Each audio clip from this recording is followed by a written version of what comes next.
Hi, welcome back guys. This is your friend, the fanfiction guy. Back with another fanfiction. This is the first part of What If Deku Entered the World of Monsters. Now before starting, please give this video a like and subscribe to the channel if you want more videos like this. Now let's get into the fanfic. Covered in almost shredded and dirty clothes, sat a denizen of the street. Abandoned by humanity by his own choice. The images he saw drove him to the brink of insanity. His quirk caused his madness, for it allowed him to see into another plane of existence while he slept or more recently while he was awake. Asakaki Tashiniaki knew he could go there again, for he had gone there once before when he was younger. His stay had been brief though, and to this day he still carried the scars he had acquired from some diminutive monsters called goblins. It had been a true nightmare when he arrived there, for as he visited a village he had found he was forced to witness and be a victim of the brutality the monsters conducted. He had barely escaped the fate of those at a small village, returning back to his own world. Never realizing that because he did go, his mind now was open to perceive that world in his dreams. To his dismay, it was not normal images and dreams that plagued him. No, that would be fine. What he was assaulted with was images that were of slaughter, murder, and RP. Images that sickened him to his core, and they would not stop. If he had any idea of what would happen, he would never have gone there.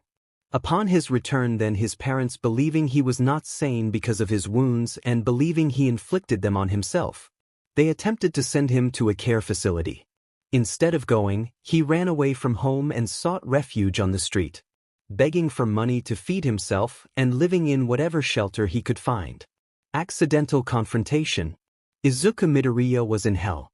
He had to wonder why Mr. Iwasa would subject him to what he now endured, which in his estimates was the worst thing that could happen to him. In truth, he had gotten better being around his female classmates, though he did stutter and stammer most of the time when he was forced to speak to them. What made the situation hard on him was he was on the training patrol with Momo Yaoyorozu, and to him that was a major problem. Anyone else would have been easier on him, even Katsuki Bakugo. He had been paired with Momo Yaoyorozu, who happened to be perhaps the prettiest girl at UA. He had, in all the time he had known her, never been alone with her, and he strove to keep it that way. Just like with any of the other girls in his class. Thankfully at that moment, the only thing that made the whole situation bearable was that it was 20 degrees out, so he did not have deal with Momo wearing her skimpy hero uniform. They both had to wear appropriate winter clothing, though to his horror, she wore something that definitely showed just how attractive her body was. Black knee-high boots, tight blue jeans, and a black parka coat that was at least 2 sizes too small. He marveled on how even in winter garb she could look so incredible. "I think it is getting colder, Midoriya," she commented, blowing on her exposed hands, then removed a pair of gloves from the pocket of her coat and put them on. This was the third time she attempted to strike up a minimal conversation with him, and all he did was simply nod. He could not bring himself to respond anything more than that. Glancing at his watch, he swallowed heavily. "We only have 2 more hours. Then the patrol is over for today," Izuku whispered softly, and Momo looked over at him with interest, finding it pleasant that he finally had said something to her. It bothered her that he was so uncomfortable talking to her. She wanted to confront him about that. After all, they were at the very least more than just classmates. But on patrol was the right time to confront him. She would do it later, especially since they were scheduled to conduct the same type of patrol for the next week, and she had no intention of repeating what they went through today to continue. "Yes, Kyoka Jiro and Tenya Ida will relieve us," Momo said back, then something caught her eye. One of the locals appeared to be avoiding them completely. Sure, most of those that lived within the area did the same. But this one seemed to be really suspicious about it. The dirty black-bearded man lowered his head and seemed to almost run to the shadows of an alley. "You see him?" she asked Izuku, who nodded. "Think we should check him out? At most check to see if he is all right," Izuku said, now his voice no longer low, and Momo smiled slightly, finding Izuku's hero mode interesting since it was completely different than his normal mode. "I will call it in." Momo tapped her earwig. "Mr. Snipe. This is Yaoyorozu that I am with Midoriya, and we are at the corner of K Street and what looks like R Street." There is a suspicious individual across the street from us. We are going to check him out, she said to the pro-hero that was keeping a discreet eye on them. She looked over at Izuku. Mr. Snipe is reminding us to be careful, and if it turns hazardous, we are to back off. She told him, and Izuku nodded. Then whispered something, and she watched as green electricity began to sparkle around him. She knew he had just powered up, and she suspected that it was only about 10%. She had witnessed firsthand what happened when he tried to access anything above 20%, and it was not good. Broken bones and damaged tissue was the usual result. Keep a little behind me, Yaoyorozu, Izuku said sternly, and Momo winced. Though she decided it might be a good idea. If it turned violent, then she needed to keep out of Izuku's way. At the same time, she could create a few defensive items that would aid him if the man did turn out to be dangerous. Steadying themselves, they walked towards the suspicious man. The man saw them, and both knew that he was considering running for it.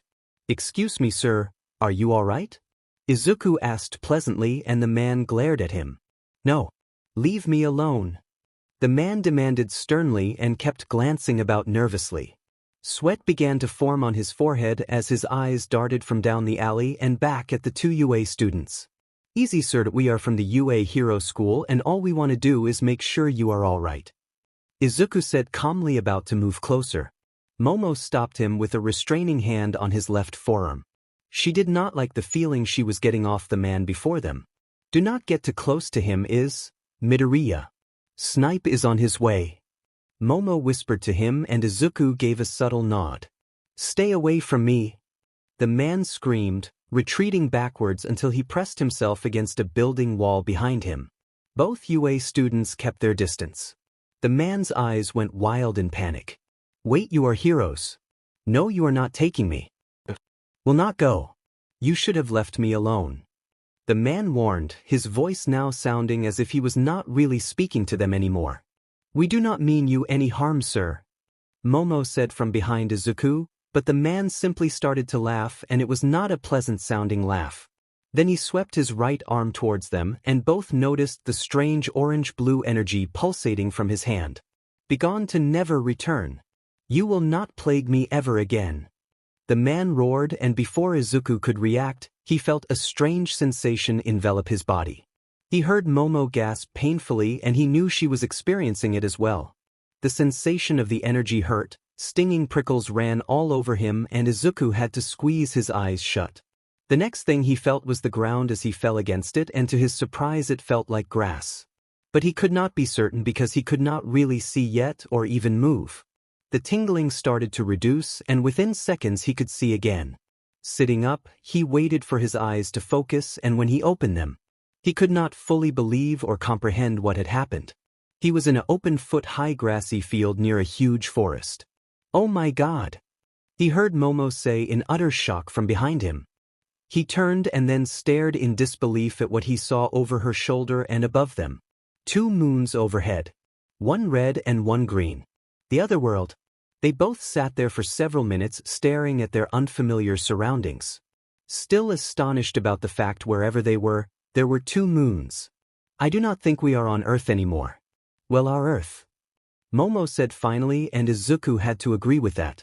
She pulled off her parka and set it beside her. Izuku then did the same. They had left a place where it was cold, and now they were somewhere that the temperature was at least 40 degrees warmer. I believe we should stay here as long as we can. Perhaps Mr. Snipe can I don't know get that man to bring us home, Izuku suggested, and Momo nodded. That was probably their only hope to get home.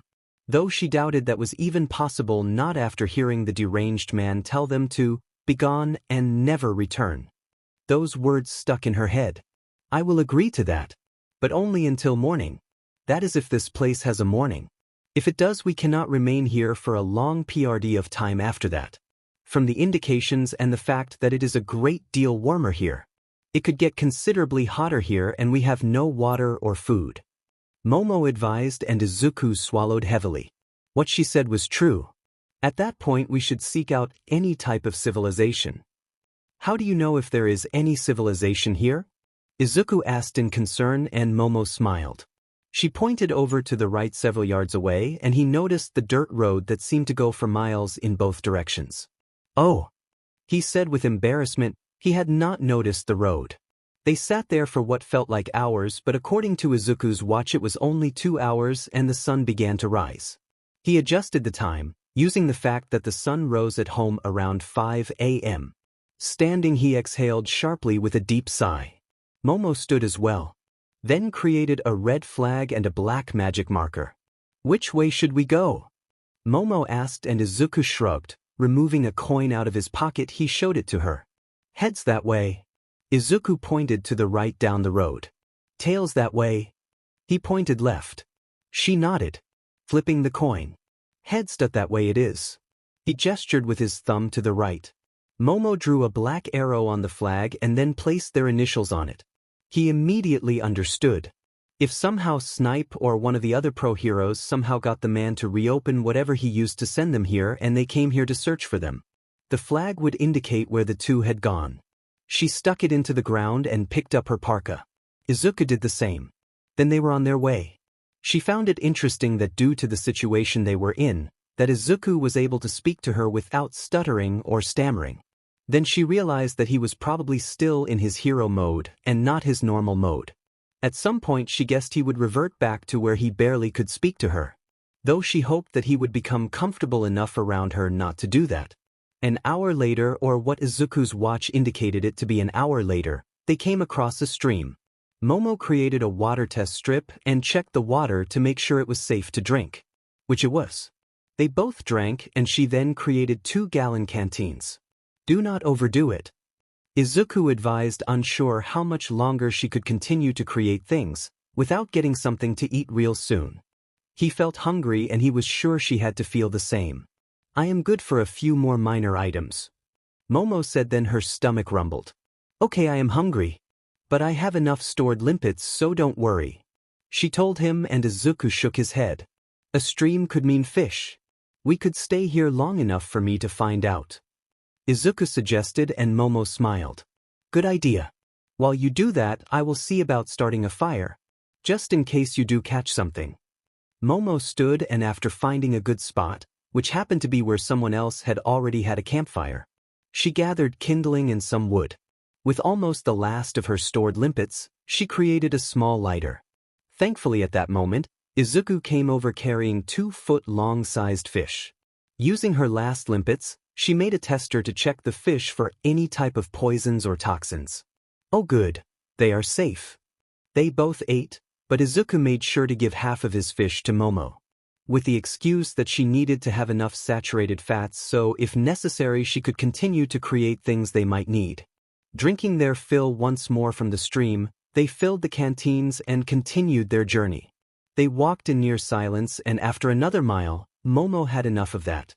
Can we I don't know talk, she said, and Izuku looked over at her. Then she saw it, he had reverted back.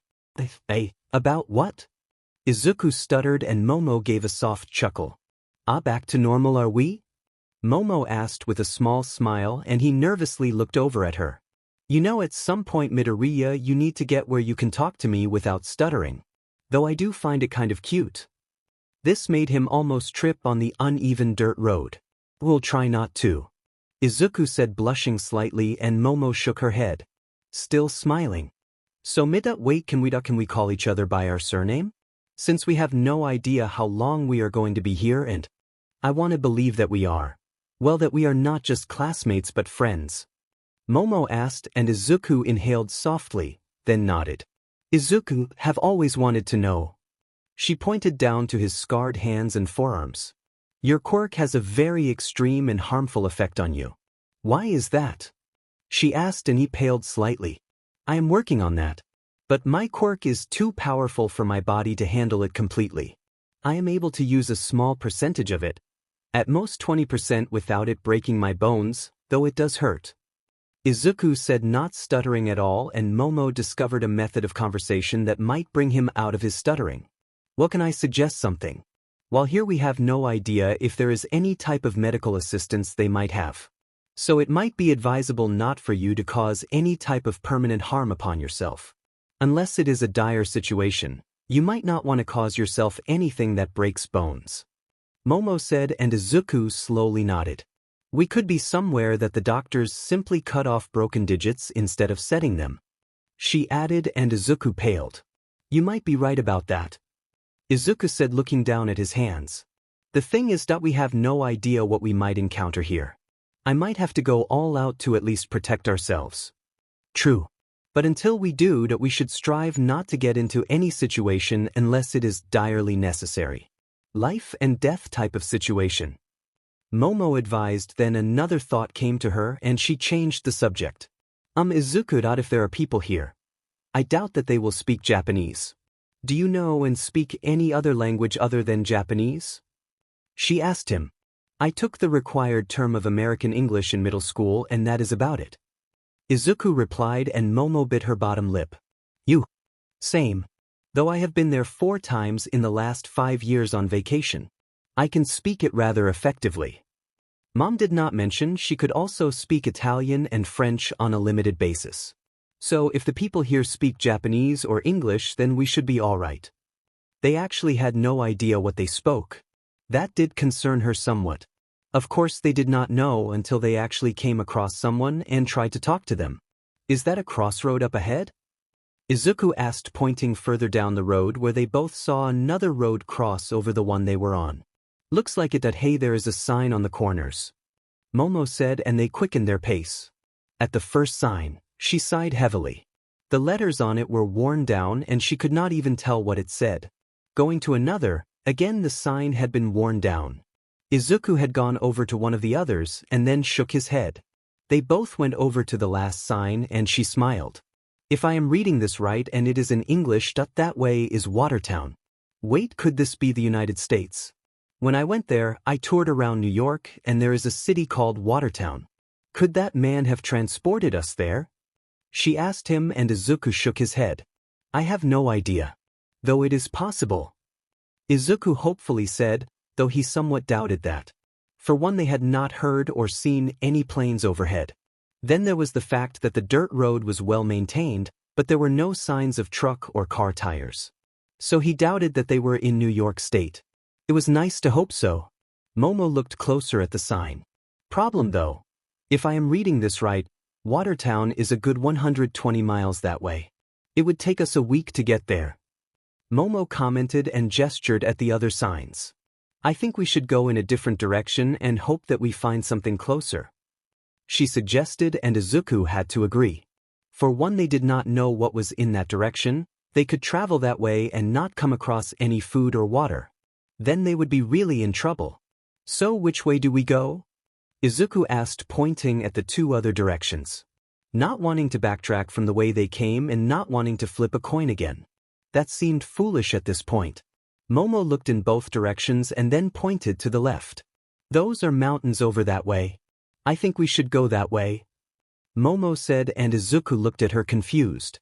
What I'm betting on is that there has to be civilization that way. Look at the road. It is heavily traveled that way. She indicated the grooves embedded into the road that went towards or from the mountains. You're right. At the very least it might be cooler that way. Izuku said and wiped sweat of his forehead. The temperature had risen to about 90 degrees with the hot sun beaming down at them. With the direction set, they began to walk towards the mountains in the distance. Arriving just in time to watch as Midoriya and Yaoyorozu disappeared in a flash of energy. Snipe confronted the disheveled man and with the arrival of Iwaza were able to neutralize him. Standing over the unconscious man, the 2 watched as other heroes interviewed anyone nearby, hoping to determine what had happened. Midnight soon joined them, and from what Iwaza could see from her expression, she did not have good news. Those 2 over there said they saw the whole thing. It seems this guy here enveloped Midoriya and Yaoyorozu in some type of energy and then they were gone. They did hear him tell them right before the man there ranted about something in the lines of begone and never return. You will plague me never again. Or something in that regard. She told the 2 other teachers. Do you think that maybe he somehow sent them somewhere? That his quirk transported them somewhere else? Snipe asked, hoping that was the case. Otherwise he would hold him responsible for what had occurred. He wanted to believe that was what happened and not that the man had not simply killed them. From what I heard from other witnesses, it could be possible. We won't know until he wakes up and we can interrogate him. Midnight said and also hoped that was the case. If he did, then he should be able to bring them back. Or at least tell us where he sent them if he did transport them elsewhere, that is.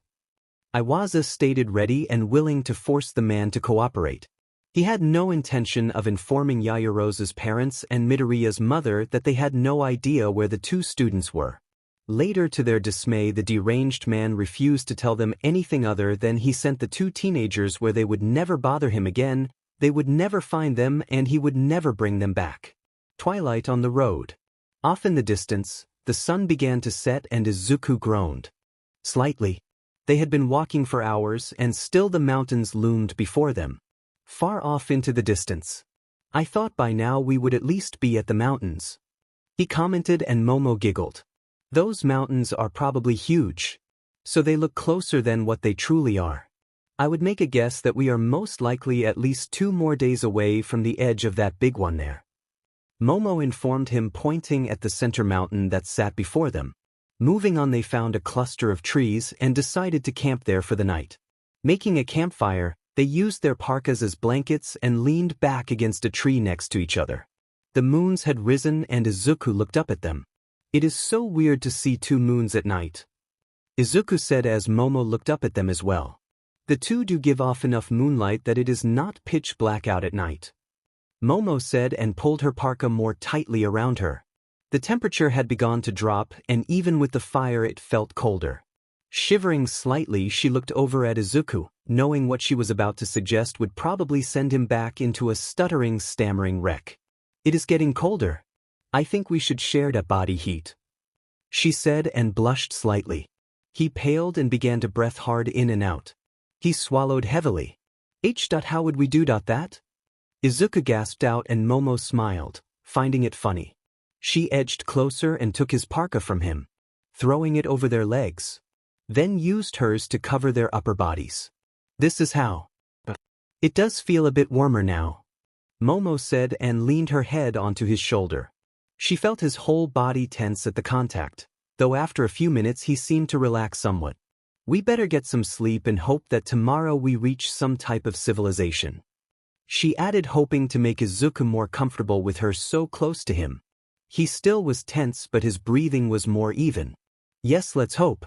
I do not know about you, Momo, but I am starting to get hungry, Izuku said, stuttering on her name.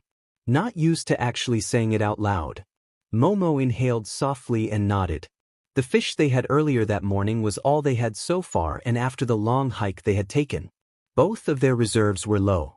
She knew she probably could not create anything too elaborate until she ate something soon. Sleep soon beckoned to them both and they dozed off into a slumber.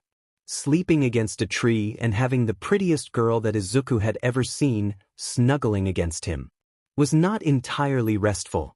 So when he suddenly heard a blood-curdling scream echo across the open plains, it was not hard to miss. His eyes opened and he listened, now fully awake. Did you hear that? Momo asked him, sitting up from her position of leaning heavily against him. Yes, Izuku responded, and then they heard another and then another, each one echoing from off in the distance. Standing, he concentrated on trying to see where it came from, as did Momo. She closed her eyes and listened more intently. Another scream came and she inhaled softly. Maybe about 2 or 3 miles that way, Momo said, and opened her eyes again. More screams seemed to resound from the same direction. We need to go. If someone is in trouble, we should try to help them, Izuku said to her, and Momo nodded. Picking up their parkas, they began to walk as fast as they could on the road towards the sound of screaming. I could activate about 10% and... He blushed, and at first Momo was going to chuckle at how embarrassed he seemed to be. But neither knew what the situation was further on, and from what they heard it had to be serious. Do you think you can carry me that far without getting tired? Momo asked, and Izuku nodded. Okay, let's do it. People are in trouble, and I for one think it is no time to be embarrassed or self-conscious about you carrying me. With that he picked her up bridal style, went to 10% and bolted down the road. She held on to him with her arms around his neck and was amazed on how fast he could run, even with his face a deep shade of red. 2 hours after darkness descended upon small mound village, the goblins attacked, entering the outer small houses that faced the mountains, slaughtering men and taking women captive, though some were violated as soon as the goblins found them. During this, the village became alerted and began to defend themselves. But it was pointless. There were at least 50 of the monsters already inside the village. So the defenders had no real chance. Especially since there was 4 hobgoblins to ensure resistance was impossible. A snickering goblin dragged a young red-haired girl out of her house. Her mother had her head bashed in and her father had been cut apart by other goblins. The gleefully evil creature continued to laugh, right up to when a new arrival smashed him so hard he flew across the narrow street and impacted against a stone wall. This alarmed the other goblins as they all looked towards the source of the attack to see a young boy and a young woman standing there. When Izuku and Momo arrived, they could not help but notice the carnage before them. Short green creatures were savagely slaughtering whoever they could, cutting and stabbing what the two could tell were humans. In their hesitation and shock at what they saw, another man screamed as 2 of the monsters brutally cut him apart. Momo felt ill, turning towards Izuku. The gloves are off on these things. Izuku, we need to take them down hard, she said, grinding her teeth. Looking over, they saw one of the monsters dragging a girl not much older than them out of a small house. The girl was screaming, begging for help as the thing began to tear her nightgown off her. So basically I show no mercy, Izuku stated, wondering why he did not have a problem with that. Momo said to her and the others, I will take care of whatever these things are, Izuku declared, and Momo had to agree, especially since she could not create anything at the moment. So instead she picked up a broken spear and held it confidentially. Okay Izuku. But be careful, Momo advised, helping the red-haired girl up and led her over towards some other villagers that were huddled nearby, standing ready to defend them if necessary. Watching as 2 of the larger creatures stride towards Izuku. Your comrade should be careful that those hobgoblins are they are worse than the other goblins. They are stronger, one of the women said to her, and Momo smiled at her. I am not worried, Izuku. Well, Izuku is extremely strong, Momo said to the older woman. Then with a downward slash of the staff she held, she smacked 2 of what she now knew was goblins hard, one of them across the head and the other she rammed just as hard in the chest with the broken end of the spear, knocking both away effortlessly. Noting that the short green monsters were much weaker than she was, she had to guess that they attacked their victims with superior numbers. That was their advantage against larger and stronger opponents. Glancing back to watch as Izuku basically threw one of the larger brutes into over a dozen of the smaller goblins a good 50 meters away. This alarmed the goblins as a good portion of them turned and ran. The other large hobgoblin lunged at him, and Izuku easily stopped its blow by grabbing its right wrist. At first it had a murderous large smile on its hideous face, and then it seemed to panic as it tried to pull his arm out of Izuku's grip. With a left straight arm punch, Izuku smashed the thing right into its face, squishing its nose almost flat, and the force of the blow sent it to crash hard into and through one of the small houses. It dropped in a bloody heap. Turning towards the smaller creatures and the 2 remaining larger ones, he gestured at them. Next, he said, and the rest bolted in panic, dropping weapons and fleeing as fast as they could. With the attack over, Izuku and Momo helped with the wounded. Momo was able to grab something to eat, which was offered by one of the survivors after she told them that she was starving and felt weak. So began to create as many bandages as she could. Some of the other villagers began to carefully move their dead off to one side, and it sickened Izuku on how many there were. At the same time, the men stacked the dead goblins and the 2 hobgoblins in a pile, splashing some type of dark liquid on the pile and setting them on fire. Near dawn, slumping against a wall, the 2 both felt exhausted. An elderly man approached them. We need to thank you, adventurers. If you had not come when you did, a great number of us would be dead or captured by those goblins, the gray-bearded man said, leaning heavily on his walking stick. Adventurers? What are they? Momo asked, snacking on some bread that one of the other women had given her.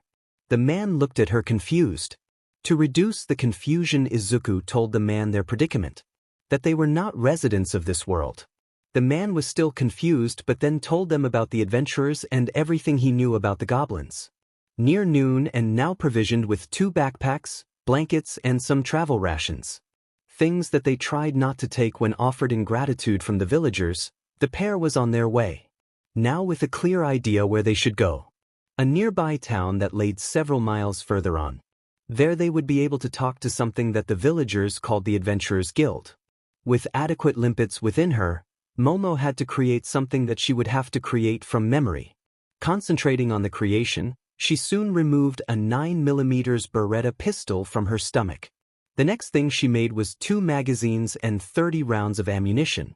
Loading the magazines, she slapped one of them into the pistol and slipped into her belt. Wanting something that would be completely effective against anything including more goblins. Izuku stared at the weapon she made in shock. What?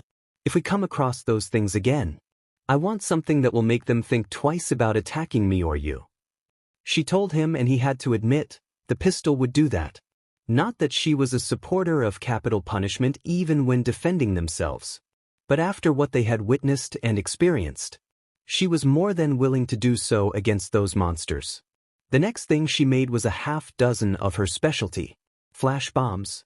Giving Izuku half of them, she put her own where she could reach them easily.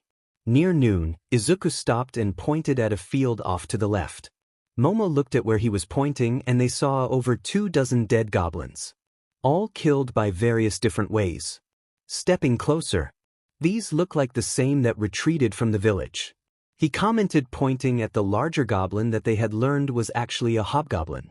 Its head sat a foot away from its body. Someone took them out. Momo said glancing about, removed her pistol from her belt right-handed and then bent down to pick up a weird-looking arrow. It had a green pine cone attached to where usually an arrowhead would be. She tossed the arrow back down. I think we should move on. They returned to the road and then spotted a group a good mile away, walking in the same direction. Sir, are they goblins? Goblin Slayer asked, peering back towards where they had just took down the horde of goblins in an ambush. The high elf archer shaded her eyes and looked and then shook her head. No. 2 humans. They had stopped where the goblins are and now they are coming this way. The elf said then frowned. Neither seems to be carrying any type of weapon. She added with some concern. Maybe we should wait for them? There might be more goblins around. The blonde teenager priestess asked, not wanting to be the reason for someone being attacked by the dangerous monsters. If we waited it would give us a perfect chance to eat. The dwarf stated, hoisting up his traveling bag and then the cask that contained alcohol. Like you need a reason to stuff yourself and make yourself even broader. The elf said with a smirk and the dwarf went to sit down on the side of the road. But I guess we could do with a small repast. Moving to join the dwarf. Pulling out some elvish travel rations. Holding one out to her now best friend the priestess. Who sat down next to the 2,000-year-old elf. The two had become closer over the past few months and the much younger girl even now roomed with the elder elf woman back at the city. Do we have any cheese? The lizard man asked and after digging into the bag, the dwarf held out a wheel of cheese. Which the lizard took. Of course scaly. The dwarf laughed as the lizard shaman grabbed the cheese gleefully. A nectar of the gods. The lizard man said as he took a huge bite of his now favorite food. With ice cream a close second. I guess we are waiting then. Goblin Slayer said joining them. Taking a strip of ration jerky from the bag and taking a good swig from his water skin. It did not take long for the 2 others to approach them. Bounding up from where she sat next to her friend the elf, the priestess smiled happily at the 2 other teenagers. Greetings. The priestess said smiling and quickly introduced her party to the 2. Who introduced themselves back as Izuku Midoriya and Momo Yaoyorozu. Which confused her party as they tried to think what the 2 could be. Is that your occupation or what you are known for? Because I have never heard of what an Izuku Midoriya is or a Momo Yaoyorozu. Have any of you? The high elf asked, wiggling her ears. No. Izuku Midoriya is my name and that is Momo Yaoyorozu. Don't you have names? Izuku asked, just as confused as the ones before him seemed to be. Oh, I think I now understand. The blonde girl priestess said as she gestured at her party. Yes, at one time we all had names. But when we selected our path, we forego those names for what we are. For example, when I became a priestess for the one god and then an adventurer, I then no longer will be known or go by that name. She explained, and the two looked at her oddly. So it is a custom here? Momo asked, and the other girl nodded. Thinking back at the village, she had not really thought it strange when none of the villagers introduced themselves with names. Instead, they gave some type of titles. She believed it had to be so she would know what they did and wanting to be referred as. Okay then, you can call me Kriati, she said, even though she still did not fully understand. There had to be others that went by priestess or high elf. She wondered if so, then it had to be confusing. And I am Deku, Izuku announced, and was just as confused as Momo was. But if that was how they called themselves here, then they would have to do the same. No names but some type of titles. It seems strange that you are traveling without any weapons. There are goblins and other horrors that you would fall prey to rather easily if you are not armed, Goblin Slayer stated, and Momo looked over at Izuku, who nodded with approval.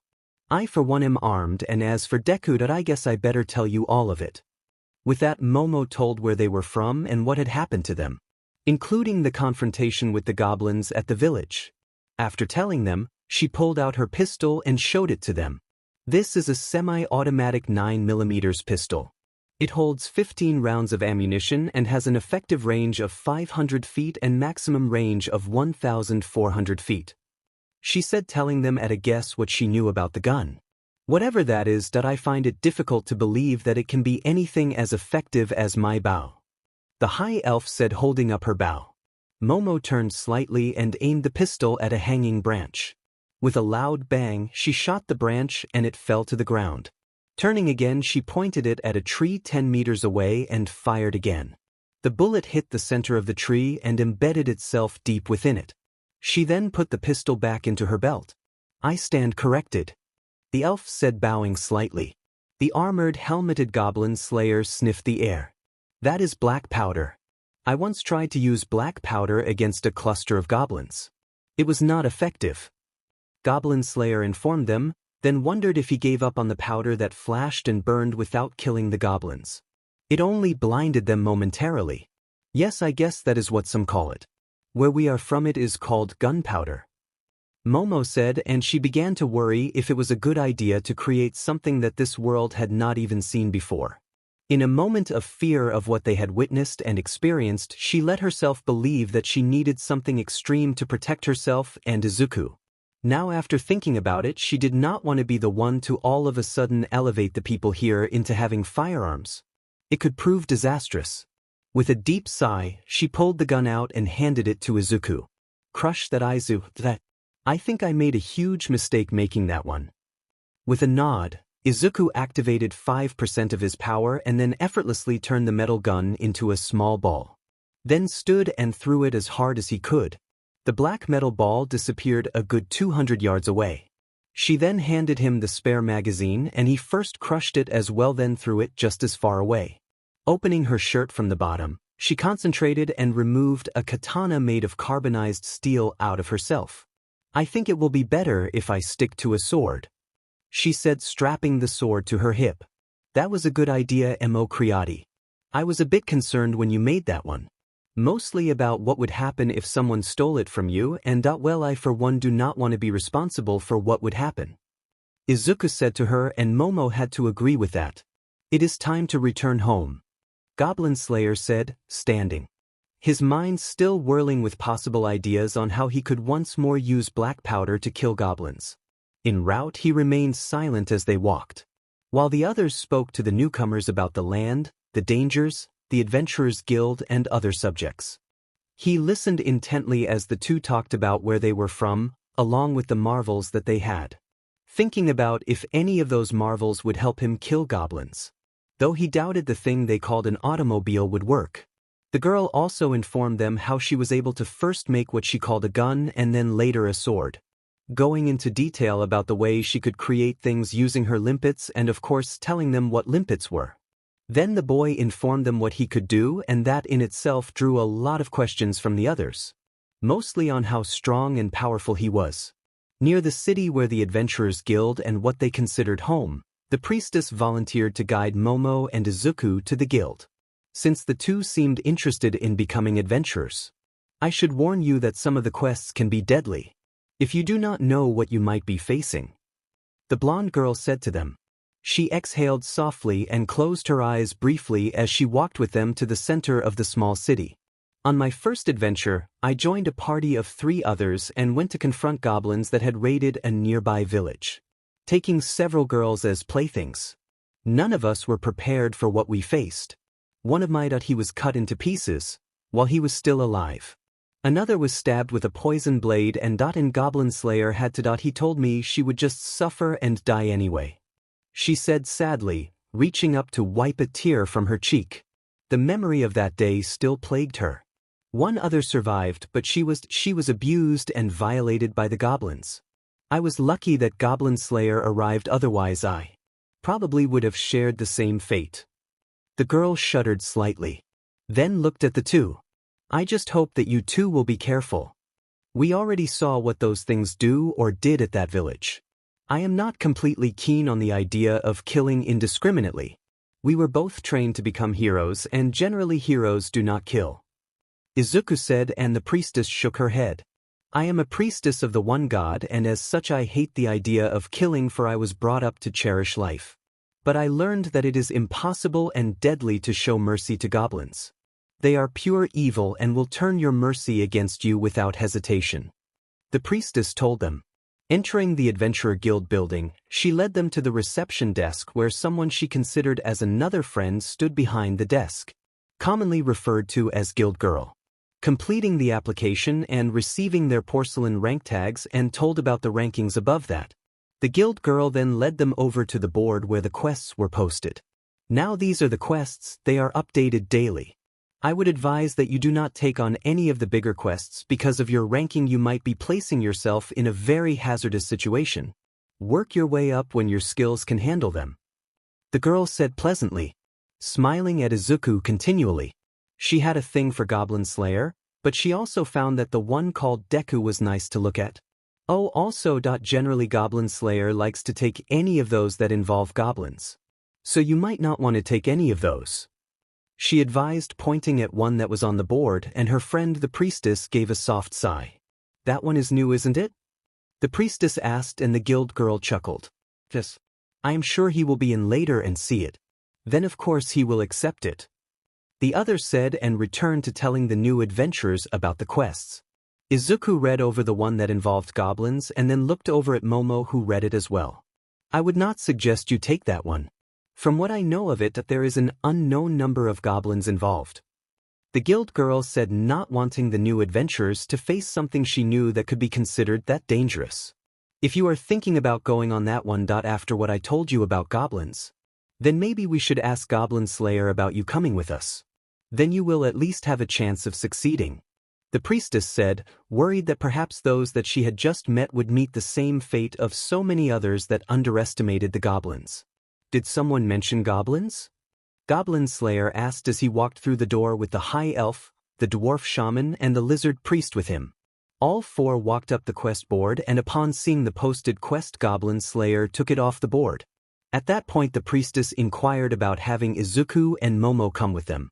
That might be a fine idea, the dwarf shaman said with a flamboyant smile, since we have no idea how many of those loathsome creatures we might face. Numbers really did not concern Goblin Slayer, but from what he had gleaned from what he overheard en route, he suspected that the 2 new adventures could contribute to eradicating any goblins that he and the others might face.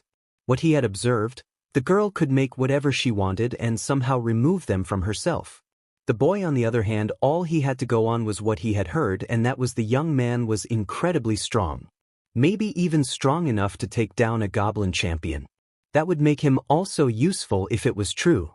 Do you all agree to this? Goblin Slayer asked, looking over at the elf and then the lizard man. Both nodded. Then come if you want. We will be leaving in 4 hours, so rest while you can. With that he headed for the door, while the others decided to get something to eat. In the restaurant, all of them except Izuku watched in awe as Momo ate. I have never seen anyone eat as much as Barrel Belly there does. The elf commented with a chuckle as the dwarf chuckled. Some of us need to indulge when we can. Long ears. For myself, I eat to enjoy life in general. Of course, someone like yourself rather be so thin that sooner or later you might fall through a crack in the floor. Perhaps that is why, unlike this young woman, you are still as flat as a board. The dwarf countered, and the elf flung an empty goblet at the dwarf, who ducked and it whizzed over his head. All those at the table chuckled as Momo continued to eat. Like I said before, for me to be able to create, I need to eat and have an abundant amount of limpets. Momo told them, reaching over and taking the last 3 of something that resembled ribs, finishing all that was left over from the meal. When she was finally done, it was decided to rest back at the guild hall. There they could sit and relax and wait for Goblin Slayer to return. Those closet to him knew exactly where he had gone. The blacksmith to collect the weapons he had taken there to be repaired. When Goblin Slayer entered the guild, all noticed that he was carrying a large bag. At their table, he appended the bag onto the table and gestured to the pile. This is old and some of it might need repair, but for now it should be effective enough for the time being, he said to Momo and Izuku. His original party looked at him oddly. They need some type of protection if they are to fight goblins, he told them. When he had visited the blacksmith, he found a small pile of used and discarded armor. Generally, some of the more accomplished adventurers would trade in old armor after some time for new armor. The old was still usable in most cases, but it no longer was clean and shiny. The two began to pick through the pieces, and he advised them on what they should have, such as they both should wear leather armor, BRST plates, gauntlets, leg and shin greaves, along with some type of head protection. Basically, they would be wearing light armor. The last thing he did was inform Momo that she needed a much shorter sword. The katana was at least a foot too long. Then he watched in fascination as she opened the bottom of her shirt and removed 2 shorter versions, both only about 1.5 feet long. She took the leather armor and sniffed it. The odor was almost overwhelming.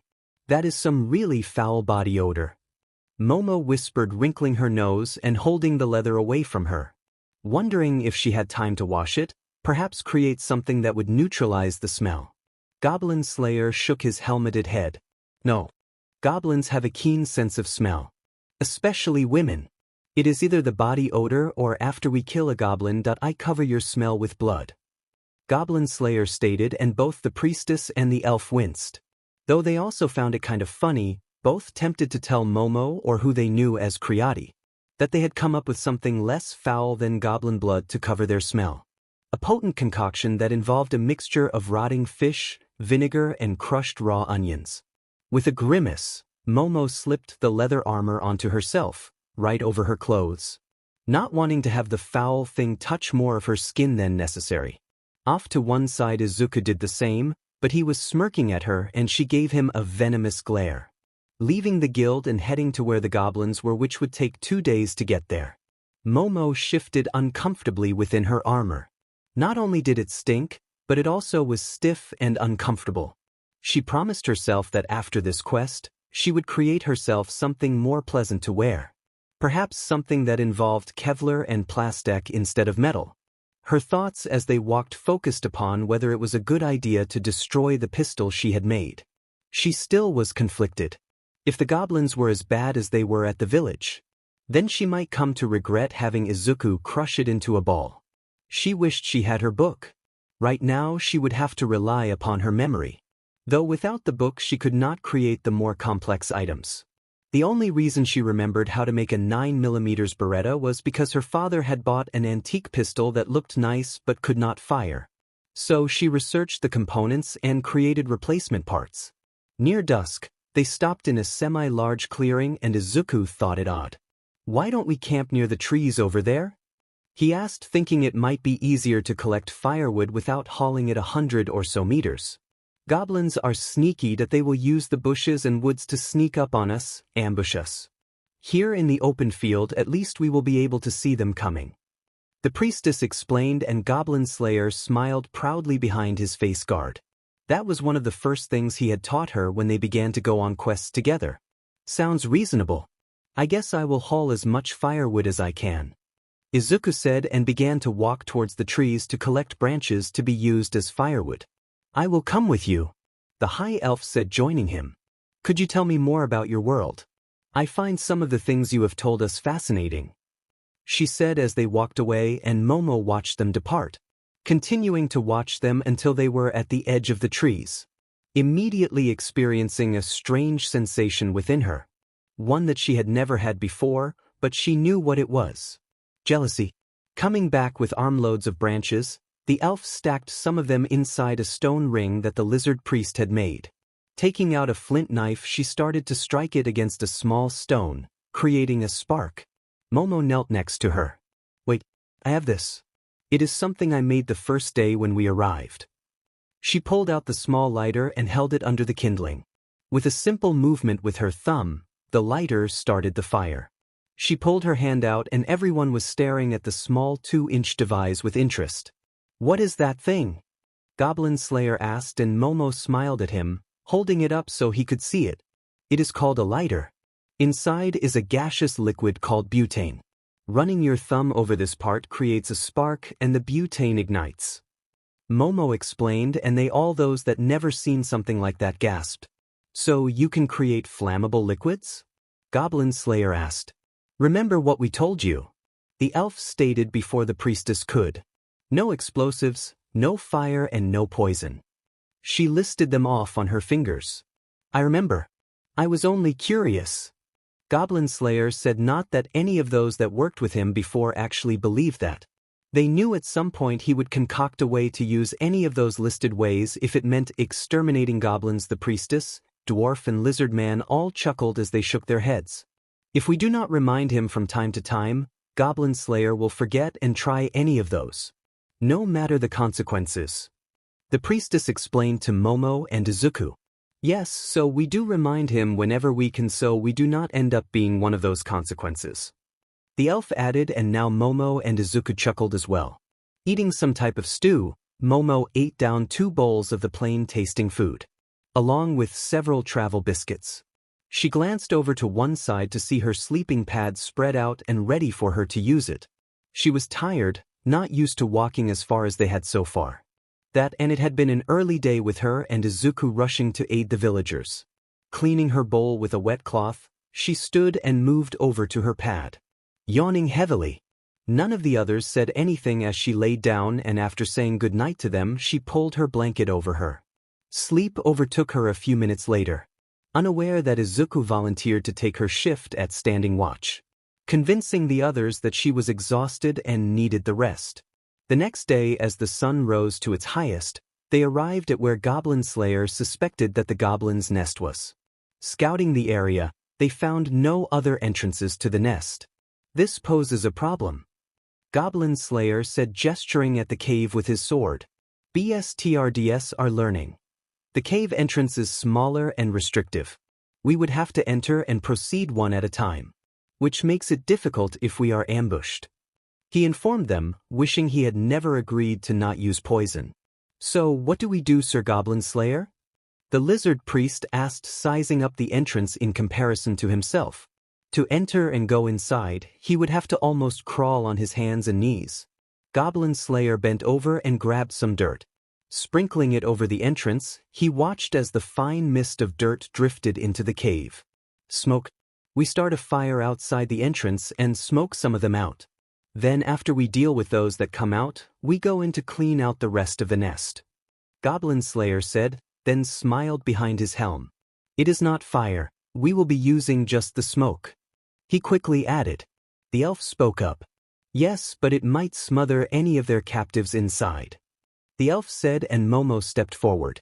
I can create something a little more effective than smoke, and then something that should make it safe to enter. Said with a small smile. Turning her back, she unlaced the front of her leather armor and hefted up her shirt. The first thing she made was 2 tear gas grenades and 2 other type of gas grenades. Replacing her shirt and armor, she handed the first 2 to Goblin Slayer. Pull the ring, count to 4, and then throw both of them inside. Then we might want to step back a few meters. The other did as she said, and once done, everyone took several steps away from the entrance. What were they? I take it as something from your world? Goblin Slayer asked, and Momo nodded. Yes, those were tear gas grenades. Those two in particular are a pepper spray compressed grenade variation that I have used several times before. Pepper spray or oleoresin capsicum spray is a lacrimatory agent, which is a compound that irritates the eyes to cause a burning sensation, pain, and temporary blindness. Momo said as they all began to hear coughing and goblins screaming inside the cave. They should be coming out any minute now, and I am betting that they will not be able to actually see very well. The battle against the couple dozen goblins that came surging out of the cave was more than Izuku or Momo could stand to experience. In truth, it was a slaughter, and to them they felt sick from all of the blood that was spilled by their comrades. All but the priestess cut down the goblins without mercy, spilling blood everywhere, and it was hard for either of them to watch or become involved in. They were training back home to be heroes, and generally heroes did not kill. When it was over and all of the coughing and half-blind creatures that stumbled out of the cave were dead, picking up the grenades, Goblin Slayer walked towards the cave entrance again. He pulled the pins and tossed them inside, returning to where the others waited. If those are effective as the last, then this nest will soon be destroyed. So what are those that I just threw inside? He asked, and Momo held up her hand and shook her head. She had to take a minute to steady her breathing or she would vomit. I bet those are laughing gas grenades, Izuku said, and Momo nodded, still having to wait to actually talk. Something that for a while will make the goblins unable to even do more than just laugh. He said to Goblin Slayer, "Let the gas settle a bit, or we will end up being affected by it as well." He advised, so they waited, and then they heard goblins inside laughing hysterically, unable to stop themselves at all. Entering the cave, they had left the lizard priest outside since it was too confined for him to really be effective. Following the cave deeper inside, Goblin Slayer in the lead systematically cut down any they came across effortlessly due to that they all seemed to be almost incapacitated, laughing uncontrollably. Counting once more each one he killed. 30 or 40 meters inside the cave, it began to widen larger and the ceiling rose higher upwards. Entering a large chamber, a mage was trying valiantly to recite a spell, but it could not complete it while it laughed. The elf sent an arrow into its forehead, ending the attempt. Off behind the mage's throne were two crude doors. That one there is where the baby goblins are. The other is where they keep their captives. Priestess, high elf. Take Deku and see to the captives. Dwarf, make sure there are no more goblins in those side caves over there.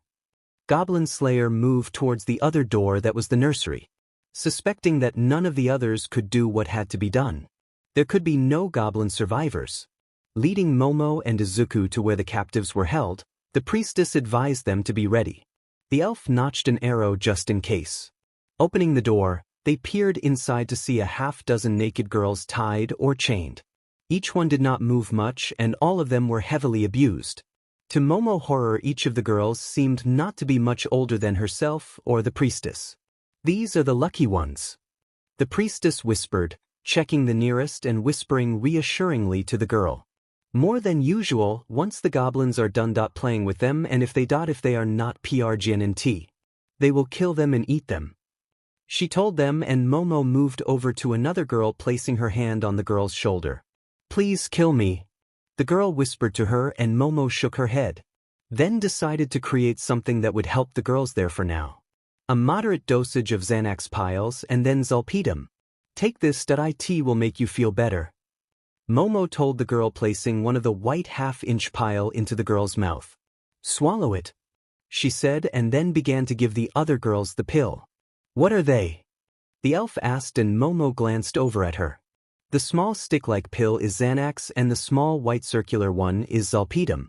Xanax will help them with their anxiety and depression, while the Zolpidem is a sedative that should help them relax, perhaps even put them to sleep. Momo replied, giving each of the girls the medication, vowing to herself if needed she would give the girls more later, or some other antidepressant that would aid them in their recovery. She knew how to create quite a few different medications. The lizard priest had sent one of his bone warriors to the nearby village with a request for a horse and wagon to transport the victims back to the village. A low-level adventurer had come with the wagon, and after putting the last girl on board, the driver and adventurer headed home. How could the goblins do that? How could they do something so vile and horrendous? Momo asked, watching as the horse-drawn wagon rolled away. Don't they feel any remorse or pity or mercy? She asked as well. Goblin Slayer stepped closer. No, they do not. They do not feel any of that for anyone. Goblins are pure evil, and do not forget that. For if they had a chance, they would take you captive, Creati, and they more than likely will not kill you. Instead, they will take you as a plaything, and after they are done with you, you may be alive, but you will not be alive inside. Goblin Slayer said sternly, wanting to make sure that Momo understood. So do not show them mercy or pity. Just kill them. That night, back at the same camp that they had stayed at the previous night. Deku, can I talk to you alone? Momo asked and led him away from the others. She was still disturbed about the amount of death that the others had dealt out against the goblins. Though after seeing what the goblins had done to the captives, she no longer believed that the creatures did not deserve what they received. Are you all right? Izuku asked, worried about her, and was not ready for Momo to throw her arms around his neck, hugging him tightly against her. She pushed her face into the crook of his neck, and his arms automatically encircled around her back. She began to cry. It is too much. Momo said, sobbing. The wanton death, what those things did to those girls. She wailed, and Izuku swallowed heavily, then held her more tightly against him, knowing she needed to be comforted and reassured, though he did not know what to say to her to make her feel better. Momo, back on our world, that there are horrors, but not as bad as here. Izuku considered what else to say. Perhaps that is the best way to keep those horrors from inflicting death and destruction upon the residents here. That it is necessary to be ruthless. Momo moved slightly back and looked at him, closing her eyes. I do not want to be ruthless, that I do not want to kill indiscriminately. Momo said sadly, and Izuku fully understood. He did not want to do that either. But we may have to show no mercy and kill. Otherwise there will be dire consequences that would be our fault. Yes, and even though it is different here, that the adventurers are the heroes here. They protect the weak from the horrors of this world. So if we intend to be heroes, that we must adapt and be like heroes here. Which means we have to kill when necessary, and from what we have witnessed, that the goblins have to be eradicated from existence. Izuku said, trying to rationalize the reasons that they would have to be like the others here and do something that they both considered to be vile. Something that neither ever thought they would ever have to do. So are we going to ask those back there to join them in their fight against the goblins? Momo asked, and Izuku looked over at the others a good 50 meters away. From what we witnessed at the village and at the cave, that the goblins are a scourge to all those here, that they prey on others, and according to Goblin Slayer they show no mercy or pity with their victims. In my estimates they are far worse than the League of Villains or anyone else that is a villain from our world. Izuku said, and Momo had to agree, then pulled herself once more against him into a hug, placing her chin on his right shoulder. Izuku, can we be more than just friends? Momo whispered into his ear, and Izuku stiffened. Hope flooded through him, also absolute terror. He had no idea how to be with a girl. In what way? Izuku whispered back, his voice etched with anxiety. Swallowing and blushing madly. Momo giggled, finding it funny as she felt how hard his heart was pounding in his chest. In a more romantic way, of course. Momo said, and Izuku's knees buckled slightly. Feeling faint.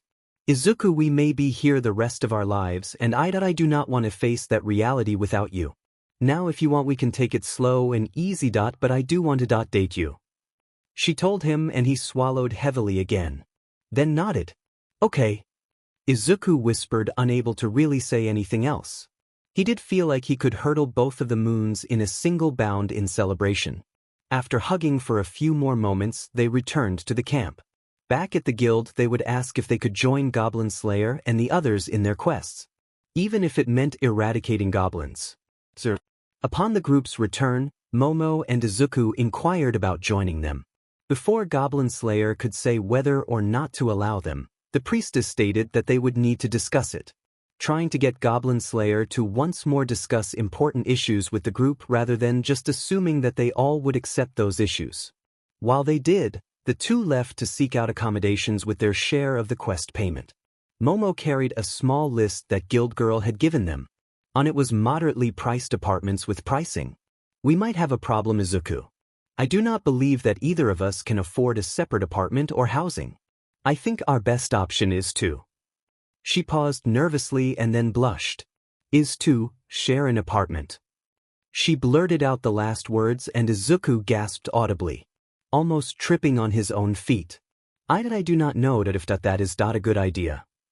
Izuku said back nervously, now really stammering, and Momo smiled. What other option do we have? Separately we do not have the funds to afford an apartment.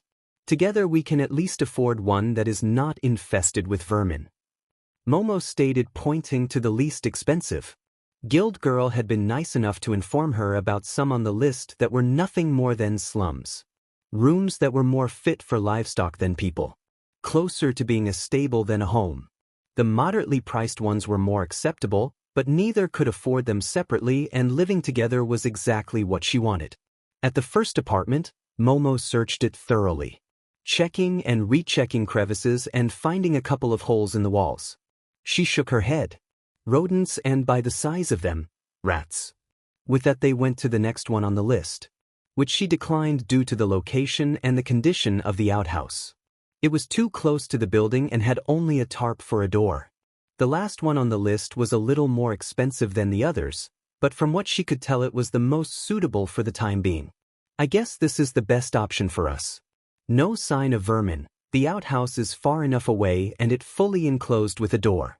I do suggest that we clean the room thoroughly and disinfect the bed along with the blankets before we use them, she suggested, and Izuku nodded, unable to say anything at all. The owner of the building stood at the door waiting. We will take it. She dropped almost all of their money into his hand and he smiled pleasantly, then handed her back 2 coins. I do not charge adventurers the full amount, also if you run short once in a while. Don't worry about it. I was an adventurer and I know how it is. The man with a missing left hand that ended in a stump said. Thank you, sir. Izuku said, bowing, and the man smiled, then introduced himself as Spikehand. Telling them back when he first lost his left hand, he had a strap-on spiked mace on his left hand. So he could continue to be an adventurer. Be careful if you ever take a quest to get rid of a desert sand sharks. They are small as a goblin but can pop up without warning and attack in a blink of an eye. The man advised them, showing his stumped left hand. Then with a chuckle left so that his new tenants could move in. Izuku could not stop from looking at the bed, which caused him to hyperventilate. Sure, he had agreed to become romantically involved with Momo, but the sheer idea of them sharing a bed was going to send him into convulsions. He doubted he could do it, for he had not even kissed her yet. The hug last night almost ended him, and here they could have to sleep right up next to each other. Slowly glancing over at Momo, who was checking over the room once more, he caught her eye and he swore he saw a gleam in her dark eyes, along with a small wry coy smile. I am so screwed, Izuku whispered. Staring into the cell, Iwaza and Midnight could not come to terms on what they saw. They had tried several different strategies and interrogation methods in an attempt to convince Asakaki Tashiniyaki to bring Momo Yaoyorozu and Izuku Midoriya back. Now to do that was impossible. How? How could the guards let this happen? Midnight asked, her voice low, wanting desperately to understand how it had happened. Inside the cell, Tashiniyaki hung from the ceiling by a rope made from his jail cell cot's sheet, dangling a good foot off the cement floor. The prison doctor had left 10 minutes ago, right after pronouncing that Tashiniyaki was dead. What do we do now? She whispered, remembering what the deluded man had said. That Yaoyorozu and Midoriya were not on this world. He had sent them to another. That he was the only one that could bring them back home. Iwaza lowered his gaze and shook his head. Perhaps I pushed him too far, that I thought I could get him to bring them home. Iwaza said in anguish, blaming himself for trying to intimidate Tashiniyaki into bringing the 2 teenagers back. Informing the man that the prosecutor was going to charge him with murder and then ask for an extremely long sentence. It had been a bluff, and now Iwaza knew that the bluff had backfired. This is my fault, he whispered. My fault? Midnight shook her head. No, we both agreed, as did the director of the Hero Administration, to be more aggressive in the interrogation. How would any of us suspect that Tashiniyaki would kill himself rather than? Midnight's voice trailed off, as 2 guards entered and cut him down. 2 others with a gurney stood ready to wheel the dead man to the morgue. The last chance to bring Yaoyorozu or Midoriya back home was now gone. That meant they would have to inform the families that their loved ones may be alive, but there was no way to return them. Because the 2 pro-heroes/teachers did not realize how insane Asakaki Tashiniyaki was. The first night. Cleaning the room and washing the bed mattress and blankets took the 2 about 4 hours to complete. Momo had created bleach to ensure not only the room was disinfected but the mattress and blankets did not contain any type of vermin within them. For they really soaked them in 2 gallons of bleach to make sure. Now the entire room smelled of bleach, and that confirmed that the room was now as clean as they could get it. Picking up his sleeping pad and blanket, Izuku laid it out across the room far away from the bed. "What do you think you are doing?"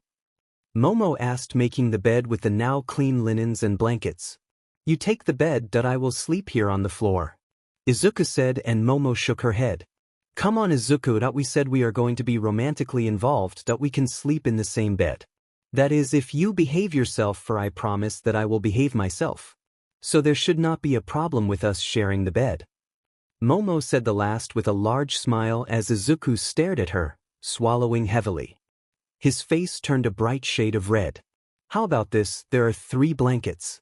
I will get under the bottom blanket, you lie on that one and get under the middle blanket, and the 3rd one covers us both. The blankets will keep us from touching each other," she suggested, and he found that her suggestion was a good idea. Though he was still nervous about sharing a bed with her. With a reluctant nod, he agreed to the idea. Laying under his layer, Izuku strained to keep himself to the left side of the bed, placing his left foot on the floor so that he did not accidentally roll over too close to Momo. They both were exhausted, for it had been a long day, but he was having trouble dozing off. He had never been in bed with a girl before, and here he was lying next to, in his estimates, was the prettiest girl he had ever seen. It somewhat alarmed him that here on this world, they were considered adults. So this was actually allowed. Not that it made it any easier on him. What he found interesting was that Momo did not have to be a hero or an adventurer here on this world if she did not want to. With her quirk, she could create things that the people here would pay a great amount of money for, such as BIC lighters. But like him, she wanted to be a hero and not a merchant. What also kept him awake was that tomorrow Goblin Slayer and the others would tell them if they can join their party. Not that he was thrilled about the idea of going on quests that focused on goblins. But he and Momo both agreed that the goblins were probably the worst threat this world faced. With a deep exhale, he closed his eyes and tried once more to relax enough to get some sleep. In the morning and after breakfast prepared by their landlord's wife, which consisted of biscuits and ham, Izuku and Momo went to the guild, where they were meeting with Goblin Slayer, the priestess, the elf, the dwarf, and the lizard. They had been told to meet with them this morning about if they would be able to join their party. Izuku was a little concerned that he might not be accepted, since on the last quest he did not really do much other than collecting firewood. Momo, on the other hand, had showed her value. Entering the guild, they both glanced around and Momo shrugged. "Guess we are early," she said, gesturing to one of the tables. There they sat to wait. After a minute he looked over at the quest board and noticed that there were some new ones posted. Standing. "I'm going to check the board. That way when they arrive, if there is a goblin one, I am sure Goblin Slayer will want to know about it," Izuku said, and Momo shook her head. "Okay, but also look for one that we can handle. I just do not want to go after goblins," Momo said, and with a nod, Izuku walked over to check the board. While he was gone, Guild Girl came over and inquired if she wanted anything to eat or drink. Of course she did, and the other girl went to get her order. Waiting, she gazed over at Izuku, who was still looking at them, but not hearing someone approach her from the left. "Hey there, girlie, do you kinda look lonely here all by yourself?" a gruff-sounding man said, and Momo looked to the side towards the sound of the voice. A bearded man, holding a battle axe and about 10 years older than her, leering down at her. She noticed the sneering smile and did not like how he was looking at her. Though she had been gawked at before by others in the same manner, and she was repulsed by that look. It was the type that in her experience bordered on perverse. believing at that moment the man was having some very vivid ideas on what he wanted from her. "No, I am not. My partner and my companion is right there," Momo stated, pointing over at Izuku, and the man laughed sarcastically. "That boy that you cannot be serious? My legs are bigger than he is, and I bet I am better suited for you as a quest partner and—" The man wiggled his eyebrows and smiled toothily. "Bed companion then he could hope to be." He laughed again, which drew Izuku's attention. Walking back to the table, "Can I help you with something?" Izuku asked, and then noticed the man's ranking tag. It was Sapphire. At the same time he knew the man looked at his. The man swung his large axe down onto the floor and leaned on the handle heavily. "Yes, you can, boy, that you can depart and leave this tender young girl with me," the man said in a gloating voice, flexing his muscles in an attempt to intimidate Izuku and hoping to impress Momo. "Otherwise I might have to physically toss you out the door." The man laughed again, then stopped when Momo began to laugh. "You picked the wrong person to try to intimidate," Momo said between chuckles and gazed fondly at Izuku. "Try not to hurt him too badly. At most I think a small demonstration will suffice," she suggested to Izuku and then pointed at the axe. He nodded with understanding and then activated 10% of All for One, feeling the energy flow through him. With heightened speed, he grabbed the axe right out of the man's hand and roared with rage, until he watched Izuku twist and bend his metal axe into a pretzel effortlessly, handing it back to the man, who gasped at him wide-eyed. "Keep bothering her and I will do the same to you. Now go away," Izuku said to the man, who made a hasty retreat.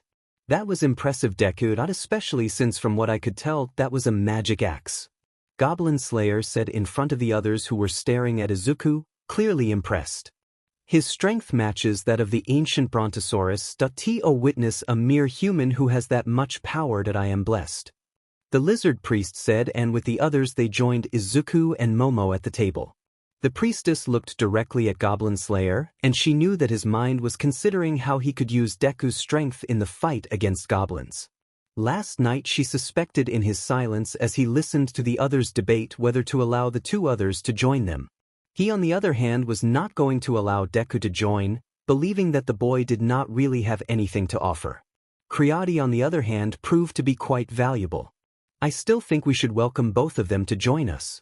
I for one would not mind having another female among us," the elf said with a determined smile. "As do I. I like the fact that she enjoys good food and drink as much as I do," the dwarf said, reaching over to pluck a sweet biscuit off the plate in the middle of the table. "So do you all want them to join us?" Goblin Slayer asked, and they all nodded. "Then it is unanimous." The others smiled over at Izuku and Momo happily. "I have one condition before we accept," Momo said. "If we join you, we want to go on other quests than that of just going after goblins," she told them, and the elf laughed heartily, slapping the table with her right hand.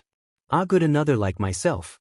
For I too have pestered Gloomy there about going on some fun quests that are more adventurous than dangerous," the elf said, and Goblin Slayer once more went silent, though those that had been on other quests with him knew he was fuming over the idea about going on non-goblin-based quests.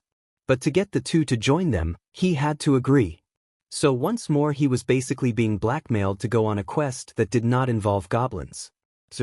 3 days later, Goblin Slayer and the others watched in awe from behind the priestess's barrier as Izuku pounded on a goblin champion, easily matching the monster's strength and, from what he could tell, exceeding it. All around his party was dead minor goblins, and a few that Momo had stunned with 2-meter-long poles that she had informed them was cattle prods that she had increased the voltage to 50,000 volts. Those she hit them with were on the ground twitching uncontrollably. He decided that he would dispatch them later. Right now his interest was on watching the fight with the goblin champion, and he was wondering just how strong Izuku truly was. At first, when the champion had come out of the goblin's nest and Izuku moved towards it, the priestess gave a warning to Momo. Surprised when the other girl simply smiled and told her that Deku can take care of that monster easily. Then as she watched, she was shocked to see that Momo had been right. The big brute roared in fright when Izuku caught its huge club one-handed and ripped the 6 foot of wood right out of its grip, breaking it in half over his right knee. then systematically began to pummel the creature with relative ease. When the brute had appeared, the priestess felt a shiver of fear.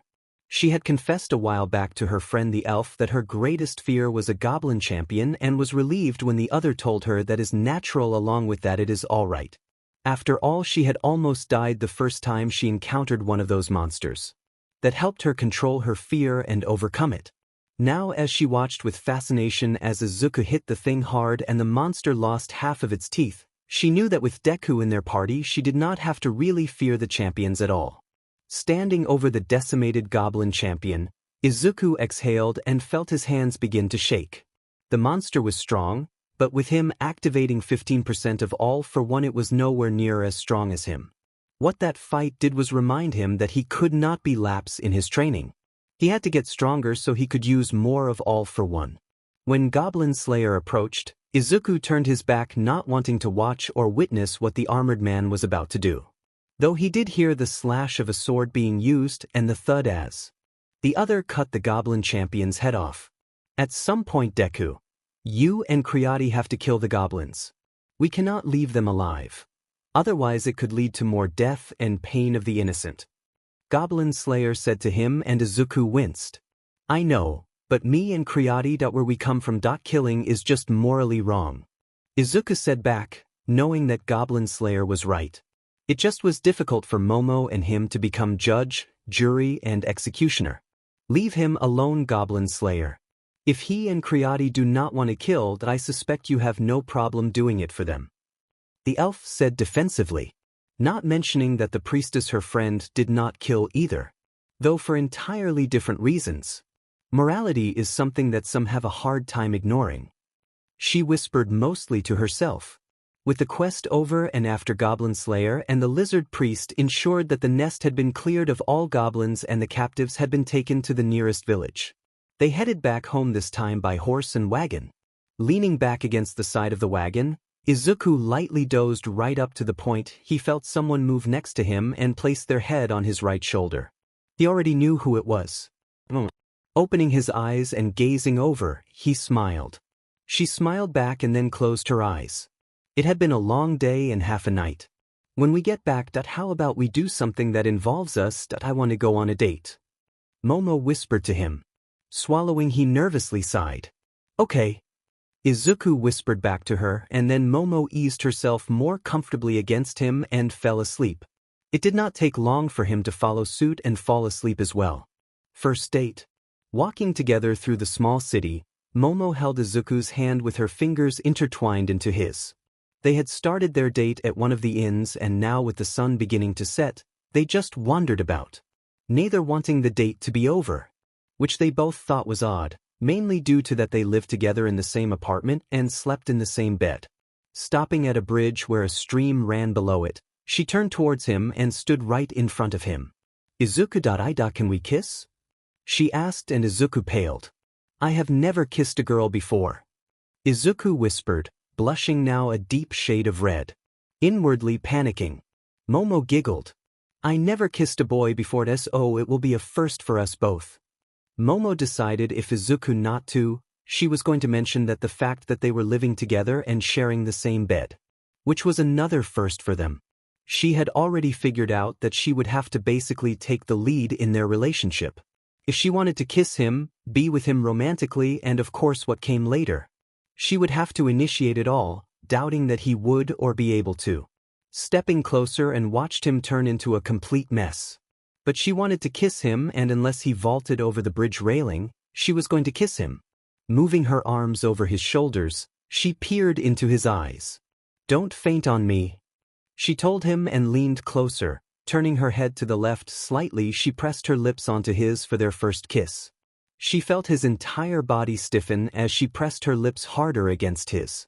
With her body now against his, she did not know if it was his heart that was pounding away or it was hers. Parting, she smiled at him and liked her lips. He was hyperventilating. Did you like that? She asked him, and he nodded vigorously, unable to even speak. Smiling, she kissed him again. When it began to get darker and hearing that some of the local pubs were starting to get noisy, they made their way back home. Their landlord's wife had promised to heat up some water for Momo, so that she could take a bath later, and she really wanted one. For some subconscious reason, she found that she could still smell the old leather armor that smelled like someone ran a marathon in it and never cleaned it afterwards. Even though she replaced it with the Kevlar armor that she had created for her and Izuku yesterday. So a bath might stop her from smelling it. As they neared the building, she had an urge to ask Izuku to join her, but knew it was too early in their relationship for them to take a bath together. Easy day. Admiring her new ranking tag, Momo smiled. The promotion exam she had just taken had elevated her to Obsidian. Now she waited downstairs for Izuku, who she suspected would also be promoted today. There were others in the room that were also waiting to take their exams, including the priestess who was up for steel rank. So while she waited for Izuku, she chatted with the priestess. Goblin Slayer probably will never say it, but I know him that he is impressed with both of you. The blonde girl said as she sipped her tea. Momo smiled at her. Is he always like that you know, obsessive about goblins? Momo asked, and the priestess shrugged. Yes, but that is just how he is. I do worry about him because sometimes he does things that places himself in harm's way to kill goblins. But he tries not to with any of us, or he will not with you. The priestess said, and Momo gave a soft chuckle. That is also Deku. He will rush in without considering the dangers or the repercussions. Have you noticed the scars on his hands? Momo asked, and the priestess nodded. Well, if he uses too much of his power, it can backlash against him. Generally, it breaks the bones and in worst-case scenarios causing even more damage to him. I could heal him if he does. That is one of the holy gifts that I have been given. The priestess said, and Momo sighed with relief.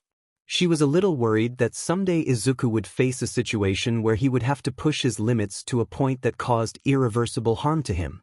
Well, irreversible here, for she had seen the limits of the medical knowledge they had on this world. Though learning that there were some here that could heal injuries did make her feel better. That is nice to hear, Momo said, and then noticed that Izuku was coming down the steps. Smiling, he held out his tag, and Momo smiled back at him. He had been promoted just like her. He got it. Good. Now all I have to do is hope I get promoted as well. The priestess said nervously. She was unsure if the guild would take in account all of the successful quests she had gone on with Goblin Slayer and the rest. There was still the perception that goblins were not that much of a threat, even with the recent events out at the farm.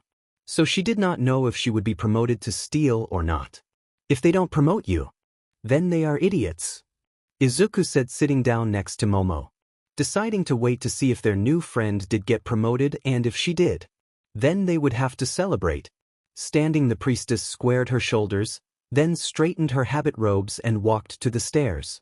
Good luck, Izuku and Momo said together. Then sat back and waited. With being promoted did not really mean that much other than they were now all qualified to take on higher-level quests.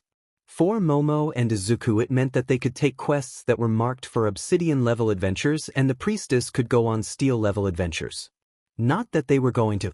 The three were checking the board, still looking for a quest that did not involve goblins and was more of an adventure that promised to be not dangerous. What some would deem as non-profitable, since those did not pay much. I doubt anyone could convince Goblin Slayer to go on this one, the priestess said, tapping one that was nothing more than a scouting mission over a week away to the north, laying out a possible route for travelers. The pay for it basically only covered what supplies they would need for such a mission. Still, that one could be fun, Momo countered, and all they had to do now was ask the elf, dwarf, and lizard man to agree. With the others with them, they waited for Goblin Slayer, and when he entered the guild, the priestess held up the posted quest. Goblins? Goblin Slayer asked, and they all shook their heads. No. But remember when, as a condition for me to aid you against that goblin horde, we have found a quest that we all want to go on, the elf said, and the priestess handed Goblin Slayer the quest. If I must, then I must, Goblin Slayer said evenly, and everyone that had been with him knew he was brooding over what the quest involved. Don't fret, Goblin Slayer, that this is going to be fun, the priestess said cheerfully. Well, let's get this over with, and by the way, this counts as the condition of you joining us as well, Goblin Slayer said to Momo and Izuku. Sounds reasonable since it will take a week, Momo said, and after gathering their own personal gear, They began their next quest. All of the others of the party could tell that Goblin Slayer was not completely pleased with the quest, namely due to that it did not involve goblins. But that was what everyone but him wanted, to go on a quest that promised to be nothing really dangerous. It took them 2 days by wagon to reach the start point where the quest would officially begin. From there they needed to travel north towards the mountains and try to find a route that went through the dense woods, not around them, which would cut down the time it took to reach Mountain Cliff City from the rest of civilization. With over 100 stakes with red flags on them, they would mark the way, so that later some woodcutters and workers would come to build the road. Placing the first marker near the edge of the woods, they had the elf take lead and search for any trails. This was her domain, for elves had a knack when it came to finding their way through the densest forests, since they were born to understand them. Momo and Izuku walked together talking about this or that, mostly hoping to go home one day. He missed his mom and she missed her parents. When the elf stopped and held up her right hand, they all stopped. "We got a problem," she announced and pointed down at some footprints in the dirt. Joining her, Goblin Slayer tensed. "Goblins," Goblin Slayer said, and everyone could hear the anticipation in his voice. Kneeling, the elf examined the prints, touching the depth and the outline. "These are at least a day old. One goblin. Perhaps a scout," the elf said. "That means a small nest. Generally a nest will send out more than just one goblin to scout," Goblin Slayer said, looking up the trail in the direction where the footprints seemed to go. "It is getting late. We better find a good defensible position. I have no intention of walking into an ambush." At the mention of ambush, the priestess gripped her staff tightly in her hands. Here I thought that this was going to be boring. Now he was interested. Finding a large cliff face, they set up camp so that their backs were against the sheer rock wall. With the woods in front of them, Momo created some trip flares that she and Izuku set up in possible approaches. At first none of the others had any idea what the trip flares were, until Izuku accidentally set one off while running a trip line. The next thing Momo created was over a dozen flashbang grenades. "When I throw these, do not look directly at them. If you do, you will be blinded for several moments," she advised as she finished creating them. If this is a small group, maybe we can capture 1 or 2 of them," Izuku suggested. "For what reason?" Goblin Slayer asked sternly. "Well, we could interrogate them." Izuku looked over at the lizard priest. "You can understand them, right?" he asked the tall lizard man, who nodded. "They won't divulge anything. They are cowards at heart, but we would have to torture them to get them to even tell us anything of relevance," Goblin Slayer said, and they all knew he would not mind torturing the creatures, but in the end they all doubted the goblins would not be in any condition to tell them anything important. Izuku gave a soft chuckle. "Do you know how to make something that would make them cooperate? Such as a truth drag?" Izuku asked Momo, who smiled broadly. "I can make something that would put them into such a stupor that they won't be able to even move," Momo said, running through some of the chemicals and medications that she had memorized. "So that changes what we must do if and when they come. We must capture at least 1 or 2 of them," the dwarf said. "Yes. Can you put a couple of them asleep?" Goblin Slayer asked, and the dwarf nodded. "Good. Then that is what we will do." An hour later, after the sun set, a group of 20 or so goblins attacked under the leadership of a shaman. Within moments it was apparent what the creatures were after, and it was the girls. The battle was fierce, but in the end all but 2 of the goblins lay dead on the ground. The shaman and another were the only survivors.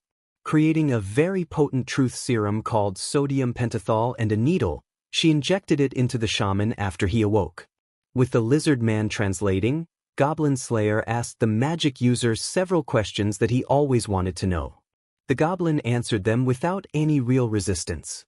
While the lizard man translated for the shaman, the priestess sat with a pen and paper, something Momo created for her to use, writing down everything as best she could. In the end they found out a great deal about what the goblins' motives were. "We need to report this to the guild and to all the kingdoms," the elf said in shock. "They need to wipe out every goblin everywhere," she added, and glared at the 2 living goblins in disgust. They learned that the goblins wanted to rule it all. slaughter most of the population and turn any young woman elf or human into nothing more than playthings and breeding machines to spawn more goblins. Well, we have learned enough from these two. Goblin Slayer effortlessly cut the two goblins' heads off and no one even protested. Not even Izuku or Momo. We need to destroy the nest. From what I could tell from their attack due to they were focused on trying to get to you three. They do not have any live captives. He looked at Momo, the priestess, and the elf. I had a feeling that was what they were after. The whole attack seemed to be focused on taking us three captive and taking us back to their nest.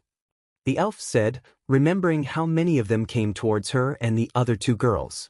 While only a few attacked the males of the group. Only enough to keep them occupied. The goblins were not ready for someone to suddenly rip a 20 or so foot tree out of the ground and slam it on top of them. Any fan or someone who watches the show knows who did that. We will have to return to report this to the guild.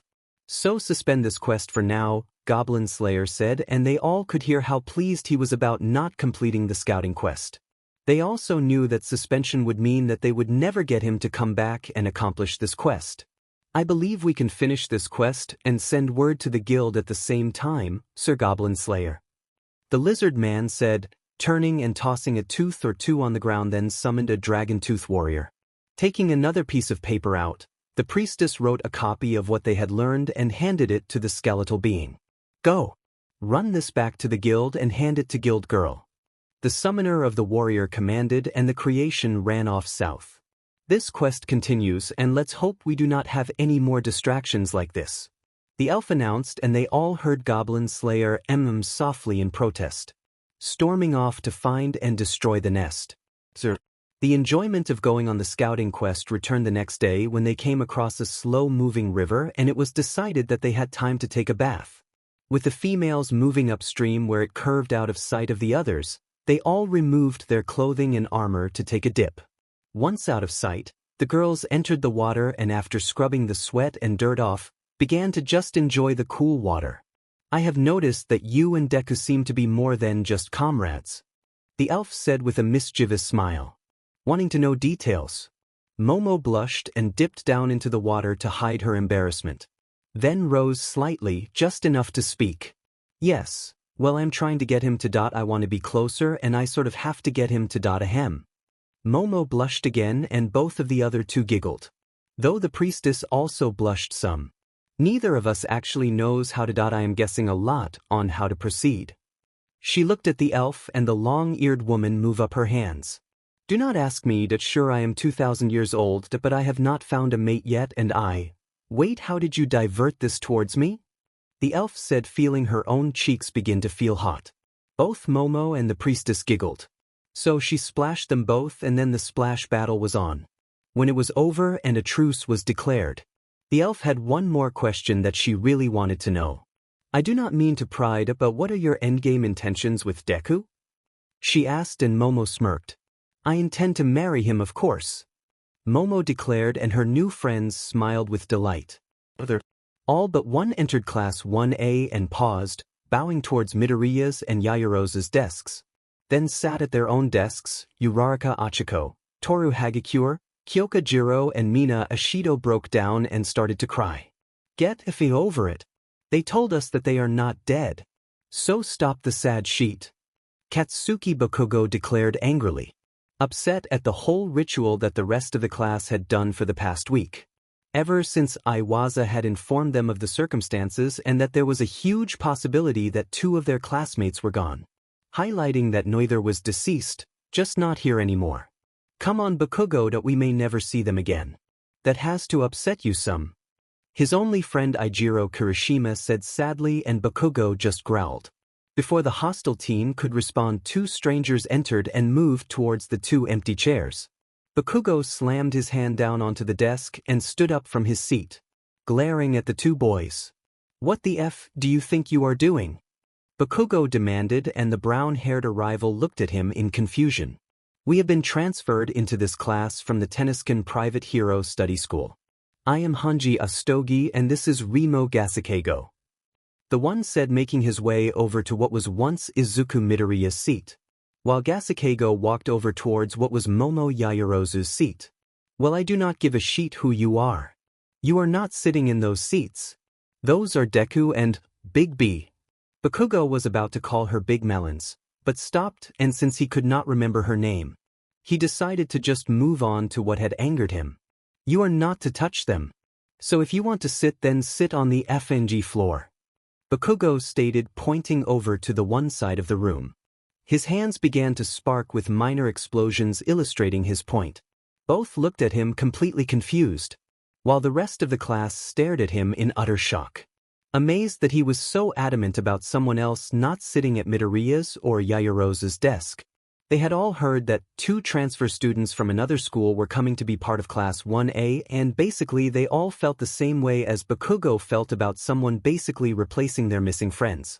Iwaza entered and after hearing what he had, offered a compromise. The 2 new students would sit on 2 new desks brought in and placed on the far wall of the classroom. With class over at the end of the day. Don't get too comfortable here. When Deku and the girl comes back, you are effing out of here. Bakugo said to the strangers and then stomped out of the room. None of the others even introduced themselves to either of them, leaving without saying a word to either. They felt the same way as Bakugo, wanting and hoping that Midoriya and Yaoyorozu would return. End of scouting quest. Arriving at Mountain Cliff City 4 days later, Goblin Slayer decided to make sure what they had discovered was reported to the guild, while the others sought out a store to purchase supplies for the trek home. Deciding to take the route they had marked since it reduced the trip by 2 days, even though it was on foot and not by horse and wagon. If they arrived on time at the edge of the woods, where they had started and would be in time to catch a wagon that was going south. Goblin Slayer hated morons, and that was what anyone who did not recognize that goblins were a real threat, he considered them to be morons. He had made a written report and the idiot at the reception desk simply smiled and told him that it would receive adequate attention, which meant that the man would simply pass it on eventually or not at all. So Goblin Slayer had to remind the jackass that he was a silver rank and that his report was important. He then rejoined the others and they were on their way back home. Once more Momo walked beside Izuku, but this time she grabbed his hand and interlaced her fingers into his. She wanted to move their relationship onto the next phase, and that meant more intimacy. Walking far enough behind the couple so that they could not hear them or anyone else in the party could, the elf stepped closer to the priestess. Noticing her friend's gaze. You want someone to do that with you, don't you? Maybe even kiss you? The elf whispered to her and the priestess blushed a deep shade of red. No. Not at all. The priestess quickly stated, shaking her head in panic. The elf laughed. Oh, sure you do. Don't fret, my friend. It is natural to want to have romance. To be with someone and do things with that someone. The elf said, making sure that no one else could hear them. This was girl chat and it was private. The priestess blushed again. Even you? The priestess asked, and this time the elf blushed, but not as much as her friend did. Just like I said, I have not found the one to spend the rest of my immortal life with. The elf inhaled softly and stared at nothing straight ahead. With a sigh. At one time, if I remember, it was about 500 years ago, I considered involving myself with a human. His name was Kujo. But I was convinced by some of my clan that if I did, then in time I would only know pain. That if I took him as a mate, he being mortal would die and I would be left to mourn. We elves take a mate for our entire immortal life. She told her, and the priestess looked over at her friend sadly. I am sorry, the priestess said, and lightly placed her left hand on her friend's slender shoulder. The elf smiled over at her.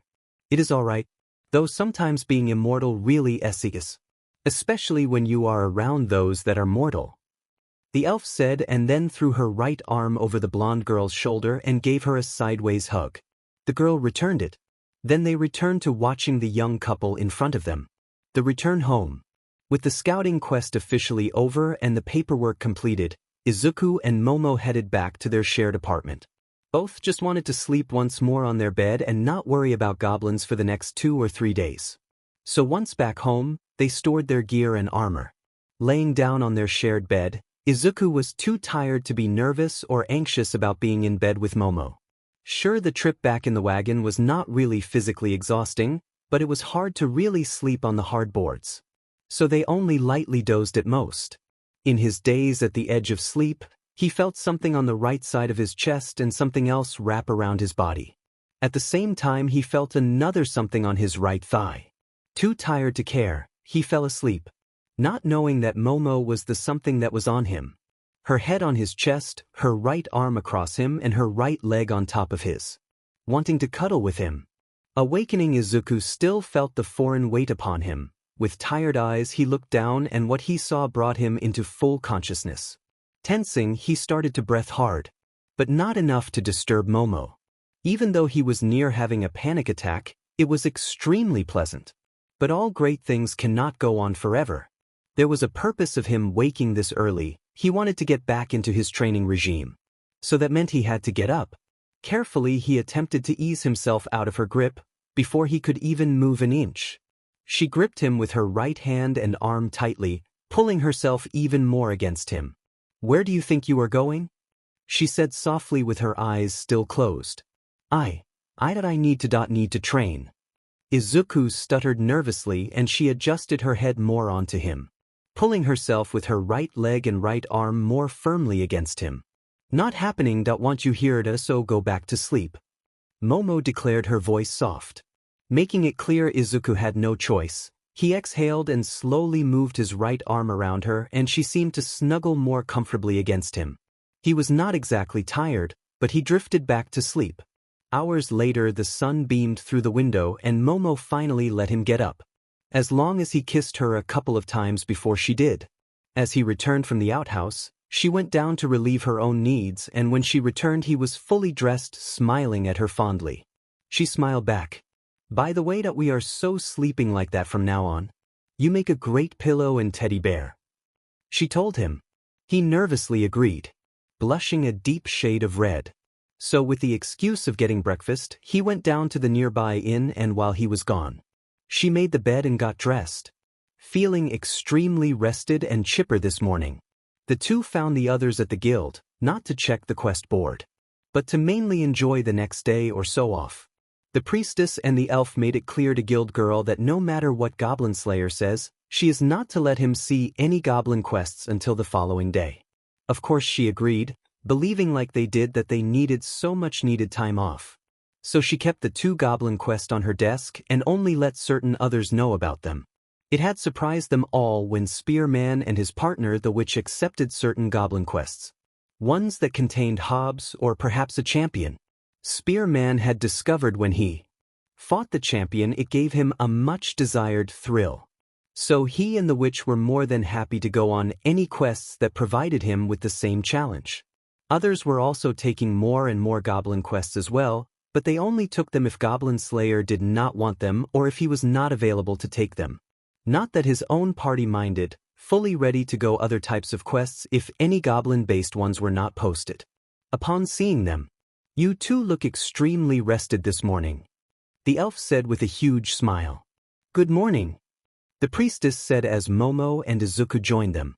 The dwarf was eating and drinking, gesturing for Momo to indulge if she wanted as he chewed on a foot-long sausage. In front of the lizard priest sat 3 wheels of cheese that he munched on.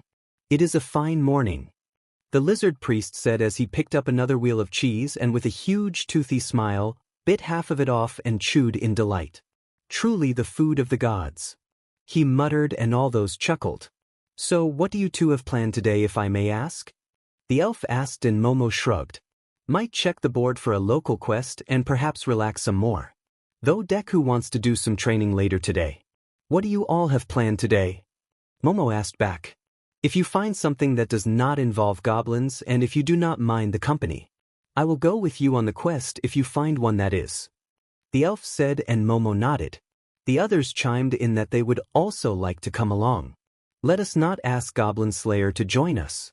He is like a goblin magnet," Izuku said and they all laughed having to agree with that.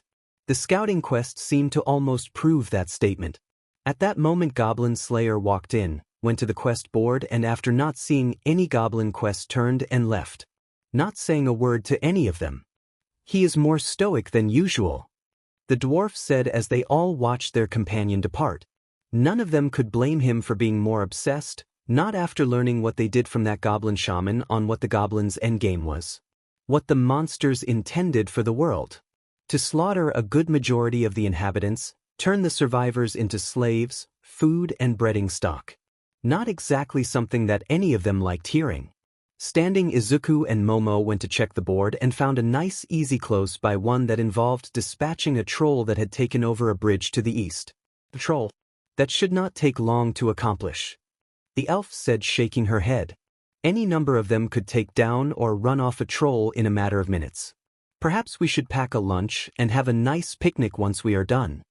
The dwarf suggested, and they all thought that was a splendid idea. The bridge.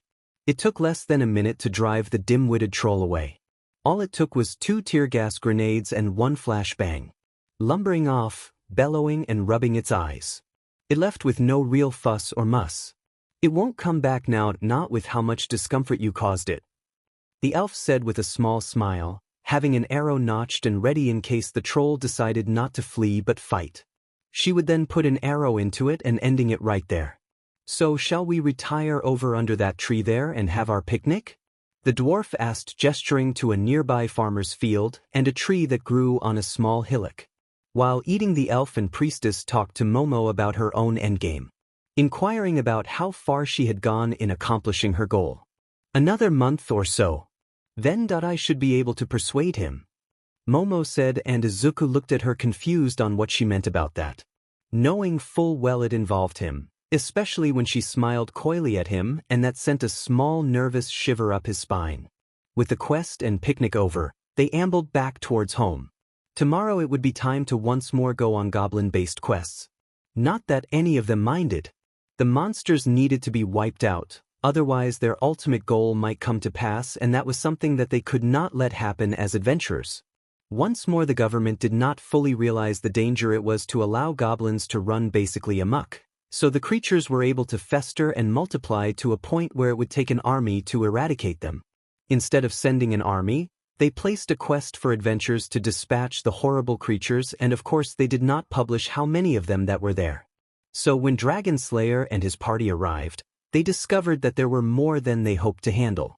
Now, as they conducted a recon of their target, Goblin Slayer was formulating a plan to destroy the huge nest of over 100 of them, plus over a dozen hobgoblins, and from what they could see, 3 champions. All under the leadership of a goblin lord. This is a waste of time. There is no way we can win against so many. This is almost like the attack on that farm where we faced almost the same odds. The elf whispered over at her companions, and those that were there nodded. All but Goblin Slayer, who was still trying to think of a way to eradicate the goblins. Momo created a pair of high-powered binoculars and gazed through them.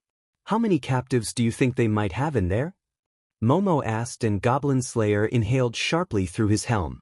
From the numbers and what we heard from the local villagers, at least a dozen, maybe more. Goblin Slayer said, and then Momo located them within the stronghold. Cages containing naked girls were lined against the one wall of the fortress.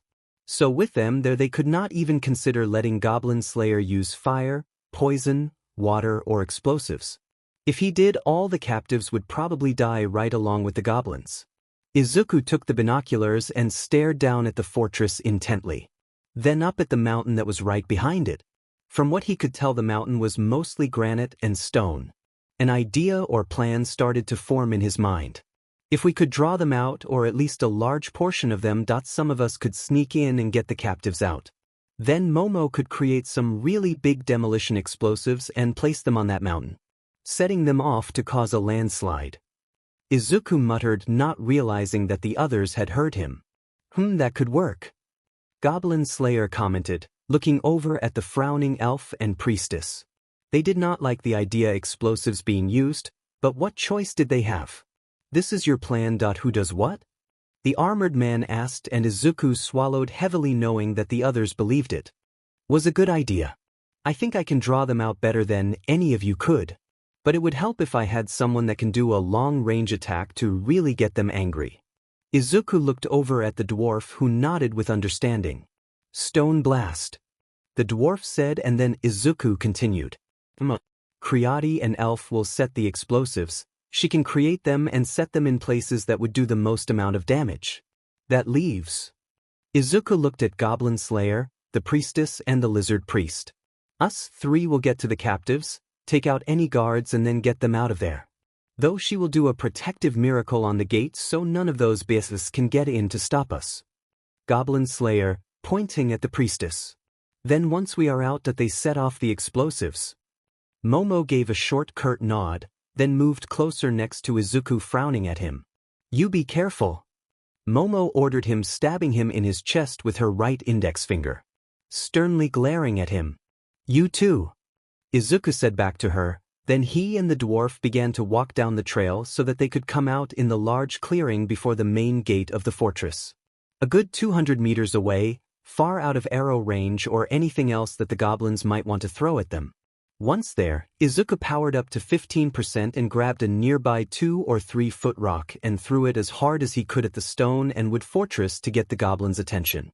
While at the same time the dwarf conducted his signature stone blast, slamming fist-sized rocks into the side of the walls.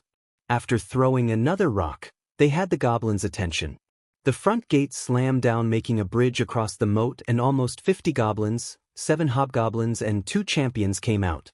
They needed to draw out more of them, so it was time to get destructive.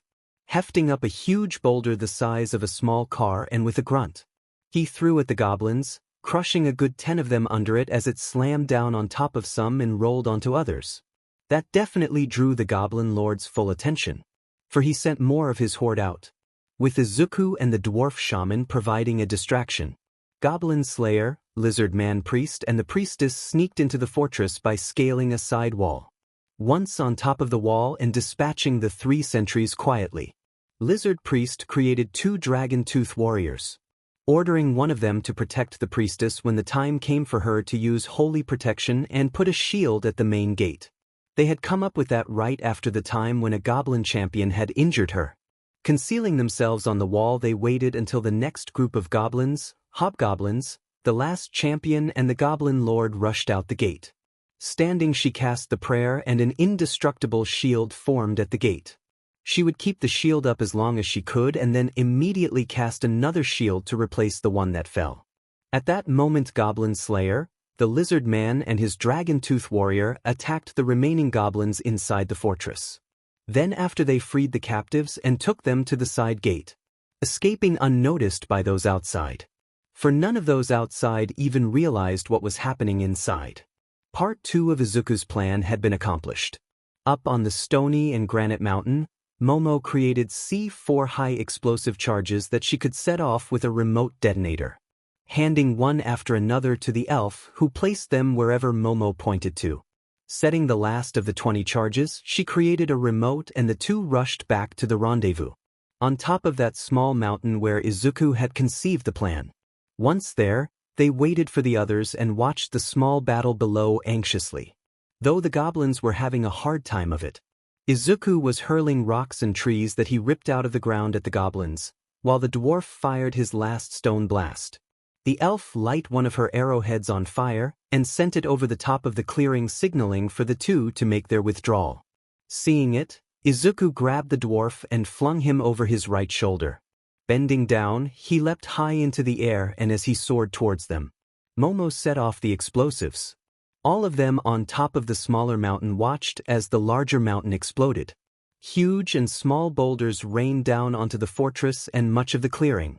The surviving goblins, hobgoblins, champions and even the goblin lord tried to run.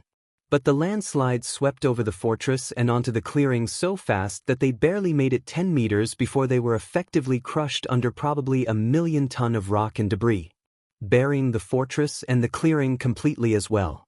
Scratch one goblin stronghold, Goblin Slayer said and sat down to rest. They would have to remain until the lizard priest's creation reached Watertown City 20 miles away and someone came out to transport the captives there to be treated. The journey back home, Momo leaned heavily onto Izuku and decided to wait until they got home to chew him out. During the diversion he had increased his power to 25% and in doing so the backlash had broke some of the bones once more in his hands. But not badly. Even though the priestess healed them, Momo still was upset at him. So she fully intended to punish him for harming himself. Celebration and the reward.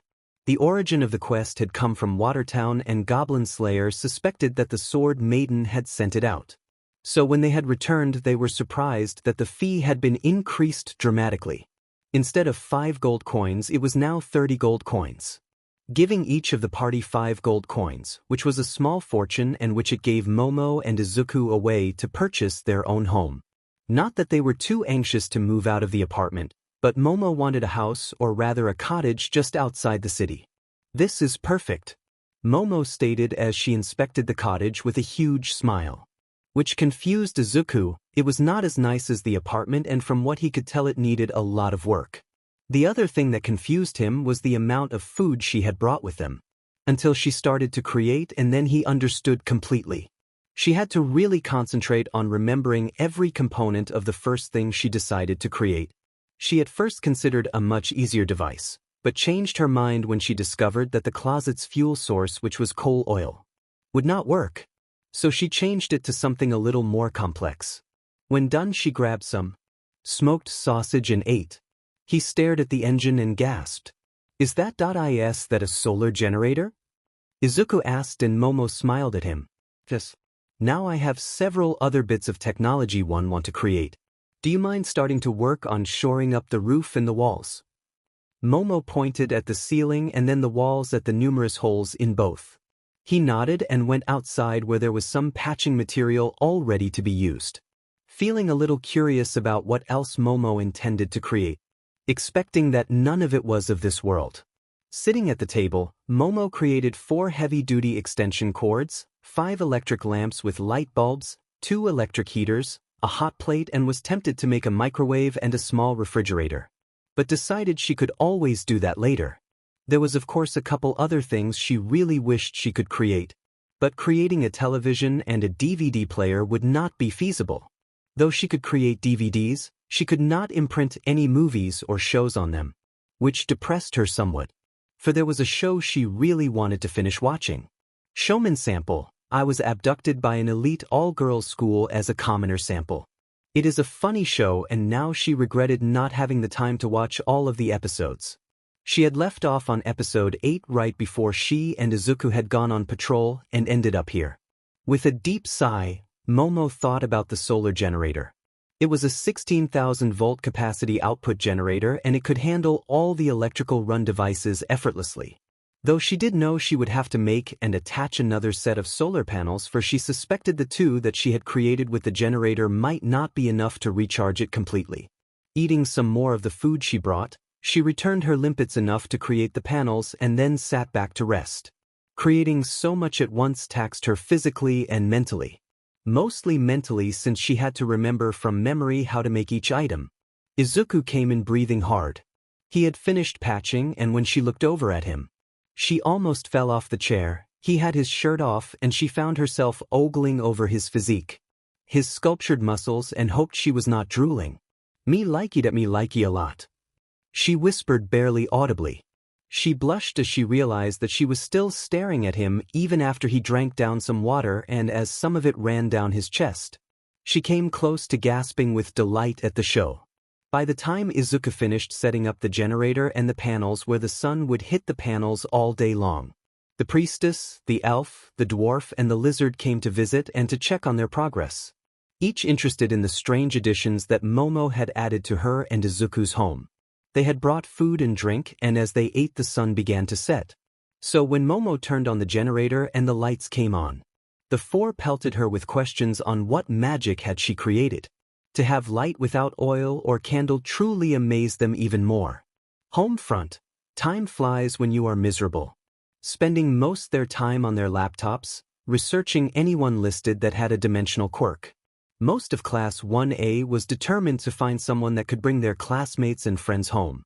But so far they had not found anyone besides Asakaki Tashiniyaki that had that quirk. But none of them was ready to give up. Iwaza discovered what all but Kasuki Bakugo was doing and decided to give them the bad news himself. The Hero Administration, in cooperation with every country's Hero Administration, has conducted an extensive search for someone that has the same or similar quirk as Asakaki Tashiniyaki. They have not located anyone. Not that I am forbidding you all from continuing to search or that I want any of you to give up on hoping that Midoriya and Yaoyorozu may return. But you do have to realize that, I am sorry it is fruitless for you to continue. Iwasa said, and he expected some emotional turmoil and not for Mina Ishido to stand up. It is not fruitless. I will never give up looking for a way to. Mina yelled and then stormed out of the room, dashing to the bathroom to cry. Kyoka and Toru followed her in an attempt to comfort her. Kyoka glared at Iwasa angrily as she left. Tenya Ida stood. I am sorry about her outburst, sir. Ida said, bowing at his waist. But she is right. None of us are going to give up searching for someone to bring our friends home. He stated, not telling the older man that Mei Hatsum was diligently researching and trying to build something to do just that. Fearing that Power Loader or Iwasa would determine it to be too dangerous for her to continue. He wondered what Iwasa would say if he found out that Toru Hagakure had sneaked into the Hero Administration Science Division and took pictures of the research they had conducted upon Asakaki Tashinayaki Quirk. He was betting that the whole class but Bakugo would be in trouble since they helped the Invisible Girl to do that. Just so Mei would the information she needed. No. I am at fault for her outburst. I should not have tried to convince you not to stop. Please accept my apologies and later I will offer them to Miss Ishido as well. Iwasa bowed and decided that it would be best to suspend classes for the day. So he dismissed them and went home himself to take a well-needed nap. En route he suddenly heard Mei Hatsum from within the Hero Support Lab yell loudly and angrily. Crap! You piece of shit! Mei yelled, kicking the technology she had just built in utter rage. Her baby once more was essentially useless. It did not open a gateway to wherever Asakaki Tashinayaki had sent Midoriya and Yaoyorozu. So she was said. She had spent the last 27 hours building her machine and it utterly was useless. So once more she was forced to start over from the beginning. Reading over the information and reports that Class 1A had brought her to assist in her research. Outside the lab, Iwasa chuckled and shook his head. Thinking how foolish of him to accidentally leave a notation about the research the Hero Administration had conducted on Tashinayaki's Quirk in plain sight on his desk back in class 2 days ago. Right where everyone in class could see it and know about it. Another day, another foot of snow. Staring out the window of their cottage that they had moved into 3 days ago, and it started snowing yesterday. Already there was at least a foot of snow outside. Momo shivered even though it was comfortably warm inside her and Izuku's cottage home. 2.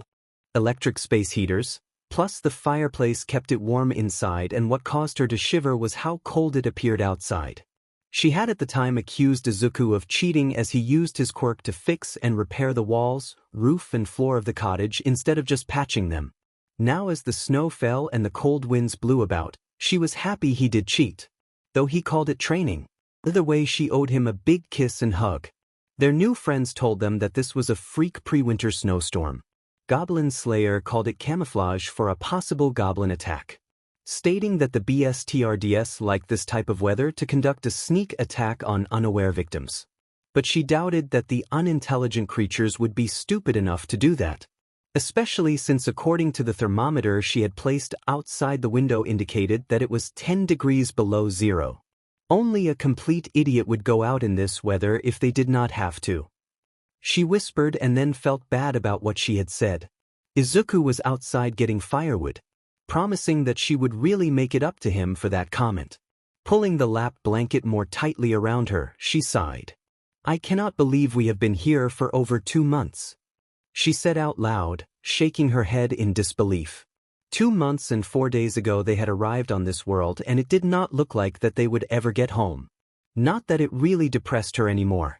If Izuku was not here, then it would have been unbearable. Then she smiled. Tonight is the night. It is time. She muttered and sat impatiently waiting for him to come back inside.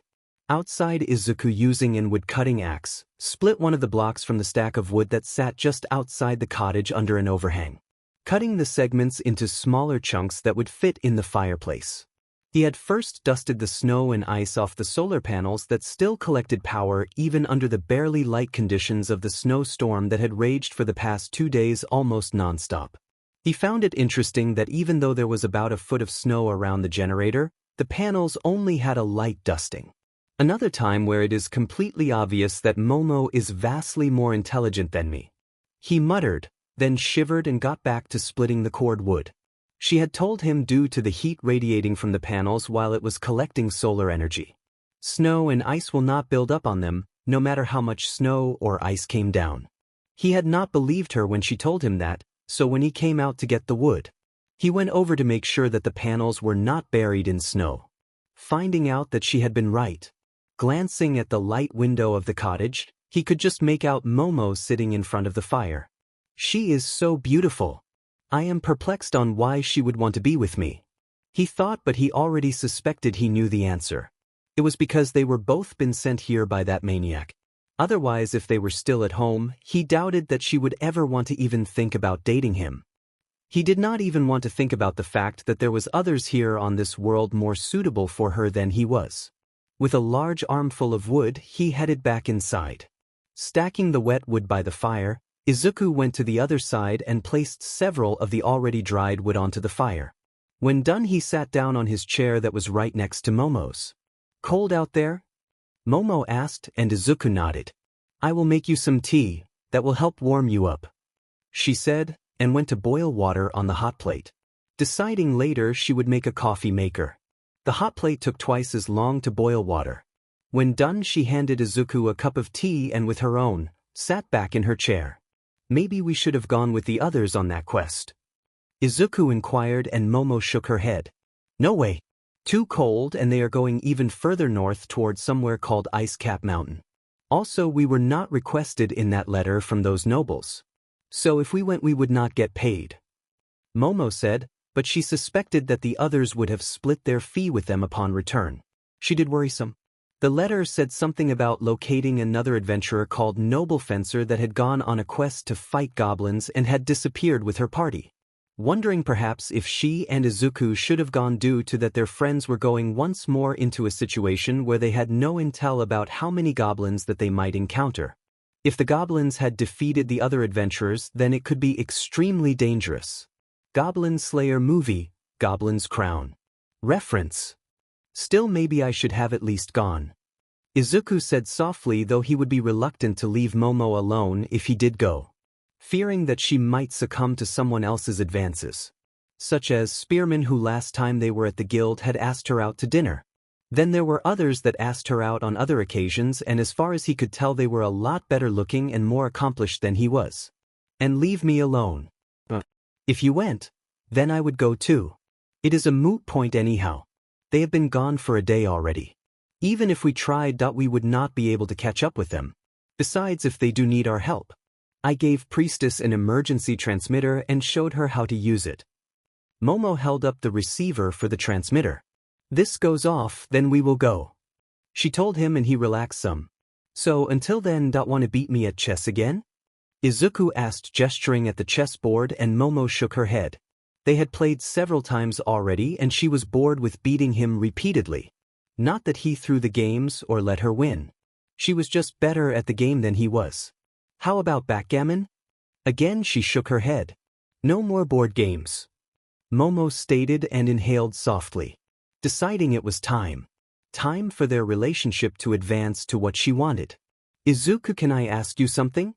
she asked softly, and he looked over at her and nodded. "Yes," Izuku replied nervously. When she had that look in her eyes and the way her expression became serious, always made him nervous. She bit her bottom lip and then reaffirmed her resolve. "Do you love me?" Momo blurted out and waited. Izuku gasped and paled to the same color as the snow outside.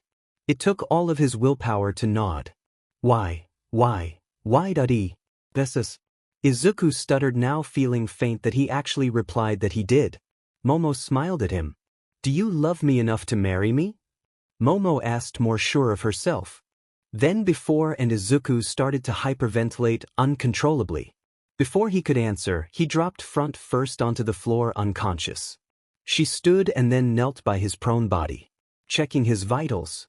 "Ah, good, he only fainted. For a second there I thought I killed him," she said with a giggle.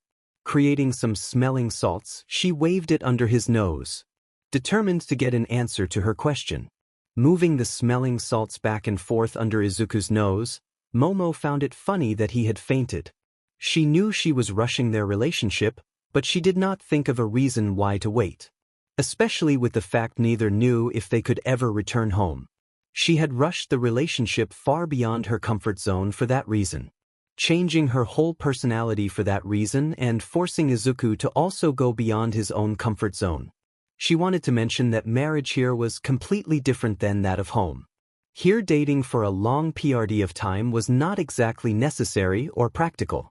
She had researched it by asking the apartment landlord's wife and a few others. She discovered that most of those that were married here that it was nothing more than common law marriage and that there was no prolonged courtship. No, if either a man or a woman wanted to, they could be married by ceremony or just by common law whenever they pleased. Unlike their world, she and Izuku were considered adults. They could be married and have children without any fuss or muss. In fact, she and Izuku, since they lived together, could be considered already married regardless. But what she really wanted was to have their friend the priestess conduct the bonding ceremony instead of just going under the common law, just to finalize that they were married. When he groaned, he opened his eyes and peered up at her.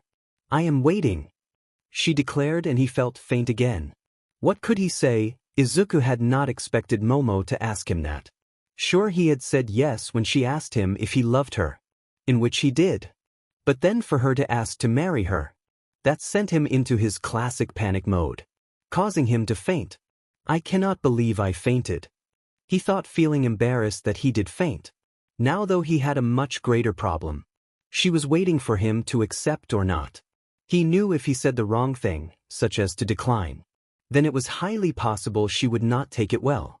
Yes, he figured she was rushing their relationship a lot, skipping over in their world a long courtship of dating and having moving their romance at a normal pace. But here on this world, there really was no need to do that, especially with what they did for a living. The adventurer's life was not a guarantee that it would be a long one. That was the only big similarity that their world had with this world. For it was the same as being a hero in their world. At any time a hero could be killed. He looked at Momo and noticed that she was still waiting for an answer. After several moments. "So how about it, Izuku? Do you love me enough to marry me?" Momo asked again, and he began to pale again. "Please don't faint again. If you do not want to, just tell me. I promise I will not be upset." Which was untrue, it would upset her.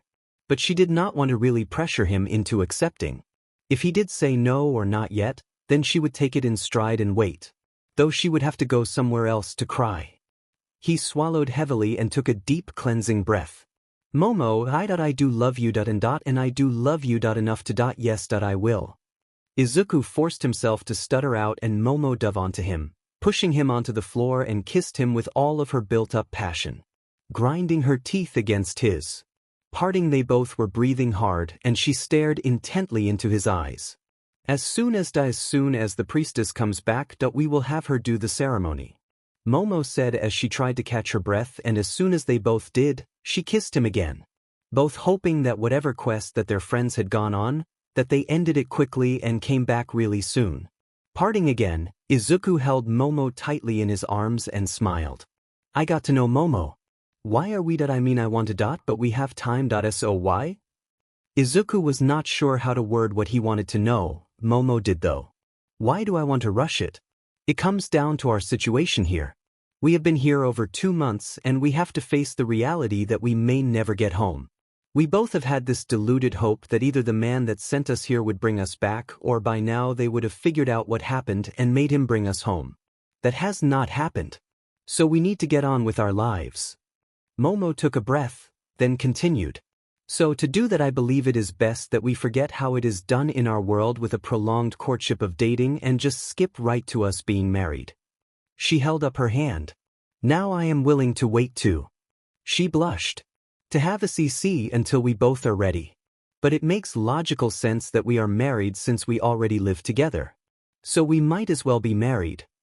She did not want to mention that she was tired of all the men that when Izuku was not around tried to come on to her. Here it was worse than back home. They were more persistent here, and she also was worried that there were girls that she had noticed eyeing Izuku in a way that made her hackles rise.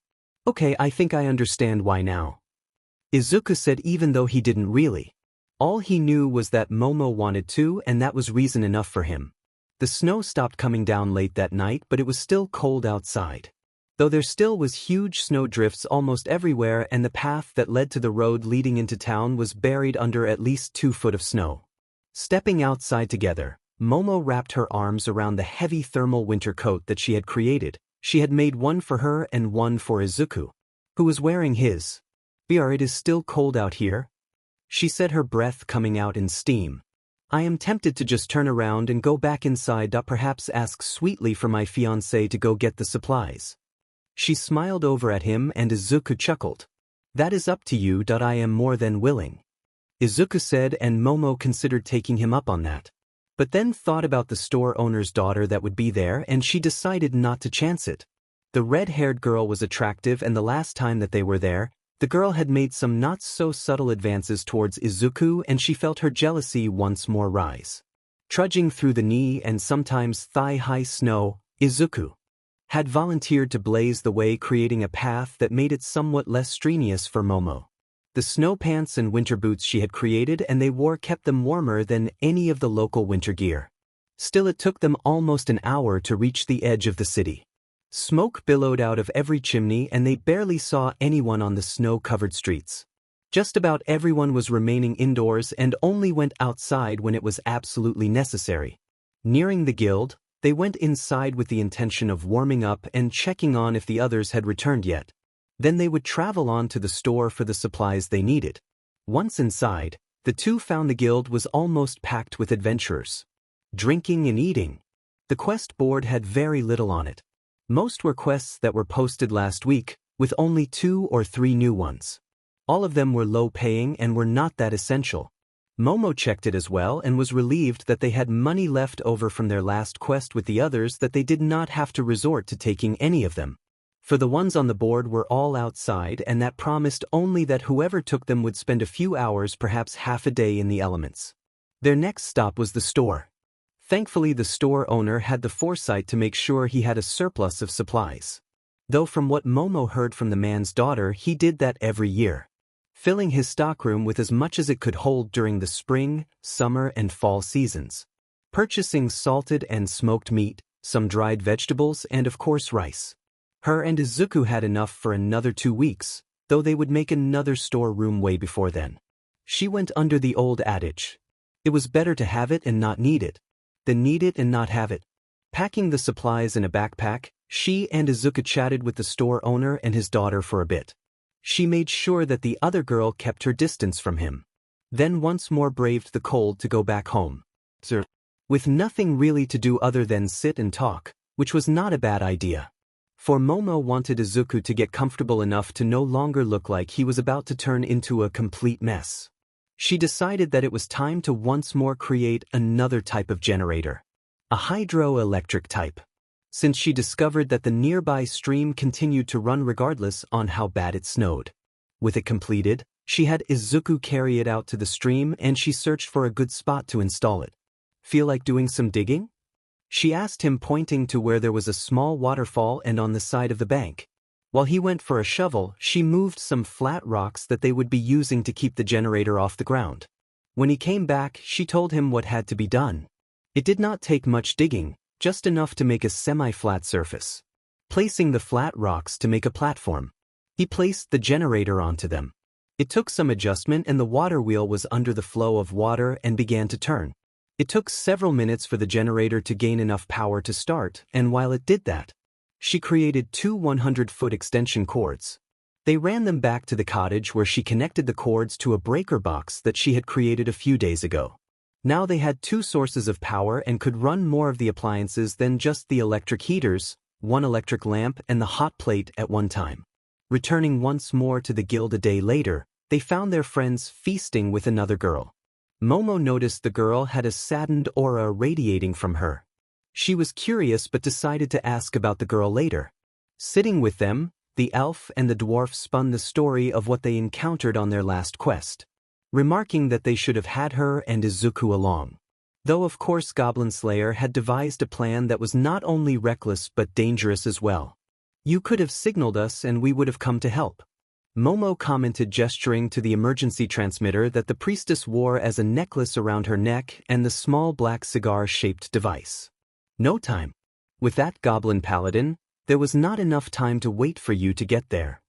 Goblin Slayer said, though he had thought about having the priestess signal them after they found Noble Fencer. Calculating that even with Izuku carrying Momo the distance at the speed he could have used, it would take half a day for the two to get there in time to aid them. So when the priestess inquired about signaling them with that strange item, he decided it was not feasible. Still, Goblin Slayer, I doubt that we would have had to resort, causing an avalanche to destroy those goblins, if Deku and Creati were there. The elf said, and Noble Fencer looked at the two new arrivals closely, noticing their rank tags. I do not understand. You four are silver ranks. How would having these two obsidian ranks there make that much of a difference in how Goblin Slayer dispatched those goblins? Noble Fencer asked, and Momo smiled, gesturing first over at Izuku. Well, he is remarkably strong. In fact, he probably is the strongest person on this world. Momo then pointed at herself. And I can create anything that I know how to create. From explosives to advanced technology that this world has never seen before. She did not mind gloating a little bit, especially about Izuku. The young woman stared at them both wide-eyed. Then over at the others. It is true, the priestess stated, giving a quick tale of the other times that Izuku and Momo had gone on a quest with them. Recounting how Izuku threw large boulders a good 200 meters effortlessly, and before that when he fought a goblin champion just as effortlessly. Then about Momo and how she created what she called gas grenades and later explosives that turned a mountain into a crater. To demonstrate that she could do this, she created a simple BIC lighter and lit it. The others stared the flame in complete awe. Then why do they do not have a higher rank? If they are as powerful as you claim, should they not be steel rank or higher? Noble Fencer asked, still staring at the flame, and Guild Girl overheard her, so she decided to answer. That is how the guild works, Mississippi. You should know that. Creati and Deku may have incredible abilities, but the guild has to follow the rules and they have to go through the same promotion examination process as everyone else does. Guild Girl said, then smiled. Though I should tell you too that you are up for another promotion. All that remains for the file examination and of course the paperwork. She told them and then served the mugs of ale from her tray, leaving to serve ale to other tables. Hey, that is good news, the priestess said with a huge smile. Momo smiled as well. I have better news than that. Me and Deku are getting married. That is, if you are willing to do the bonding ceremony. Momo said, chuckling lightly as Izuku paled and then blushed. The blonde girl gasped excitingly. Yes, of course. Congratulations. The priestess said loudly. That is a reason for us all to celebrate, Goblin Slayer? The dwarf reached over to his cask to fill his mug once more. Drinking heavily from it, the elf laughed. Like you need a reason to celebrate. The elf declared, and everyone laughed. Marriage? What might that be? The lizard priest asked, and the elf explained. That is not how we lizard men do that. We do not have one single mate, but several. It is better that way so we can have several children at once. He said proudly. Not that I have any at present. I am still trying to elevate myself to dragon. You're lost, Scaly. One dwarf woman is always enough for a dwarf man. The dwarf drank down another mug. So when do you want to do this?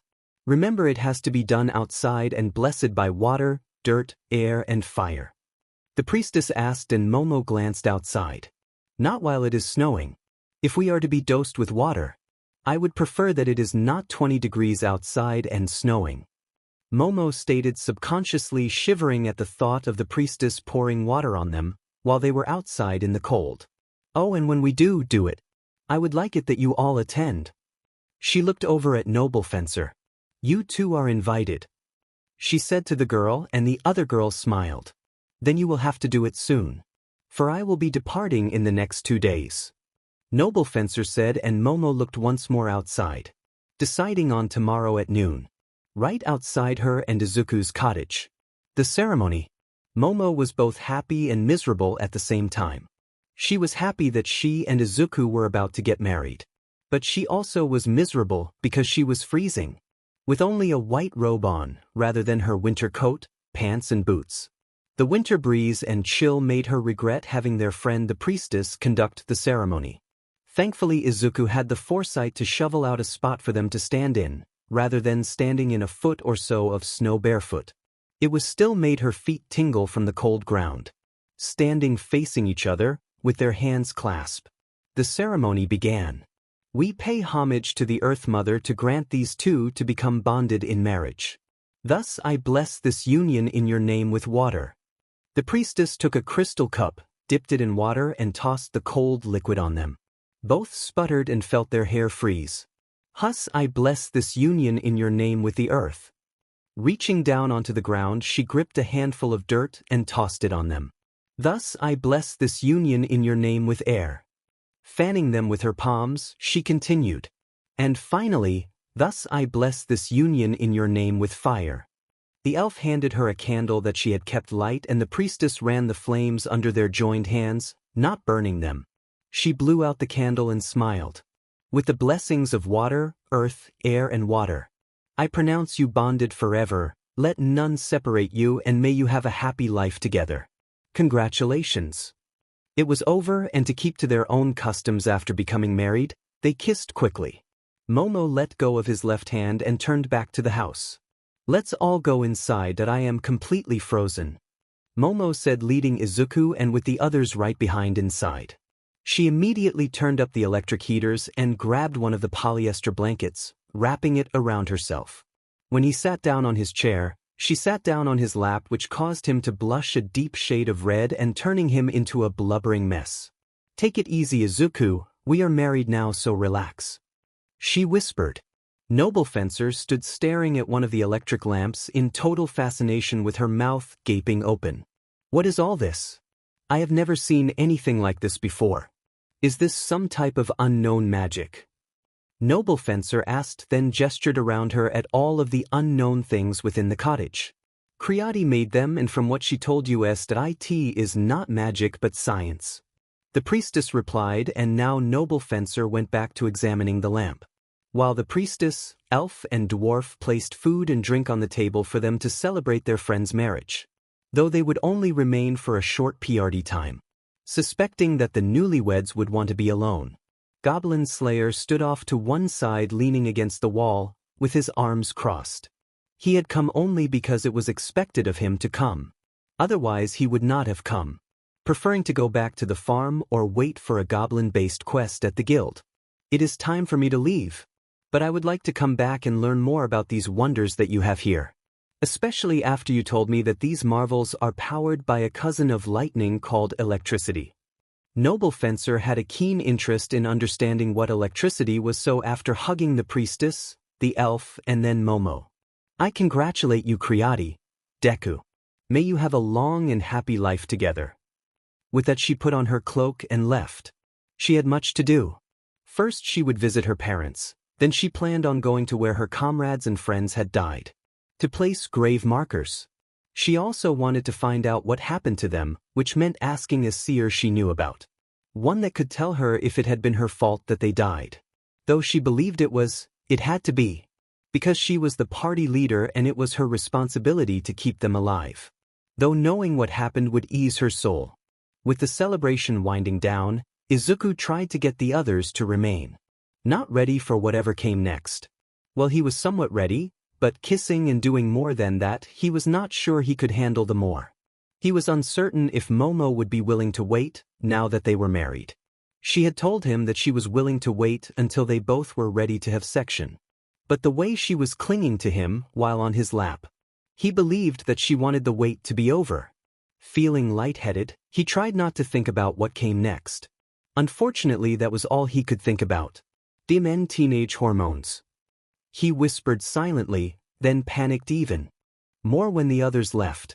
Take it easy, Izuku. I told you that we can wait until we both are ready. Momo said, though she was completely lying. She did not want to wait. By this world's customs, they were married. She was married and she was more than ready. In fact, all it took before for them to be considered under the common law was that they consummate and then they were considered married. But she believed that having the actual ceremony would perhaps convince Izuku into them being NTMT. She could tell that it would take her perhaps just seducing him. Not that she actually knew how to do that. Oh, she knew the mechanics of them having SEC from some instructional videos, Pawn, she watched once with Mina, Toru and Kyoka. Once more going beyond her and his comfort zone. He sighed with relief. But I do expect you to snuggle and cuddle with me tonight. Along with a lot more kissing. He paled once more. Sir. Back at the guild. While the others made their way over to a table to continue celebrating. Goblin Slayer went to check the quest board. Grumbling audibly that there was no goblin-based quests available. Not that they needed the funding, but he believed that the cold winter generally was when the goblins were more brazen. What he did not know was some others had taken the goblin quests prior to him arriving. Spearman and the witch decided to go on one that he believed would be entertaining, since it involved a group of about 30 goblins with 2 hobgoblins. While 4 emerald rank adventures had taken the other 2. So there was none available for Goblin Slayer to go on. Sitting at the table, the elf smiled and gestured at Goblin Slayer. Should we tell him? She asked, chuckling, for they all knew about the 3 posted quests and who took them. The dwarf shook his head. No, we better not. He might not take it well to learn that Guild Girl had not posted them until after he checked them earlier. The dwarf said, and then they all lightly laughed. Believing it best that Goblin Slayer take some time off, which meant that they could take some much-needed time off. They at least wanted time enough for their newlywed friends to have a decent amount of time to be newlyweds. At least 2 nights and 3 days. Then Guild Girl would put the postings up normally. That is what they all agreed to do. 10 years. May Hatsum muttered as she rechecked her math once more. It will take 10 years to completely recreate and modify Asakaki Tashinyaki's DNA cells to access his quirk to open a similarity. She moved over to another whiteboard and began to review her latest schematics. She would need live cells from Tashinyaki for her creation to work, so that meant cloning from the samples that the Hero Administration had taken. To clone the cells was not the only problem. She would also have to find the almost undetectable quirk micro-emzenes within that cell. Otherwise, there was no possible way to even make her creation open a portal. Taking several pictures of her research, she sent them to David Shields. Hoping that perhaps she was wrong with her math, that perhaps it would not take that long to clone the DNA. But she knew her math was spot on and correct. Back to business. 2 nights and 3 days went by rather normally. At most, Momo found she was able to get Izuku to cuddle at night, while during the day they spent the time becoming more comfortable with each other. They were somewhat used to living together as roommates that shared the same bed. Now, though they were married, twice she was tempted to strip down naked and parade around the main room in all of her glory. But she knew if she did that, not only would it embarrass her, and she doubted she had the nerve. Izuku would probably have a slide. So instead she pressured him into kissing her more often, letting him get used to that aspect of their relationship. They had not discussed the future yet, mainly due to that they were both still hopeful that somehow they would get home. Within an hour they were leaving the city en route on a quest. Of course it was one that involved goblins.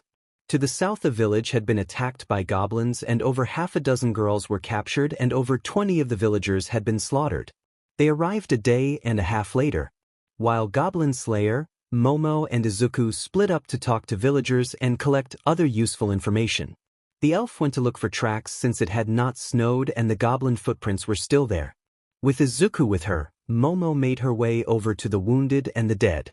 Handing the village healer some antibiotics and some pain medication she had created while they rode in the back of the wagon. While Izuku went to check on the dead goblins. There were about 10 of the monsters stacked behind a wall. Goblin Slayer wanted to know what type of weapons they had, so he left it for Izuku to check. Momo talked to the healer about the dead and wounded, finding out something that made the whole situation worse. Once done, she joined the others. I have some bad news, she stated as Izuku arrived with Goblin Slayer. As do I.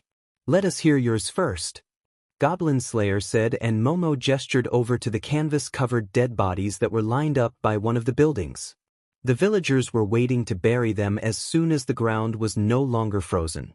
As for the goblins, they intended to burn them right after Goblin Slayer and his party left. There are 2 adventurers among the dead.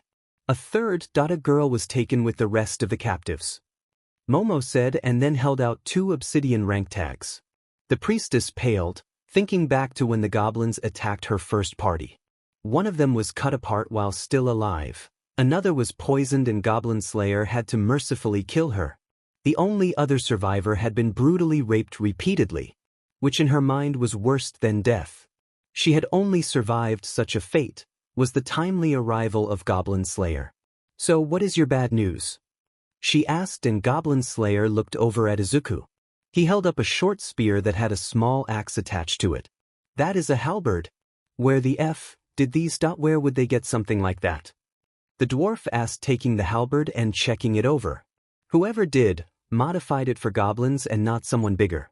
That is something we need to find out. If these become widely used by the goblins, it could cause disaster." Goblin Slayer stated. "Entering a nest could prove deadly." Momo took the shortened halberd and examined the small axe-like blade and the spearhead. It was roughly made and had indications that whoever did make it was not a seasoned blacksmith. "You see it too, Creati?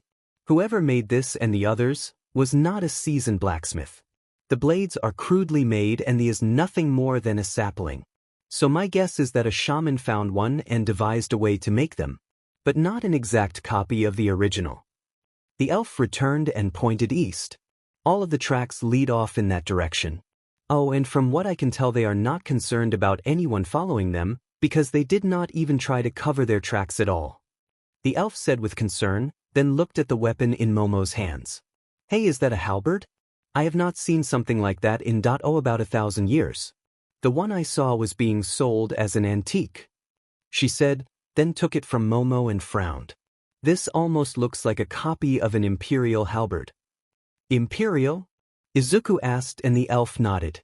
"Oh, about 5,000 or so years ago there was an empire in the far south that tried to conquer the world. They made it to about the high plains 100 miles from Hor and were defeated by an army of elves, humans, dwarfs, lizard men, and just about every other race in the land." The elf said, rubbing her fingers over the blades carefully. "Are you talking about the Talbaner Empire?" The dwarf asked, and the elf nodded. "Yes. I bet 10 gold coins that somewhere around here is an imperial weapons cache. I have heard from some historians that the empire liked to establish supply caches all over the region, mostly in caves."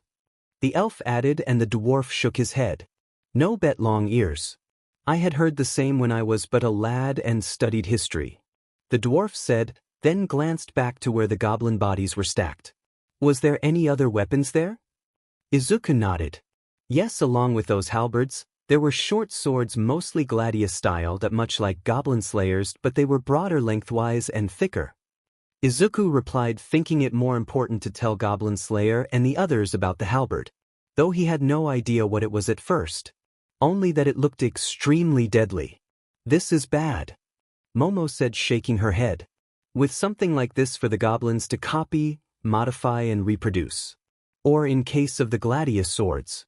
If they did share this with other goblins, it could have deadly repercussions." She thought about it.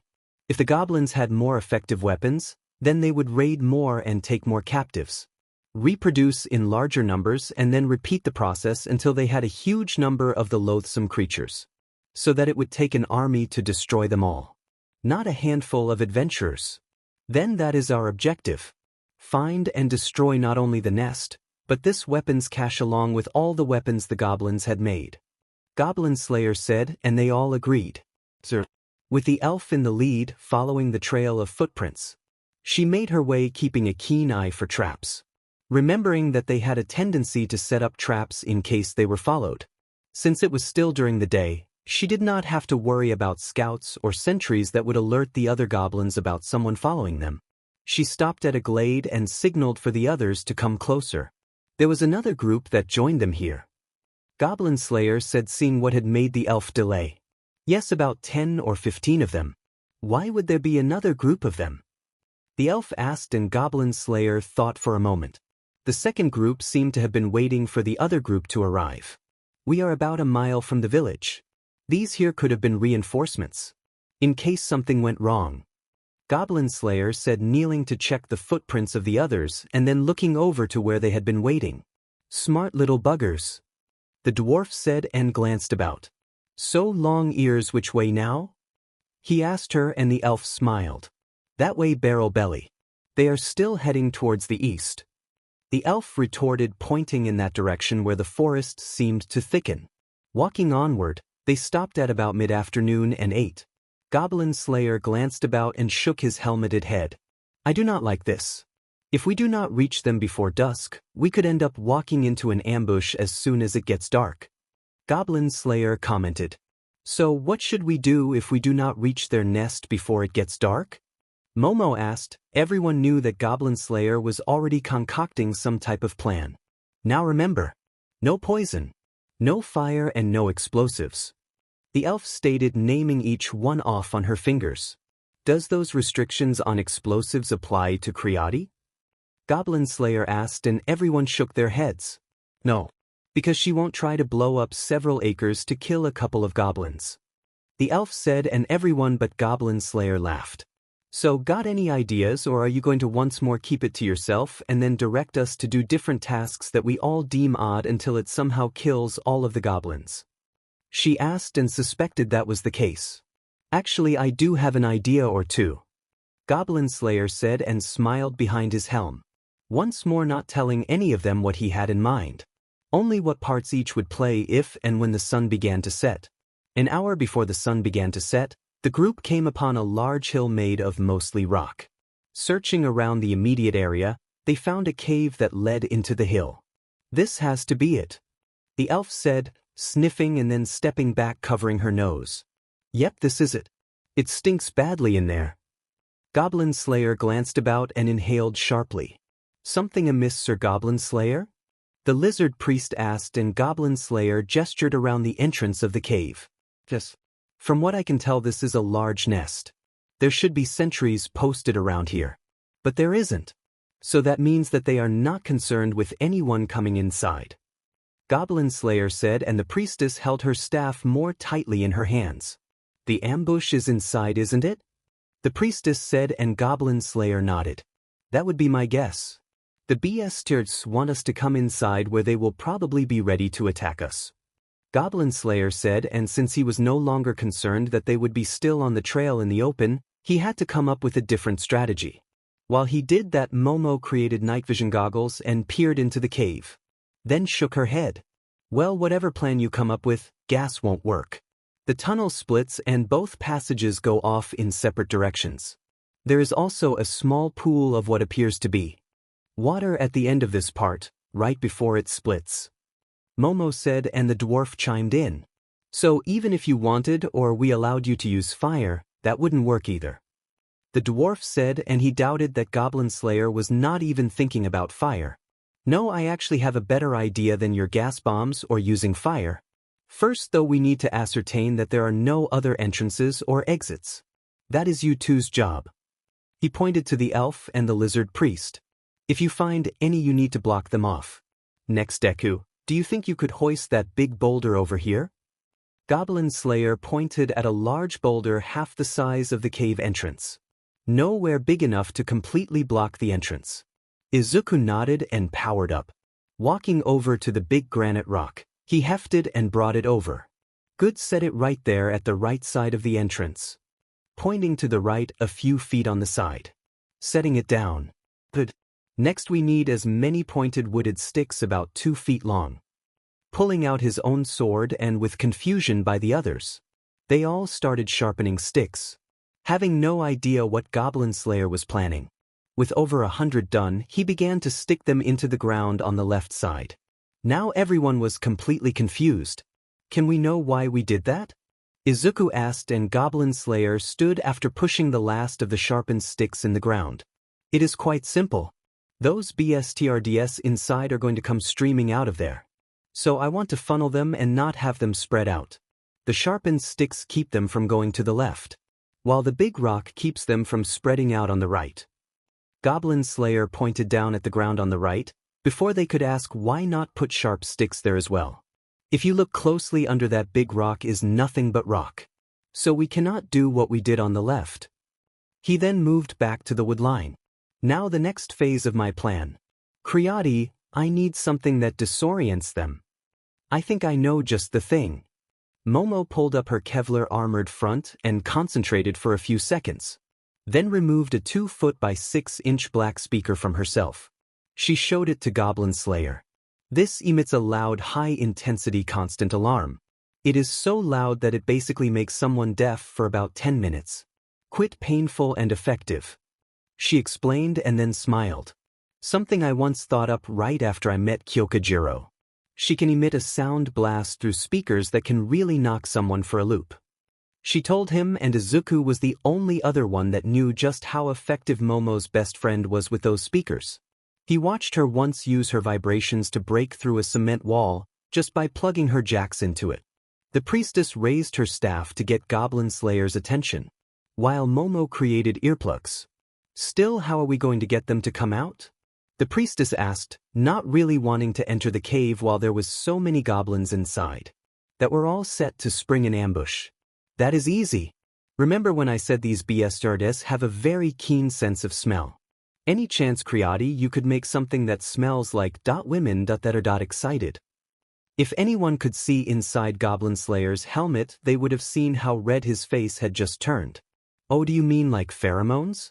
Momo asked and then realized no one from this world would know that was, and she was not about to explain, not in mixed company. I think I know what you are talking about, so yes, I can make something that smells like women and make it really potent. She blushed slightly, as did the priestess. Looking over, she also noticed that Izuku was also blushing. Pulling some rations out of her bag, she ate. Now the last part of my plan. Priestess, you need to use your protection spell to keep them from getting out of the kill zone. Which means you have to use 2 protective shields, again. 1 at the entrance and 1 right in front of us. Goblin Slayer said, and the blonde girl nodded. At that moment the elf and lizard priest returned. It is done, Sir Goblin Slayer. We found 7 smaller entrances and have blocked them all off with rock. The lizard priest said as the elf examined the preparations that had been made as Goblin Slayer explained his plan to them. Sounds like it will work, but if a large number comes out, even disoriented, it could be hard to take them all down. The elf said, thinking about when they were at Watertown and them fighting a surge of them coming at them. This time they did not have a portal to take cover under or a roof of rock to crush them under. Izuku looked over at an even larger boulder that sat undisturbed for years. It was the size of a dump truck and probably weighed just as much. This one was more like a slab of rock. He loathed the idea of killing, but it was at this point necessary. He raised his right hand. I will take care of the goblins. The rest of you need to stand clear. Izuku said softly, and all eyes turned towards him. As he pointed over at the slab of rock. Sir. Waiting for the goblins to come out, Momo sat next to Izuku and leaned closer. Do you know what today is? She whispered to him, and he looked at her. The 4th day of Norik. Izuku replied, and Momo gave a soft laugh, shaking her head. Well, yes. But on our world, do you what day it should be? Momo asked, and he shook his head.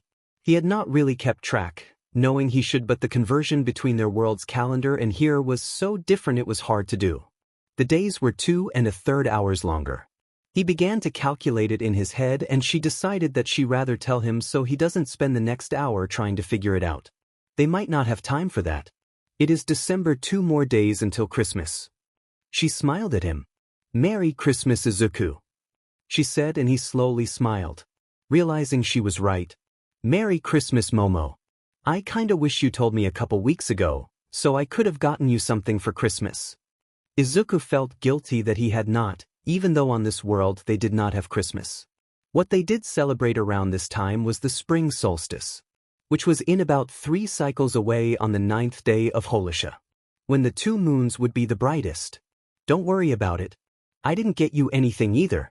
I actually only deduced that it was nearing Christmas only yesterday. Momo told him and leaned her shoulder against him. I think it might be upsetting if we did celebrate Christmas, because all it would do is remind us that we are not home with our families. He had to agree because it was true. Get ready. Goblin Slayer announced, pointing at the cave entrance. Everyone put their earplugs into their ears, and Izuku stood and activated 30% of One for All.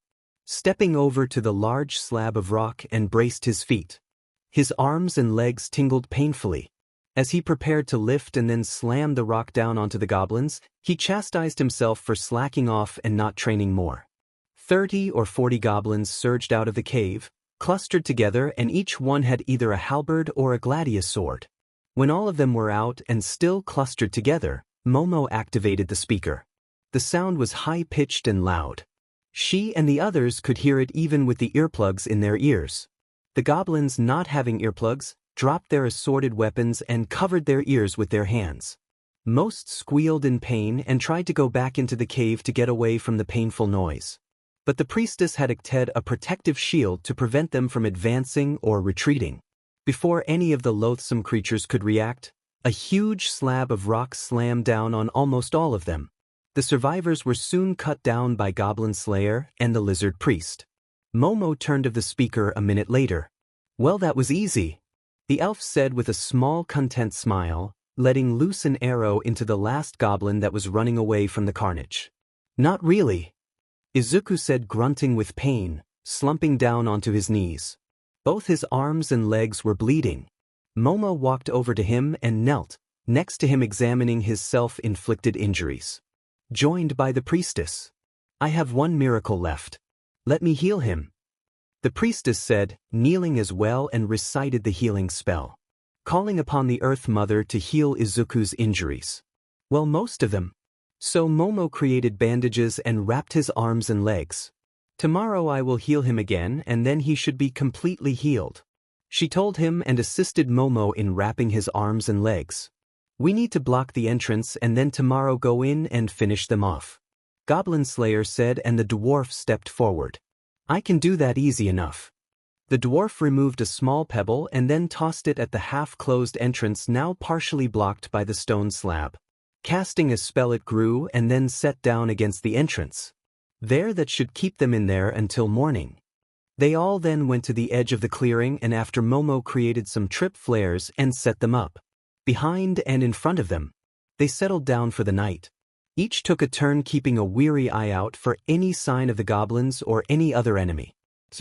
A half hour after sunup, Izuku moved the dwarf-made boulder out of the way, and the elf set 2 arrows into the 2 goblin sentries before they had a chance to alarm anyone else inside.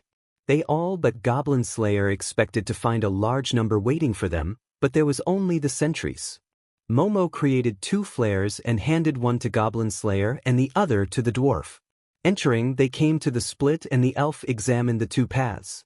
"I would hamper a guess that they are down that one to the left. The other, it is well traveled, but not as much as that one," she said, pointing at each. "We go to the right first. Creati, leave one of those burning trip lines here to make sure that none of the goblins try to sneak in behind us," Goblin Slayer said, and Momo removed one of the 24 she had already created last night from her bag. She had unset them right after they all arose and packed them in her backpack. Setting one of them up across the left tunnel, they all proceeded down the right.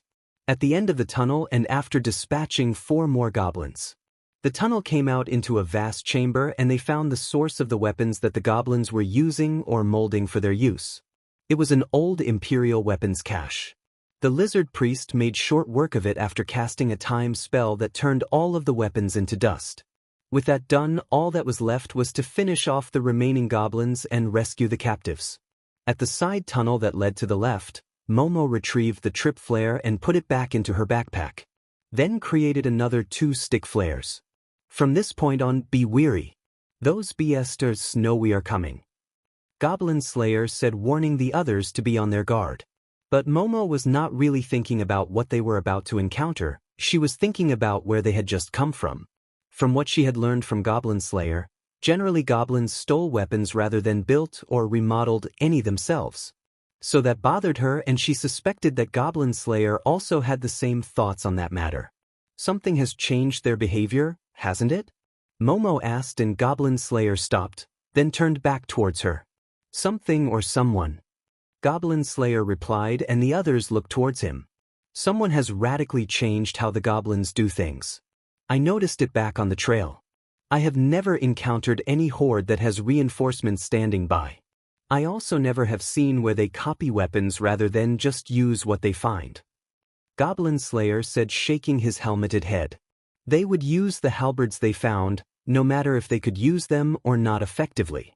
He told them, and that made them all slightly nervous. So you do not think it is a shaman or a champion that has effected this change, do you? The elf asked, and Goblin Slayer once more shook his head. Then perhaps a paladin? No. I think it might be something even more foul than a paladin. Goblin Slayer gripped his sword more tightly in his hand, then gestured with the flare deeper into the cave. Moving on, they encountered a small number of goblins, and after dispatching them, they continued on. This tunnel was longer and went deeper than the other that led to a weapons cache. Nearing a turn in the tunnel that veered to the right, they once more came upon a small band of goblins. In front was a shaman, who Goblin Slayer threw his sword into, ending whatever spell the shaman was about to cast. The other goblins fell just as quickly with arrows and a few sword cuts from the lizard priest. Another change in their behavior that concerns me. Generally, a shaman stays far back and does not lead from the front. Goblin Slayer whispered. At the end of that tunnel, it once more turned, but this time to the left, and at the end of it they all could see a faint light ahead. Looks to me we are coming upon a chamber of a sort. The dwarf commented. Be alert. I am suspecting that this is where most of those that are left are waiting for us. Goblin Slayer advised, readying himself as they entered the large chamber. Once inside, they all stared in shock at what they had found. It was more like a throne room, and at the end of the large stone room was a throne. An actual throne made of stone, and sitting on the throne was a human man. The man was about 20 years old and was dressed in what once long ago could be considered finery. But now it was pale, shredded, and was in poor condition. Welcome, are you from the Empire? It was passed down from the beginning, generation to generation, that someday the Empire would come and I would be able to serve them. To be ready, I have recruited, tamed, and led these goblins, so that they may join the Imperial Army when it comes. As did my father and my father's father. The man said with a huge sadistic smile. Who are you? Goblin Slayer asked, and the man gave a short chuckling laugh. I am the last descendant of Sario Lindist, centenarian of the Empire. I am Torsho Lindist, and my father appointed me with the rank of centenarian when he died. Now I ask again, are you from the Empire? Torsho asked. Are you the reason the goblins have halberds and swords? Are you the reason that they attacked the nearby village and took captives? The elf asked sternly, and Torsho looked at her and smiled. Oh, a high elf. Then Tasrio looked at the two other girls before him. Ah, two more human girls as well. Now these three would be perfect for my harem. The others were not suitable. Not even that spirited girl who claimed she was going to kill me, so I let my subjects have them. The elf notched an arrow and aimed it at Torsho. Where are they? The elf asked sternly, ready and willing to put an arrow right into Torsho's forehead. He smiled and looked over to his right at a wooden door that had a padlock on it. In there, because of some type of problem outside, my subjects have not had the opportunity to play with them yet. Mostly I had them punished for being insolent towards me. Torsho said gleefully, and Goblin Slayer placed a restraining hand on the elves, stopping her from letting loose her arrow. Wait, why do the goblins even serve you? Goblin Slayer asked, and Torsho laughed loudly. Because I am their lord. They serve me because my father's father brought some of their young here and raised them to be warriors of the Empire. Torsho said, then seemed to be looking at nowhere in particular. To that end they raid the nearby villages for captives to increase their numbers. All the while I have began to look for ones to be placed within my harem, so that the Lindist line will continue. Now if these three are from the Empire, then they would make a fine addition to my harem. Especially the High Elf, for she would bear a child that would have the name Lindist live for a very long time. Though that one there, the one with the dark hair. She might give me a very exceptional son. I guess all three of them will have to do. Izuku stepped in front of Momo protectively, activating one for all to 10%, deciding if the maniac even tried to get near her, he would tear the older man apart. You are insane. Izuku stated, and Torso glared at him. How dare you call me that? What is your rank? For I have been granted the rank of centenarian, and for a lower subordinate to call his superior insane. I should have you flogged. Torso then looked back at the entrance to the chamber. Guards, come in here and flog this boy. He commanded, and when none came, he yelled louder for his guards, and again none came. Shaman, come and punish this boy. He has insulted his superior. Can I end him now? The elf asked, and Goblin Slayer nodded, removing his hand from hers. She sent an arrow right into his right eye. Torso screamed and clutched at the. She sent another into his chest, and he dropped to the stone floor. 7 goblins rushed out of another door. These were barely grown adults, and Goblin Slayer cut them down without mercy, freeing the captives and bringing them into the large chamber. The elf and Momo found blankets so that the girls would no longer be naked. Upon arrival, the goblins stripped the girls, and after being declined by Torso, they were chained and placed within the locked room to await the goblins. The 9 girls and the adventurer were all thankful that they had been freed before anything had happened to them. Unlike those before them, in one corner of the cell was a stack of human bones. Within the other room, Goblin Slayer killed the infant goblins. Meanwhile, Izuku, the dwarf, and the lizard priest searched the chamber and found a few interesting items. Namely, an old journal which none of them could read, since it was in a language none of them had ever seen before. The whole situation bothered Izuku, as he continued to search inside what must have been Torso's bedroom. They had located it off to one side of the chamber behind a fake big rock, along with what would have been the room where the madman would have held any girls in his harem, which was thankfully empty. In the man's bedroom, Izuku found things that made him shudder, then realized that Torso had lied all about being from the Empire. In fact, he lied about everything. That he had been a descendant of some centenarian called Seriolindist. Noticing something odd about the sleeping pallet, he removed the pad and ran his fingers along the stone. It had a grove running completely around the slab of flat rock. With a little boast from One for All, he removed the slab and found something he didn't expect to find. A partially decomposed body. With a strong exhale, he went back to the door and peered out of the room. He called for Momo to join him, and after she was inside, he shut the door. What's wrong, Izuku? She asked, and he pointed to the desk that held several items that made Momo gasp. Are those .wo? But I thought Torso claimed he was from that empire. At that point, he showed her the body. I think that is Torso Lindist, Izuku said, and Momo looked quickly back into the other room. Then who was that? Momo asked, and Izuku pointed to the items, one of them a wallet. Inside was a driver's license from the United States. The picture had the spitting image of the dead man in the larger chamber. Issued and expired 10 years ago. The man's name was Daniel Hamilton. So 10 or so years ago, this Hamilton came here. He killed the real Torso Lindist, and then what took his identity and began to boast that he was the descendant of Seriolindist. All the while doing exactly what the real Torso had done. It makes no sense. Why would he do that? Picking up several other items on the desk. All from their world. What concerns me is if he is from our world, then what was his quirk? Izuku asked, and Momo shrugged. Maybe he was like you. Maybe he was quirkless. Though if he was, how did he get here? Momo asked back and shook her head.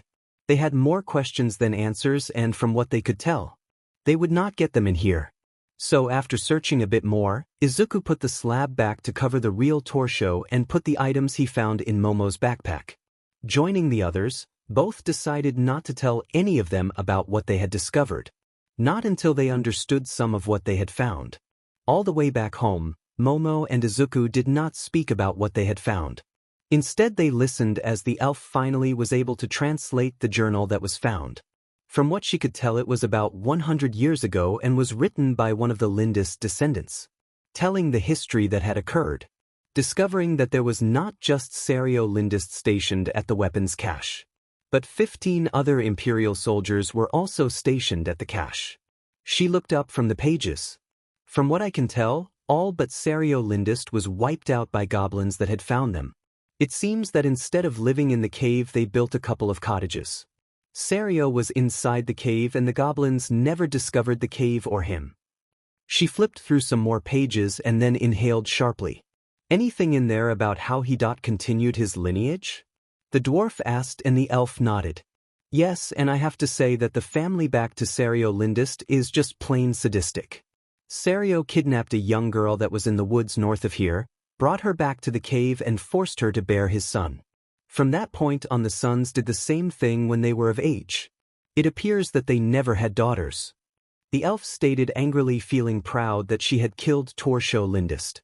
The whole family deserved worse than death. She hoped every one of them was now roasting in hell. Is there anything more? Momo asked, hoping that there was something about Hamilton in there. The elf shook her head. No, nothing recent. This is just a written history of the family. I think most of it comes from when the father told his son of the history of his family. I think one of them decided to write it down, along with some really disturbing facts. The elf said, closing the book. Tempted to burn it. 00. Back in their cottage, Momo laid out the items that they had found on the table. A rusted Zippo lighter with no flint, a small dull folding knife made in Toledo, Ohio, a pen with dried-up ink, and a wallet. In the wallet was $26, a credit card and several discount store membership cards. Is there a power registration card in there? Izuku asked and Momo looked through it again. They both knew in the United States, when someone got a driver's license they had to also get a power registration card. On that card would be what powers or quirks that they possess. Flipping through the wallet for the third time, she shook her head. Nope, no card. Maybe I was right and he was quirkless. They would not have him get one if he did not have any powers. Momo said and put the wallet down. Though they both knew there was another option. Hamilton had either left his card behind or he destroyed it when he got here. The main question they had was how this man got here? Then of course a whole slew of follow-up questions. Did he come willingly or like them had someone sent him? They doubted if he had the quirk to bring himself here, that he would actually remain even if he replaced the real Torsho Lindist and took power. From what they could tell when they searched the main chamber and the rooms, Hamilton was living in squalor. No better than if he had lived on the streets. Sure, he had control of the goblins there, but that still was not a life worth living. So if he could, they believed he would have returned home without hesitation. The last follow-up question they would have loved to know was why he did what he did? It made no sense.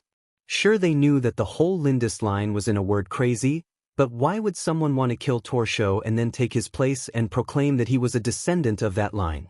Questions that neither Izuku or Momo could answer, not with the items they had. Though they doubted that if Hamilton had lived he would have answered any of them. The man from their world had gone off the deep end of sanity. Well, I guess it is a dead end. Izuku said, looking over the items once more, and shook his head. Going to the small kitchen part of their cottage, he placed the pot on the hot plate and turned it on. I am having tea, want a cup? He asked her and Momo nodded. Yes, thank you. Sitting, Momo picked up each of the other useless items and frowned. Thinking about Daniel Hamilton. He had been here on this world for over 10 years and decided to follow the wrong path. She had to believe that push comes to shove someone would have the common sense not to choose that kind of life. Instead, she wondered why he remained and not at least gone to a human settlement. Have a real life and not some demented one that involved someone else's lineage. So she hampered a guess that Hamilton had lost it. Went completely insane when he realized that he was on another world. That could be the only explanation. Looking over at Izuku, she smiled, wondering if she would have lost her mind if Izuku had not been here with her. In all the chaos and then finding out about Hamilton, she almost forgot what Izuku had done in the cave. When Hamilton had pointed her out as a possible mother of his son, Izuku had stepped in front of her to protect her, and from what she tell from his expression, he was more than willing to defend her without hesitation. Momo, can I ask you something personal? Izuku asked, keeping his back towards her while he made tea. Yes. What is it? Momo's heart began to pound in her chest, hoping that it was something important. Not if she wanted milk or sugar in her tea. She knew in her frustration she probably would throw something at him. He breathed in and out a couple of times, steadying himself. I am wondering if I can kiss you. Izuku stammered out and Momo gasped. She smiled broadly and stood, walking over to join him at the hot plate. placing her hands on his shoulders and turning him towards her. Of course you can. Kiss me that you can kiss me anytime you want. Momo said, and he blushed. Leaning towards her, he tilted his head slightly and kissed her, sliding his arms around the small of her back and held her. She moved her own arms under his arms and around him as well. Parting, he moved his mouth over by her right ear. I love you, Momo. I have fallen in love with you, Izuku said, whispering in her ear, and Momo hugged him more tightly against her. I love you too, Momo whispered back, happy beyond belief that he finally was making progress. Though she still suspected it was too soon to have section. But the time was coming when she suspected that he would be ready and willing. For she knew she would be ready as well. Water's boiling, she whispered to him, and he smiled. Who cares? Izuku said back and then moved to kiss her again. 00. At friend's uncle's farm, Goblin Slayer laid on his bed staring up at the ceiling. When Creati and Deku came out of that room, they started to act secretive. He muttered, believing that the two were hiding something from him and the others.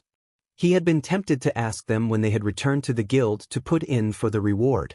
But before he could, they had departed, telling the priestess to collect their share for them and they would get it later. What was it they found in there? He asked himself and tried to think what they would keep secret from him and the others. He made a decision. Tomorrow he was determined to find out what it was. In the morning, and after putting on his armor, Goblin Slayer walked beside Cowgirl as she pulled the cart towards the city. His mind still on trying to figure out what Momo and Izuku were keeping a secret from him and the others. He knew if it involved goblins, then the two would have told him. So it had to be something else. Something that they might deem personal or very important to them. At the guild, he went inside and first made sure there were no goblin-based quests. Of course, the other 4 of his party were there as well, though they were there for breakfast and not to confront Momo and Izuku. When they entered, Goblin Slayer stepped in front of them. What was in that room that you have not disclosed to me? He demanded, and both inhaled deeply, then held their breaths. It would be almost comical to see them both become so apprehensive. But he wanted answers. Take it easy, Goblin Slayer. I am sure if it was important, they would have told us back at the Goblin Cave. The elf said from the table, and Goblin Slayer shook his helmeted head. I am sure that they are keeping something secret about what they discovered. I want to know what it is, now. Goblin Slayer stated, and Momo nodded. You have that right. Sit, this might take a few minutes. Momo said, gesturing to the table where the others were sitting already. She and Izuku sat, as did Goblin Slayer. Yes, we did find something in that room. Though it was not about goblins, but... She paused and looked over at Izuku. That man that says he was Torsho Lindist. His real name was Daniel Hamilton, and he was from our world. He killed Torsho and took his place for some unknown reason. She let that set in. We would have told you then, but we wanted to do some investigation and try to find out what we could from some of his possessions. All we can say is that we are sorry for not telling you sooner. Izuku said, and the priestess shifted on her seat. You were hoping that you could find a way home, right? The priestess asked sadly, and both nodded. Yes, we were. That Hamilton might have left a clue on how he got here. Unfortunately, from what we could tell from a lot of guessing. Though our theory about it makes sense. He probably was sent here the same way we were. He also was trapped here. We do not have any idea why he did kill Torsho. Izuku found his body. We just don't understand the reason why he decided to become Torsho Lindist or remain there at the cave. Momo explained, and like them to the others, it left questions rather than answers. Well, I can tell you that the journal doesn't contain squat. The elf said, taking the leather-bound book out of her quiver and setting it on the table. I read it all last night, and it is mostly self-indulgent dribble. Oh, by the way, Serio Lindist was no centenarian. He was a low-level soldier that took the rank off his dead commander after the goblins killed him and the others. She added and then continued. Though, like most of those from the Talbaner Empire, I have read from other histories that they believed that they were superior than any others. So he had the same mentality. Goblin Slayer stood. Next time I expect you to share any information you find, especially if it is about goblins. Goblin Slayer stated, and as he turned to leave, But I can understand why you decided not to tell me or them. With that he left and the priestess smiled. I believe you are forgiven, the priestess said, and all of them chuckled. Though I hate to admit it, I am sort of glad you didn't find a way to leave us, she said softly, gazing down at the table. Here. You two are our friends, and for you to leave and never come back would sadden us all, the elf declared, raising her glass of mist ale. The lizard, dwarf, and the priestess all rose their cups as well in the toast. With a smile from each, Izuku and Momo rose theirs as well. We are glad as well. Here is to our friendship. Momo tapped her glass against the others, as did Izuku. Then they drank. Outside, Goblin Slayer met back up with Cowgirl and walked silently back to her uncle's farm. He pondered over what they had said about the man that claimed to be someone he was not. He too was perplexed on why someone would do that.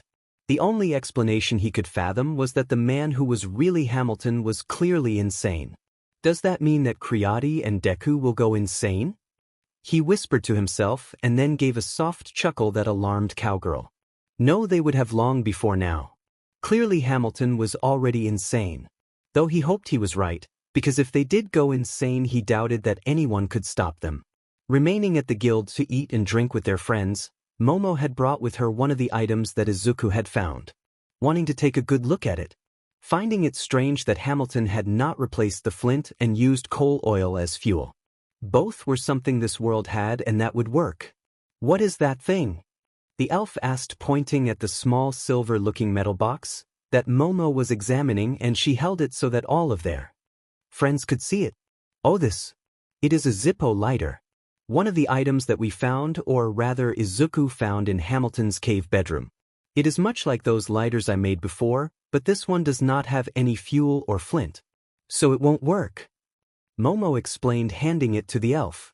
Something from your world? The priestess asked, and Momo nodded. Yes. Here, I will show you how it works. Momo took the lighter from the elf, flipped it open, and removed the inside of the lighter. The cotton mesh inside was still usable.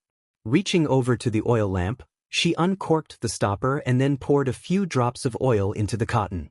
Next, she pulled out one of the BIC lighters she had made a few weeks ago and took it apart, placing the flint from it into the Zippo lighter. As she was about to put the inner parts back inside the Zippo lighter casing, she noticed that there was a small black item inside. Tipping it over, she let the little item drop onto her hand. Izuku stared at it and gasped. Hey, isn't that one of those old memory chips? Izuku asked. He had seen one like it before in an old cell phone his mother had. It was at least twice the size of the chips used today. Momo held it up, the quarter-inch chip, and looked at it. It is. This is a cell phone memory card. You did not find a cell phone there, did you? Momo asked, and Izuku shook his head negatively. With a small smile, Momo created an older model cell phone, and after removing the memory chip from it, she installed the other one. Then turned on the phone. The memory was completely full. Opening the notes section, she found a long message all in text. This is... Hamilton wrote his whole tale on this, and it seems he wrote it a week after he arrived. 10 years and about 4 months ago. If I calculate the conversion between there and here right. She whispered. Read it. Izuku stated, and Momo began to read. The others all leaned closer, completely interested. The tale of Daniel Hamilton. My name is Daniel Hamilton, I am from Detroit, Michigan, and I wrote this so that if something happens to me, that I hope someone someday would know who I am and what brought me to this world. The message said, what I believe to be 5 years ago, I met someone while I was in Japan dropping off the Yakuza's share of the money from the heroin profits. The man called himself Asakaki Tashiniyaki. Now at the time I owed a large sum of money to some of my colleagues in Detroit, who I made some bad bets with and lost a great deal to them. So after he told me about his quirk that allowed him to open gateways to another world, I decided to befriend him. Believing I could come up with a scheme to gain a lot of money, I told him about my idea. In the other world there were riches. Gold, silver, and jewels. So what I told him was that it would be simple, he would open a portal and then we grab some loot, bring it back to our world and cash in. At first he seemed to like the idea, since he was living on the street and had to beg for handouts. I did not know how crazy he was, or I would have never suggested teaming up with him. Momo took a drink and moved down to the next part. Arriving at the other world at a medium-sized village. We entered a store, I shot the man 3 times with my gun and we took all of his coins. Then Tashiniyaki brought us back. It was our first time and it was more for practice than us getting a good haul. But it went without a hitch. The coins were not worth much and after cashing in the small amount of gold and silver we banked about 10,000 euros. So we began to plan our next raid. That is when it all went to shit. He transported us outside a large city. This one was surrounded by water. Without any reason he flipped out and began to rant about that I was going to kill him.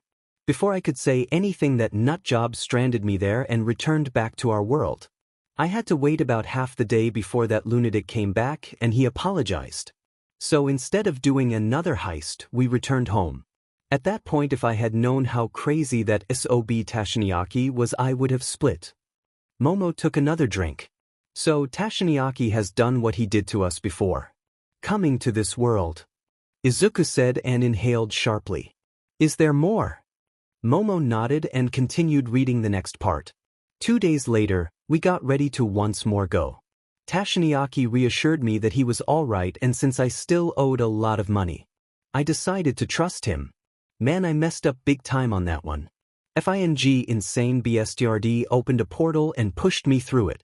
All the while gloating that he was going to abandon me there forever. I actually pleaded with the a-hole and all he did was laugh as he shut the portal in my face. I knew I should have shot him. But I hesitated. He had left me right in front of some idiot with a bunch of green creatures all about.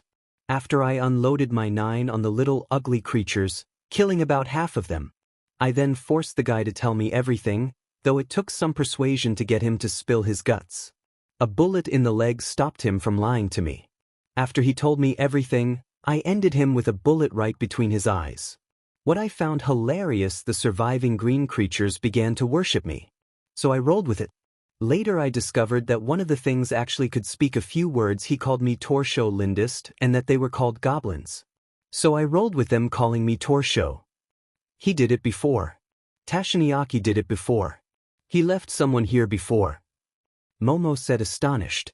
Then looked at the last part of the story, which was added and she suspected it was the last of it. The battery in my phone is almost dead. It has been almost 6 months and Tashiniyaki has not come back to get me. I cannot stand this. The creatures are driving me nuts. Little fuckers are so stupid it is pathetic. Even the smart one that could talk a little is about as dumb as they come. Only thing going for them is that they are ruthless and are good at raiding nearby villages. Yesterday a group of them hit a village and brought back some girls. 2 of them. They let me have my fun with them first, and since it had been a while that I got any. So I took them to my room one at a time and had my fun. I did not mind afterwards that the goblins dragged the 2 into a side cave and chained the girls up. Where they had their own fun. The girls screaming got on my nerves though. Kinda glad that they offed themselves an hour or so later. So I will need to send the gobs out for more girls. Tomorrow I am. Momo stopped and exhaled softly. That is it. Probably the phone died before he could type in anymore. Momo said and set the cell phone she had created down on the table. I am so happy that I killed him. He deserved worse though. The elf said, seething with anger. Somewhat disappointed that she could not kill him again. This time more painfully. Ida, how could someone be so vindicatively evil? The priestess asked and looked over at Momo and Izuku. Are there others like that in your world, or is it a common thing among those there? She asked with concern. No, there are not. Though there are some like him, but they are in the minority. I believe that in whole there are a huge number of decent and moral people in our world. The best of them are called heroes. Momo stated reassuringly, and the priestess inhaled softly, silently praying to the Earth Mother. Sir. Back at their cabin, Momo dropped the memory chip that Hamilton had written his story onto the floor and with her right-booted foot crushed it. Not wanting to have any record of Daniel Hamilton to be remembered, Izuku took the rest of the items they found and tossed them into the fireplace. Then took the Zippo and after accessing 5% if one for all. He crushed it into a small ball, opened the door and threw it as far away as he could. Well, if we were hoping that he was brought here by another way, then we now know he wasn't. Izuku said as he closed the door and moved over behind Momo. She was standing with her back to him and he could tell that she was upset. So he decided to be brave for once. Tentatively, he moved his hands around the front of her waist and partially pressed himself against her. When he did that, it at first surprised her, and after a few seconds she relished in the fact that he is hugging her from behind. Leaning back against him, she smiled, reaching down to clasp his hand in hers. Because she was about 5 inches taller than him, he set the right side of his face against her back. She did not mind at all. After a few minutes he was about to let her go, but she tightened her grip on his hands. "No. Keep holding me, Izuku. I like it," Momo whispered and closed her eyes, not wanting him to ever let her go. Though an idea came to her, or rather an impulse. "Could we move this over to the bed and then could you continue holding me all night long?" she asked him, and he stiffened slightly. "Okay." Izuku replied. His voice squeaked and he shook some from nervousness. Momo led him over to the bed and they both laid down, where they each used their own feet and some effort to kick and remove their boots. Then she let go of his right hand briefly to pull the blankets over them. "Oh, by the way, Izuku, this is called spooning," Momo informed him and closed her eyes, while he gasped loudly, realizing that was what they were doing. A few moments passed and she gave a soft chuckle. "Feels like something is poking my butt," she whispered with her eyes still closed. His entire body stiffened when he came to the realization that what was poking her. "I am so sorry," Izuku rasped out, trying valiantly to control his hormones enough to get it to reduce, and she giggled. "It is all right. I am glad that you find me attractive enough that what is poking me is poking me," Momo said, then decided to drop a real bomb onto him and hoped he was at least ready to hear it. "I think really soon, Izuku. We are going to both be ready to have section.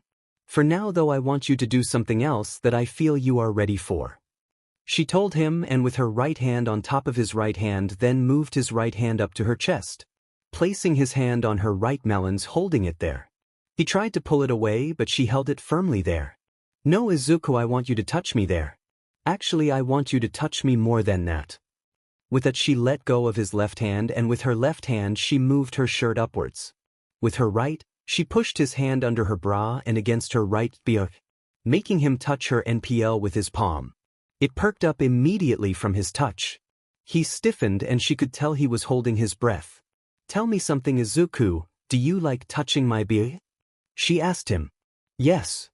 Izuku groaned and Momo smiled, concentrating on the tingling sensations she felt flow through her from him touching her bare beard.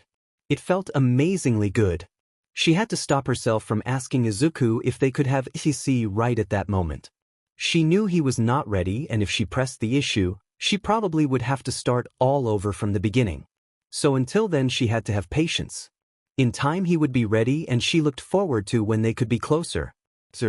The priestess, the elf, the dwarf, and the lizard priest remained behind when Izuku and Momo left, debating whether to relay what they had heard to Goblin Slayer. It was believed that it concerned him that a human could somehow take control of goblins, though they had already encountered when an ogre had basically done the same thing. "We will need to construct a report to be filed with the guild. They must become aware of what we have learned," the elf said as she looked at her friends. Each nodded with agreement. "Yes. I find it disturbing. From what we have learned from Goblin Slayer and have witnessed, when a bunch of those loathsome creatures are commanded by a goblin lord or a paladin, they can be quite dangerous," the dwarf said, thinking back to the farm when a goblin lord had assembled over 100 goblins, hobgoblins, and 2 champions. It had been a hard-won fight against them all. They could be even more dangerous than that. What would have happened if some tactical or strategic idiot leads them? It could result in a complete and utter disaster, the elf said, thinking of how many innocents that would die before the goblins were stopped. The priestess shuddered at that thought. But most of her thoughts and concentration was on the fact that a human from where Momo and Izuku had come from was completely insane. That this Hamilton had lost his mind and his morality. "Do any of you think that in time Creati and Deku might lose their minds like that other from their world did?" the priestess asked, unsure if she really wanted to know. All 3 looked at her and then they chuckled. "No, not at all," the dwarf said, picking up his goblet and drinking down half of it. Why? The priestess asked. I believe from what we have heard about that Hamilton. He had no morals. No decency. He was in fact not sane. The elf said and then smiled over at the priestess. We all know that Deku and Creati are decent, honorable, and they care about us a great deal. As we care a great deal about them, they are not only our comrades, but they are our friends. Do you truly believe that they are capable of being as evil as that Hamilton? She asked her, and the priestess shook her head. No, I don't. I was just worried perhaps they could. The priestess said, then accepted the sideways hug from the elf, leaning heavily against her friend as she was hugged. What I am more worried about is that someday in the future, Creati might not be able to go on quests with us. The elf said with a huge smile.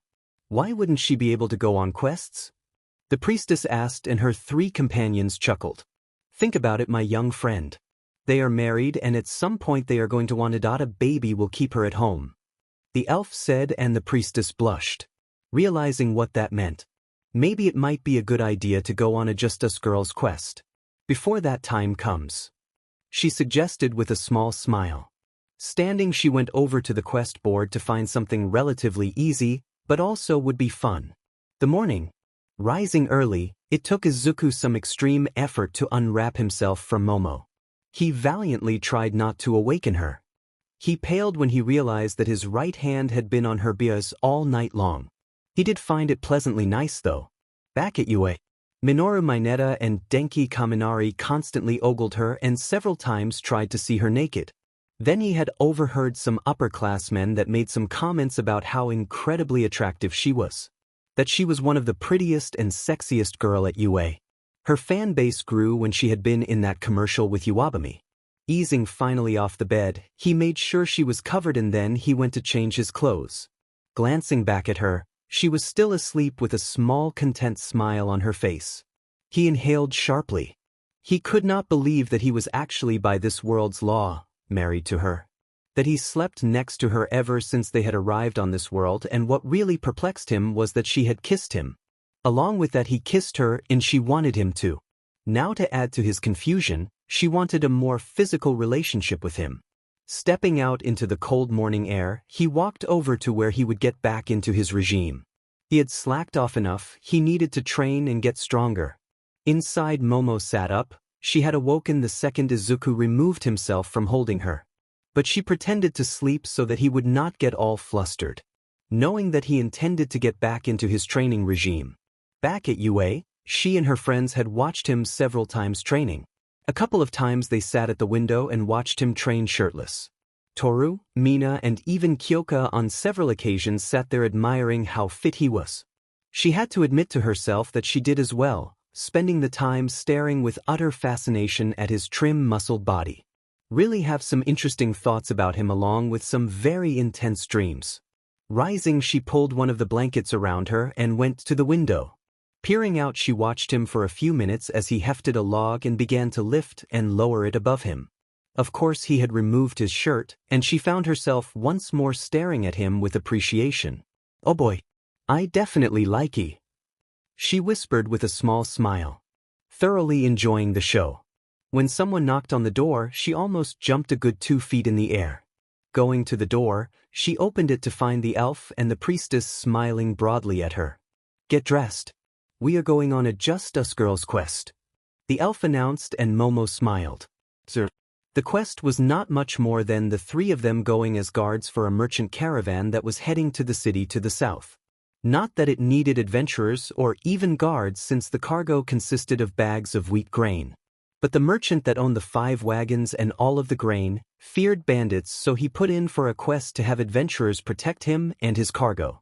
2 days to the other city and then 2 days back. So for 4 days the 3 girls would be gone. At first, when Momo heard how long she would be away, she felt a little concerned about Izuku. Not that she worried that he could not take care of himself. No, what she was concerned about was the number of other girls that doted upon him. With her gone, those girls might believe that this was a perfect opportunity to make their moves upon him. So before she and the others actually left, she asked the dwarf and the lizard priest to keep an eye on him and keep him out of trouble. Perhaps take him out the farm where she only had to worry about cowgirl. Where in town she would have to worry about a dozen or so girls making advances towards him. On their way in back of the last wagon and lounging on some heavy large grain bags. The three chatted and looked forward to the trip. Though Momo knew she was going to miss Izuku a lot. Watching from the edge of the city, Izuku felt a sudden wave of loneliness. Since arriving, he and Momo had been with each other almost every moment. So now with her gone, he felt like something was missing.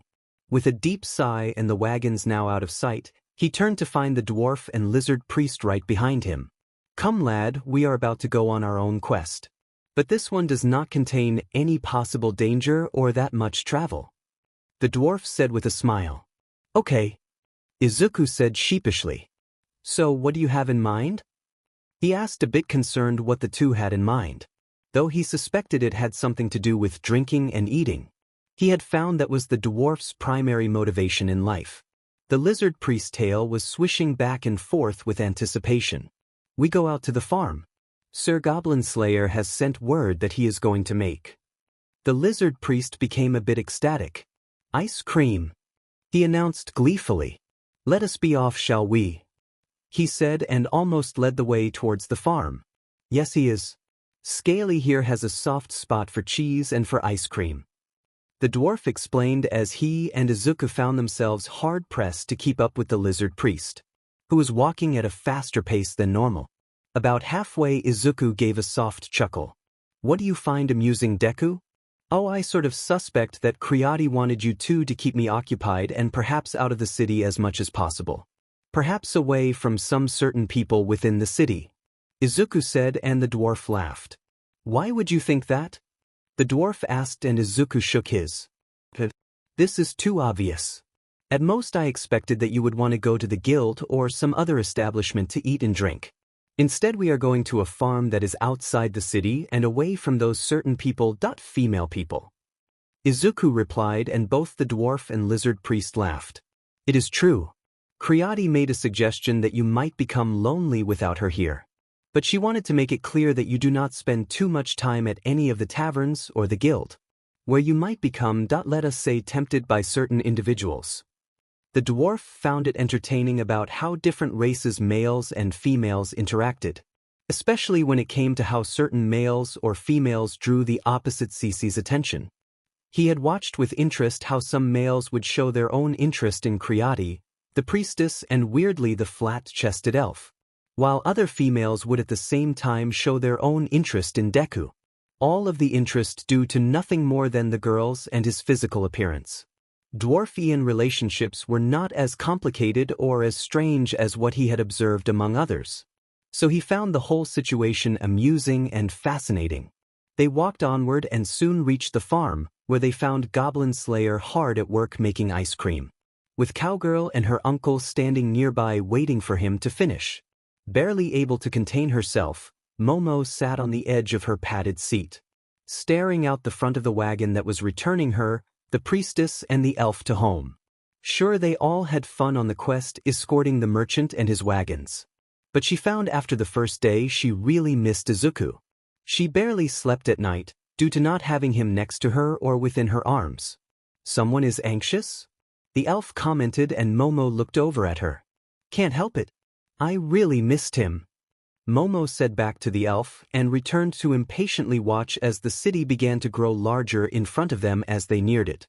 She had to fight the urge to jump out the back of the wagon and run to her and Izuku's home, though she suspected that he would be waiting for her at the guild, so she remained. "We return just in time. Tomorrow is the winter solstice celebration," the priestess said with a giddiness. She had been looking forward to the solstice ever since the snow began to come down. It was considered a time of new beginnings and of course remembrance for the past year. Also, it was the one time of year when those from her order were given the opportunity to leave the order if they so desired. She had seen a few of the older members do that, wanting to basically have a normal life with a husband, a home and a family. She had to admit to herself she considered doing that as well. The only thing was the only two she found herself tempted to leave the order for. One was too obsessed with killing goblins and the other was married. So that was that. Something or perhaps someone on your mind? Tomorrow is when you can leave the order if you so desire, right? The elf asked with a small smile as the priestess blushed. Shaking her head. Just thinking about one of my fellow priestesses.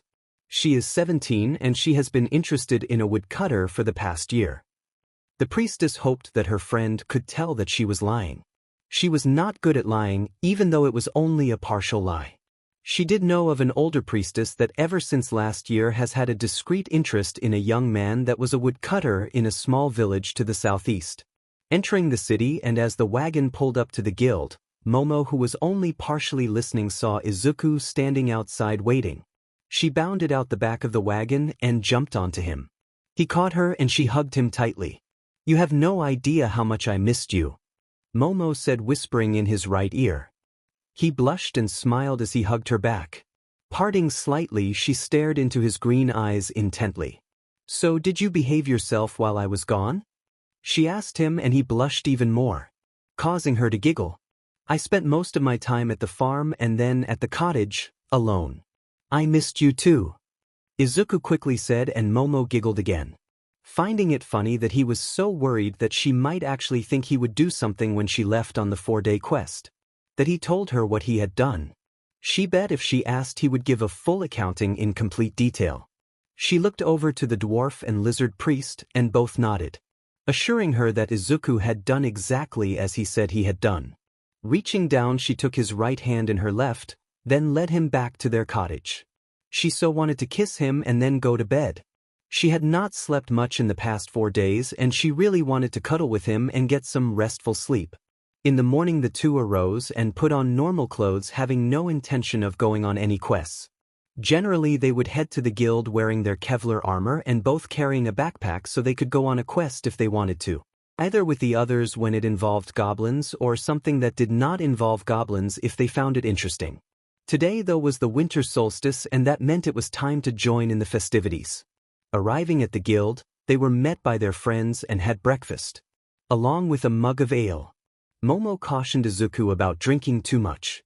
He was not what someone would call a heavy drinker when it came to alcohol, while she has had sake at certain times since she was so some lightly fortified ale barely affected her. The celebration then moved to where the rest of the city was holding it, which was the main plaza in the middle of the city, where they not only served ale, but brandy wine and maple beer.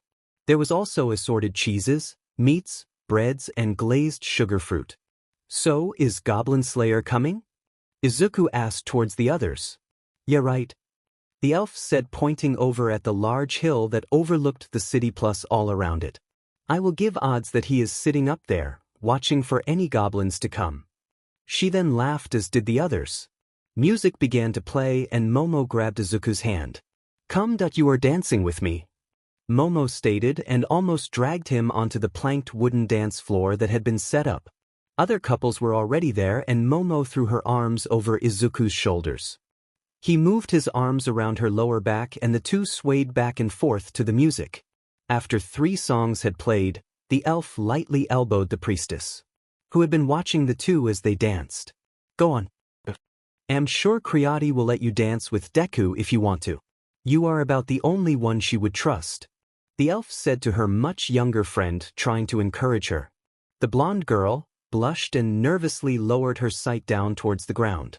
When she made no move to ask Momo to allow her to dance with Izuku, the elf decided to intervene. "Hey Creati," she said loudly, and Momo looked over at her. "Priestess here would like to dance with your husband, if that is all right." Momo gave a soft laugh and moved her and Izuku over towards them, still on the dance floor. Unleashing him, she grabbed the priestess's right wrist and pulled her towards him. "Dance with her a couple of times," Momo ordered him, and Izuku swallowed nervously as he placed his hands and arms around the blonde girl's lower back as she tentatively placed her hands on his shoulders. Both were blushing a deep shade of red as they danced. Allowing the other girl 4 dances with him, Momo then retook Izuku back, mainly due to the number of other girls she had spotted that were eyeing him. Some even began to subtly move towards him, and she suspected that they were about to inquire about dancing with him as well.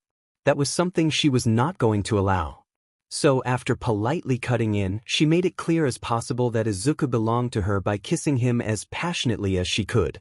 then joined their friends at the table. The elf was laughing hysterically. Staking a claim on your property, huh?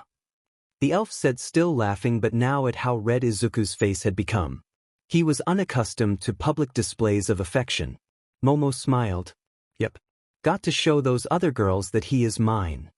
Momo declared, and the others began to laugh. That sent Izuku's heart pounding heavily in his chest.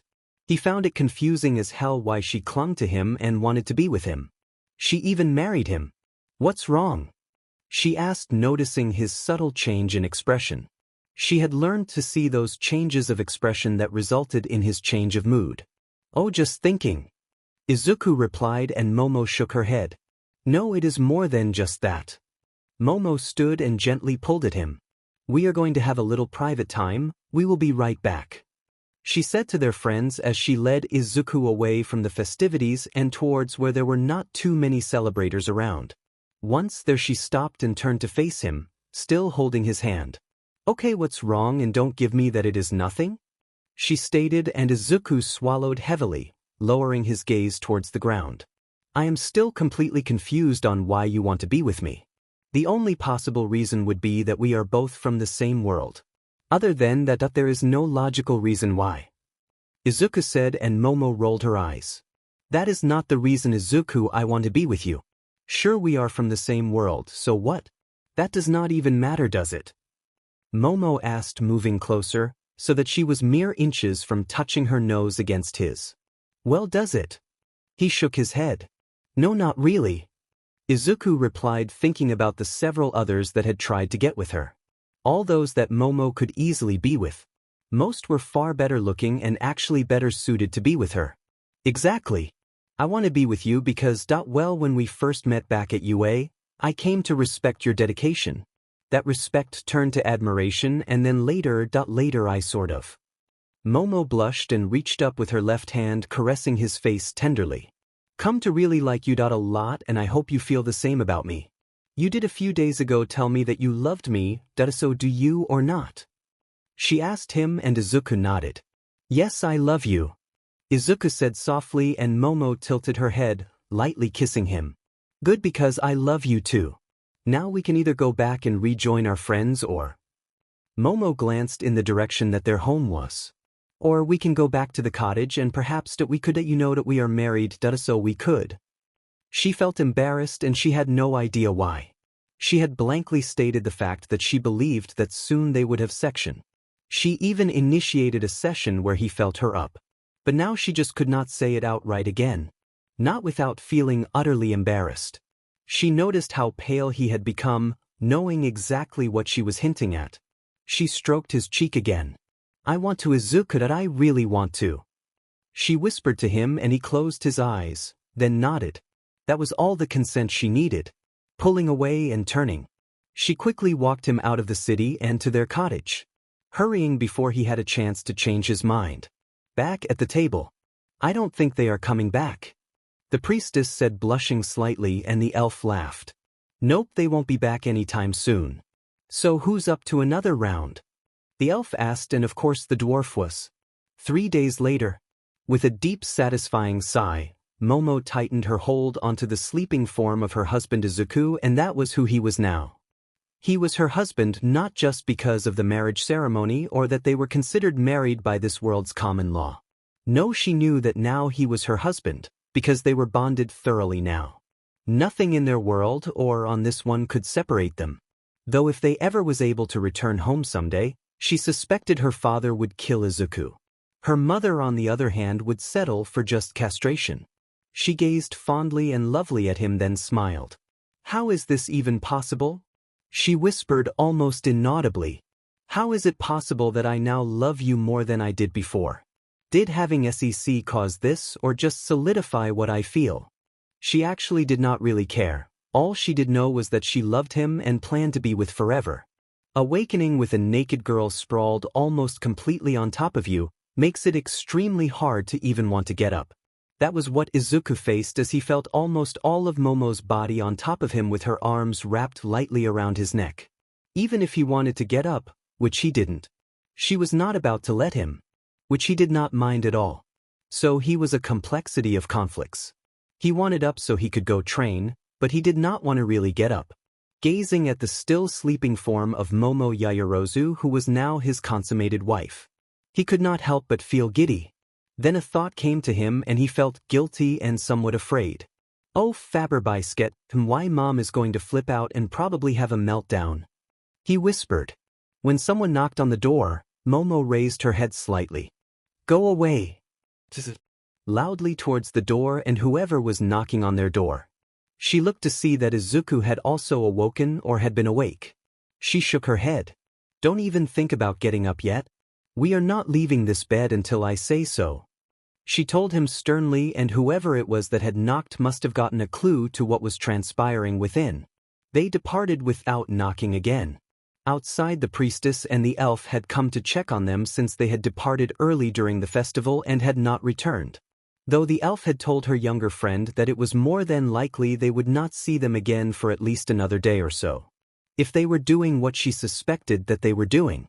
Turning, they both started to walk away right after they heard Momo yell at them to go away. All I can say, it is about time the elf said, wiggling her ears, and watched as her friend blushed a deep shade of red. As they walked, she decided that she needed to clarify something from yesterday. She had fuzzy memories from a certain point last night, and since it was just them with no one else around, would be a perfect time to find out if what she did remember was true or not. Last night, tell me something that girl that got up on the table and started to do a striptease that was. Her friend smiled broadly. Don't worry, I stopped you before you pulled off anything too revealing, the priestess said, giving a short giggle, no longer blushing as she watched her elf friend blush even a brighter shade of red than she had. I knew I drank too much, the elf whispered. Thanks, my friend, for not letting me make a complete but out of myself.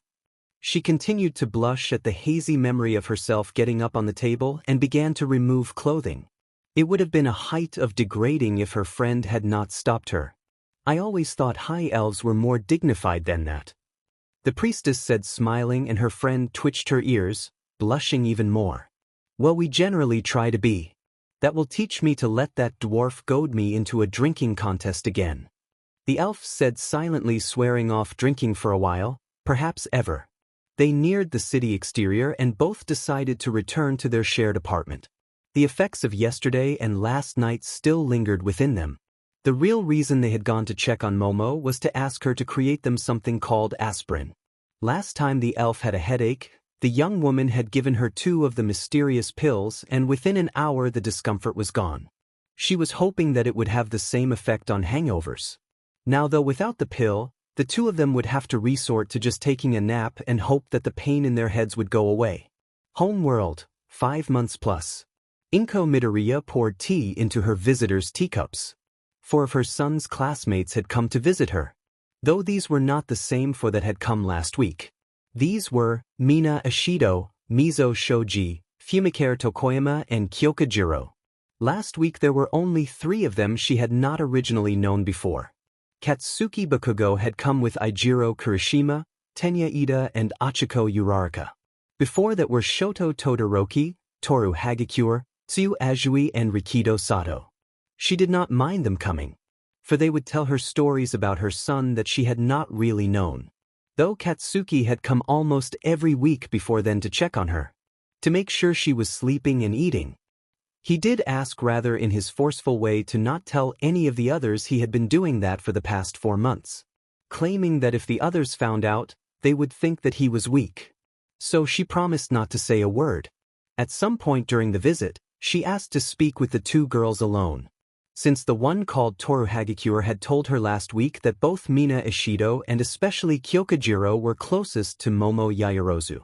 She had a few personal questions she wanted to know, and she doubted the girl that was with her son mother would know. Once alone, she turned towards the 2 girls. What type of girl is Momo Yaoyorozu? Does she like my son? Should I be worried that they might when they come back would they be close? She asked them, and the 2 girls told her all they knew about their friend. Then the one called Kyokujiro fidgeted with her right jackalope, twisting it around her index finger, anxiously. Well, as to her liking Midoriya. Kyoka looked over at Mina, who shrugged. There has been a couple of times that she mentioned to us that she sort of liked him. She really respected and admired him a lot.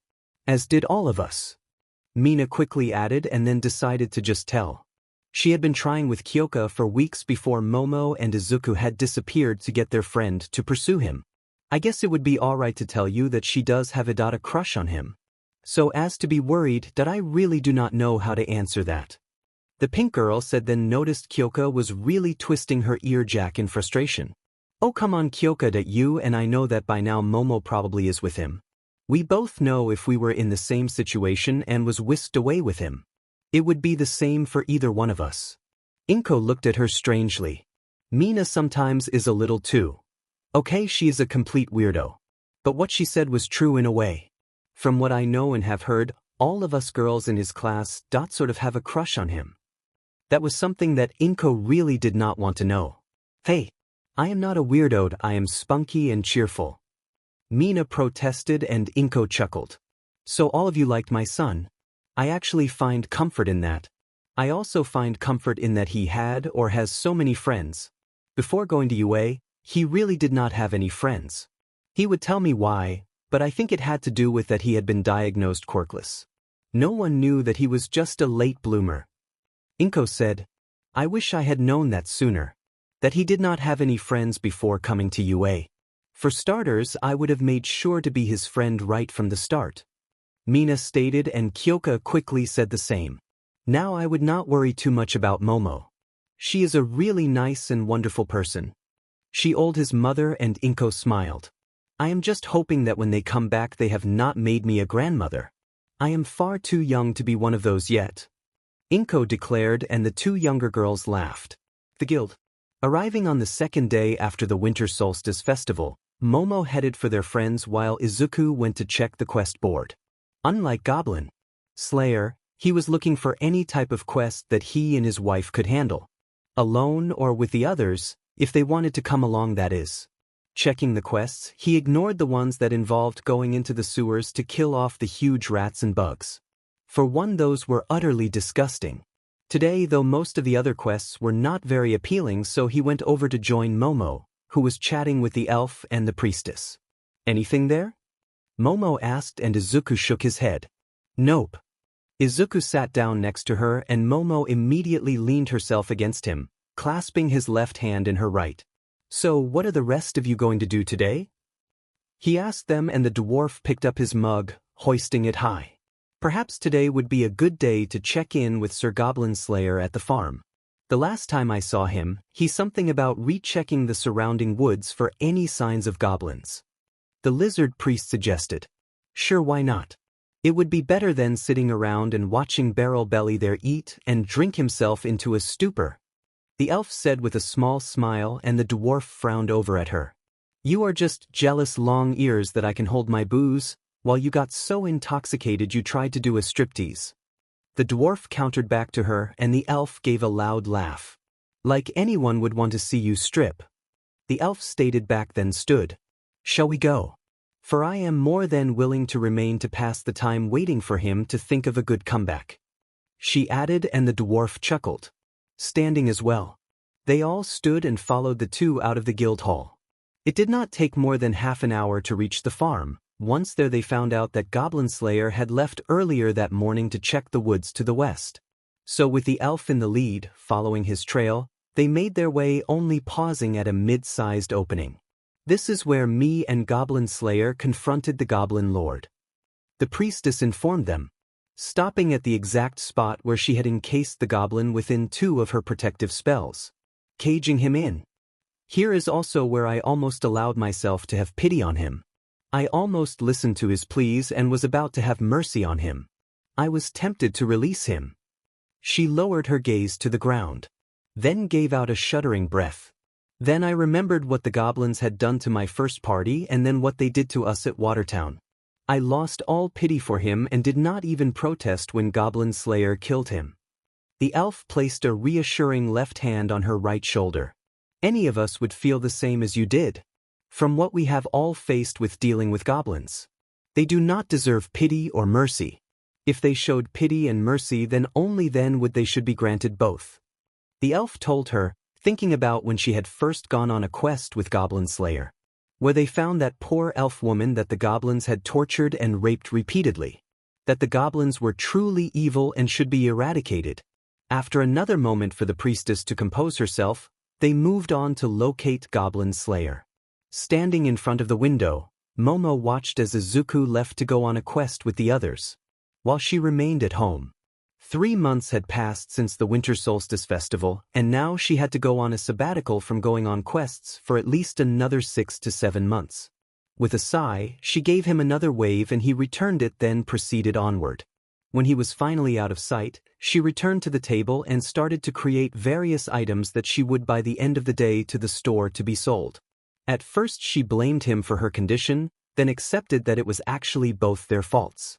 One time we don't take precautions and we have an accident, she muttered as she made over 24 BIC lighters, placing them in the box with the flash bombs and smoke grenades, which would sell just as quickly as the last batch she had taken to the store 3 days ago. She needed to do this for obvious reasons. They needed the extra income.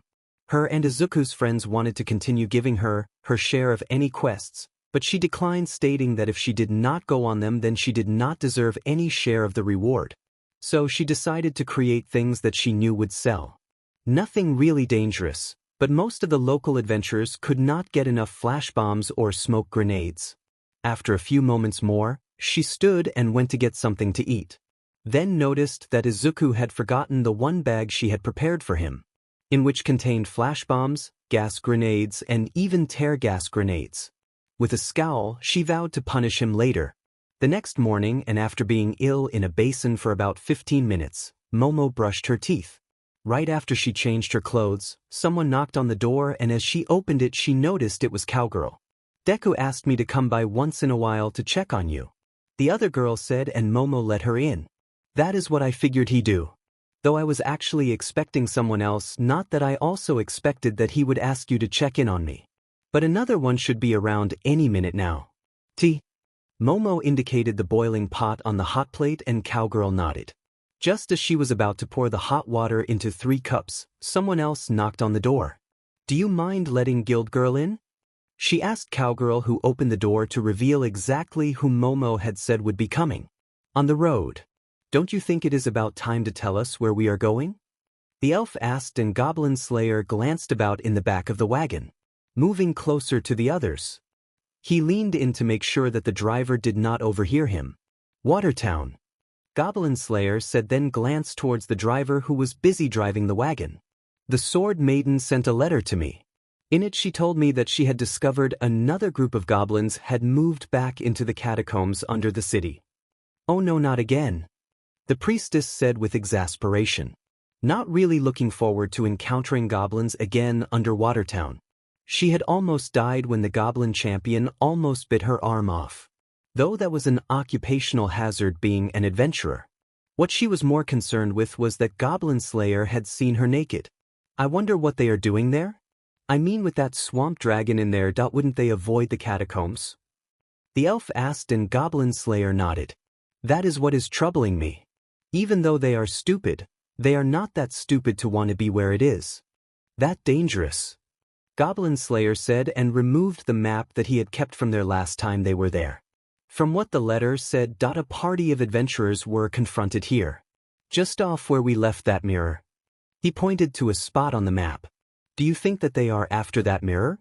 the lizard priest asked, and Goblin Slayer nodded again. "It makes sense. It is an ancient transportation artifact," the priestess said, and that got Izuku's attention. "Transportation? How does it work and where does it transport to?" Izuku asked, beginning to wonder perhaps it could transport him and Momo home. "How it works is unknown, my friend. Where we observed that it was connected to a goblin village, though none of us know where," the dwarf replied, and the priestess placed her left hand on Izuku's shoulder. "I doubt that it would work to send you or Kriati home if that is what you are thinking.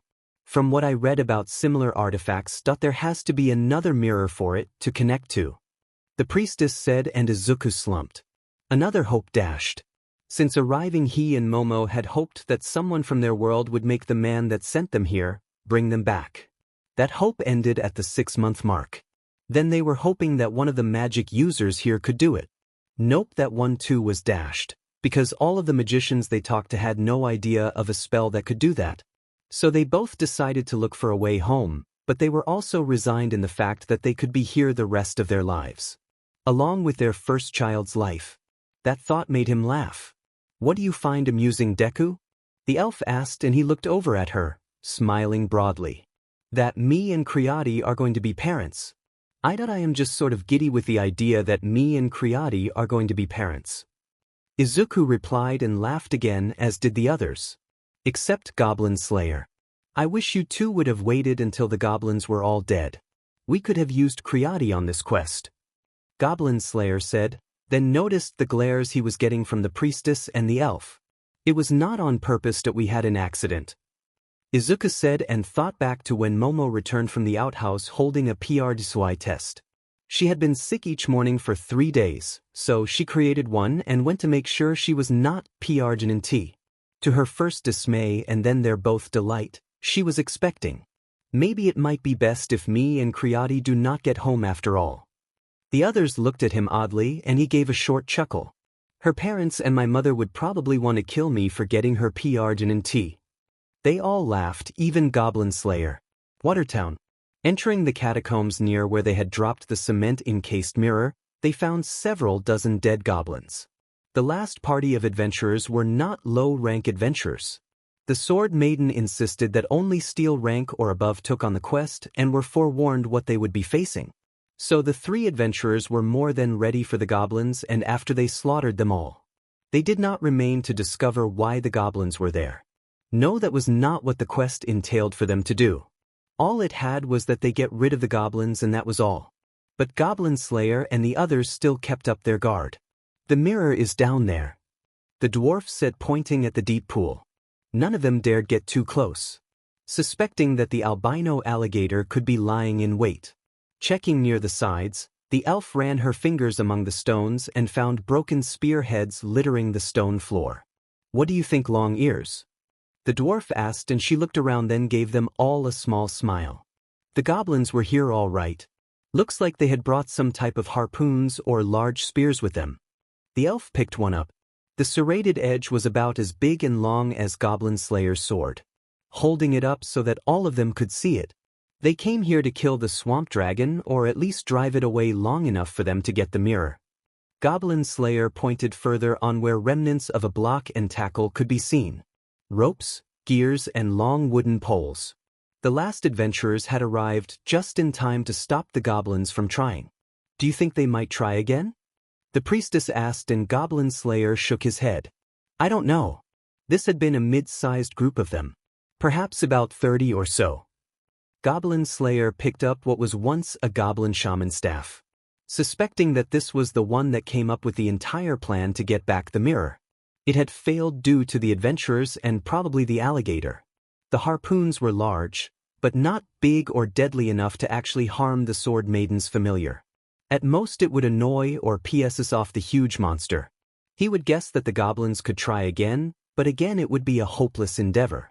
There were just too many obstacles for the goblins to overcome, such as the mirror was a good 50 or 60 feet underwater. So even if they did drive the alligator away, they still would not be able to retrieve it. I do not believe it is anything that we really have to worry about. We will just have to warn the Sword Maiden and make sure if she does send adventurers down here, they are prepared to fight goblins. So in essence it was a waste of our time to come here. Izuku said, and Goblin Slayer shook his head. When it comes to goblins, it is never a waste of time. Goblin Slayer stated firmly, though he suspected the others were thinking the same thing as Deku just said. They had spent 2.5 days getting here and there was really nothing they could do. So they would return home. 00. Bored beyond actions, Momo decided to mostly stay at the guild during the next day. Numerous times Guild Girl and the Truthsayer sat with he and talked, which reduced her boredom. During times the 2 other girls could not, she doodled on several pieces of paper, toying with the idea of creating a cell phone, along with a couple of satellites. Unfortunately, there were a couple of problems with that idea. The main one was she had no idea how to create a satellite, and of course if she did, she had no idea how to get it into orbit. so it was more of something to take away her boredom. Though she was also worried about Izuku. Without her there to make sure he did not become once more obsessive with his desire to save everyone or take on dangerous situations without thinking, rushing in where a sensible person might not tread. She could not help but be worried. Could she say or think? She loved the idiot. He after all was her husband. When the witch put down a cup of herbal tea before her, she winced. What, this is a special blend, dear, that is good for those that are p-argin in tea, the woman said with a smile. Momo gave a soft sigh. This had been the 4th cup of the tea that someone had given her. At most all it did was make her want to pee. Thank you, Momo said and indicated for the witch to join her. Which she did. Sitting across from her, the woman's partner was talking to a pair of young adventurers, verbally advising them not to go on any goblin quests. It had become the practice here due to the goblin attack at the farm last year, to not allow unprepared adventurers to risk themselves by underestimating the goblins. Too many of the new and young adventurers were not ready yet for that type of quest. So how are you, dear? The witch asked and Momo smiled. I am getting used to the morning sickness. Beyond that, I am a bit bored. I need to find something to do other than creating things to be sold at the store. Momo replied. It was not like she could sit home and watch TV or read any books. There were not too many books out there, since the printing press had not been invented yet. So all the books were handwritten. She had debated whether to create a printing press, then lost interest in the idea. Even if she did, there was still not that many books to be printed to begin with. So it would be a waste of time. If I can help you, dear, just ask, the witch said, and Momo smiled. Generally she liked all of the other adventurers, oh, there were some that were obnoxious. But most she considered friendly enough sort that she had come to like. Mainly due to that adventurers were a close-knit group that may squabble and disagree with each other, but would fight to the death to protect each other. Some were even friends. The witch was about to light her pipe and then stopped, putting it back away, not wanting to smoke anywhere near the p-argin in tea. Momo. Finishing her tea, she set the cup off to one side. At that moment another girl came forward. This one was the partner of one of the other young adventurers. She and her partner had just returned again from the sewers and after a bath, came to the guild. The girl set down another cup of tea for Momo, who grudgingly thanked her with a smile. Sir. The trip back was mostly in silence. They all were frustrated with the quest in general, especially after finding out that everything that they discovered, the Sword Maiden already knew almost all of it. So basically it was a waste of time. Even Goblin Slayer had to admit that now, believing that they all could have gone on another goblin-based quest instead of spending 5 days not really doing anything useful. What bugged Izuku was he had left Momo alone. He did not like doing that, especially in her condition, worried that she might overdo it, though one of the older women had told him that he did not have to wait on her hand and foot. In fact, it might begin to annoy his wife if he kept doing that. But he could not help it. She was p-argin in tea and he intended to make sure she stayed healthy and did not do anything strenuous. Relax, Deku. It took us 2.5 days to get there and it will take 2.5 days to get back, the elf said, and Izuku frowned, extremely tempted to power up and run or jump the distance, but decided against doing that, since all it would do is wear him out and he had a whole list of chores he wanted to get done. So he had to be patient. I just want to get home and make sure Creati is all right, Deku said, stared out the front of the wagon, watching as the road round up and over small hills and in between trees and woods. They had been traveling already for half a day and he could barely sit still, realizing that it would take 2 more days until they reached home. I am sure she is fine, the priestess said, and then leaned back against the side of the wagon. So have you and Creati thought of names yet? She asked, and Izuku looked at her and shook his head. Names, done. Creati wants to wait until that she or he is born and then we will pick one, Izuku said, thinking about the customs here. Sure, in the first few years a person or child here has a name, but as soon as they reach a certain age, then they are given a task name to be called. Before then they would go by their name only. At first it felt weird and difficult to call Momo Creati, but after a month it became easier. Though when they were alone together, he called her Momo and she called him Izuku.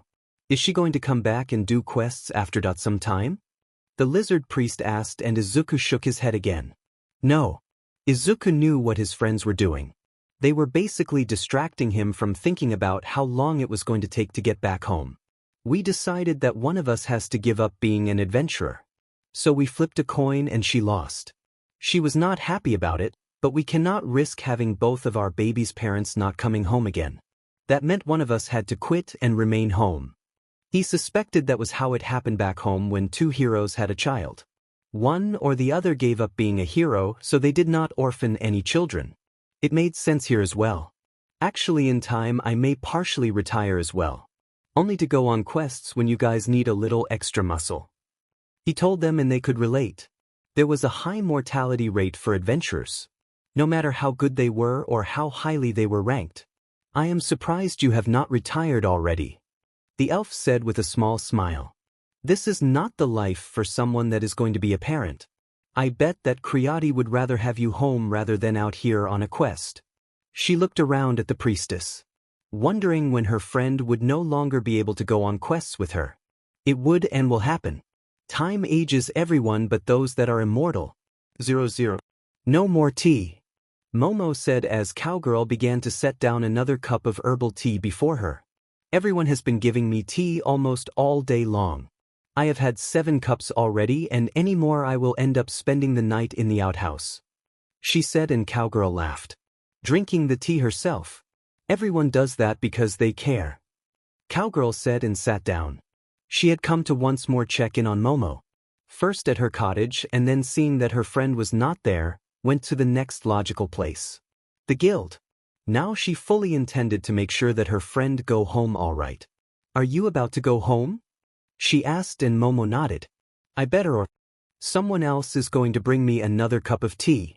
Momo said standing and Cowgirl did the same. How about I come with you and make sure you get home all right? Cowgirl suggested and Momo inhaled sharply. Then looked over to see Spearman and the witch standing from their table. The witch approached.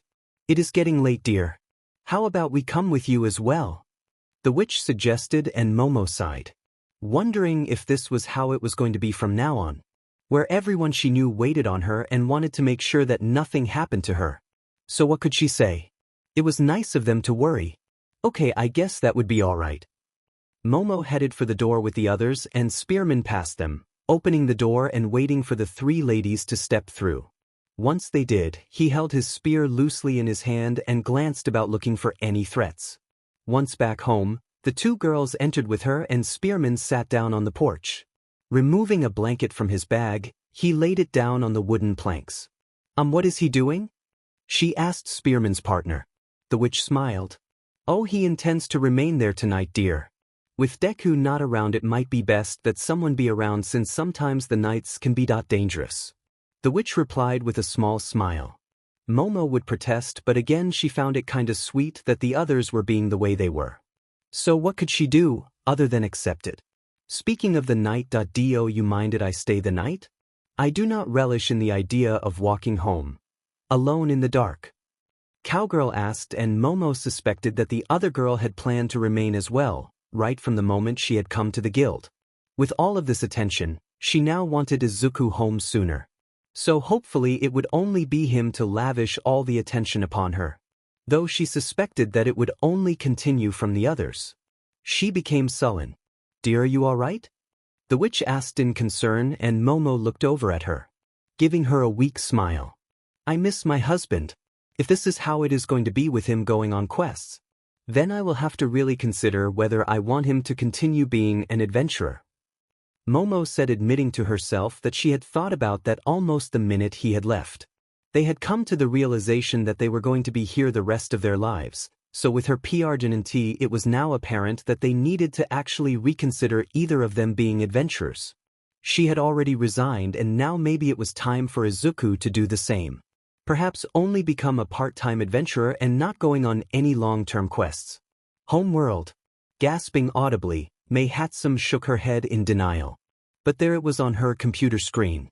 The final result of the computer simulation indicated that it was a failure. That even if she did clone the right sequences of DNA, it still would not work. So in essences there was no way that they could bring Izuku Midoriya and Momo Yaoyorozu home.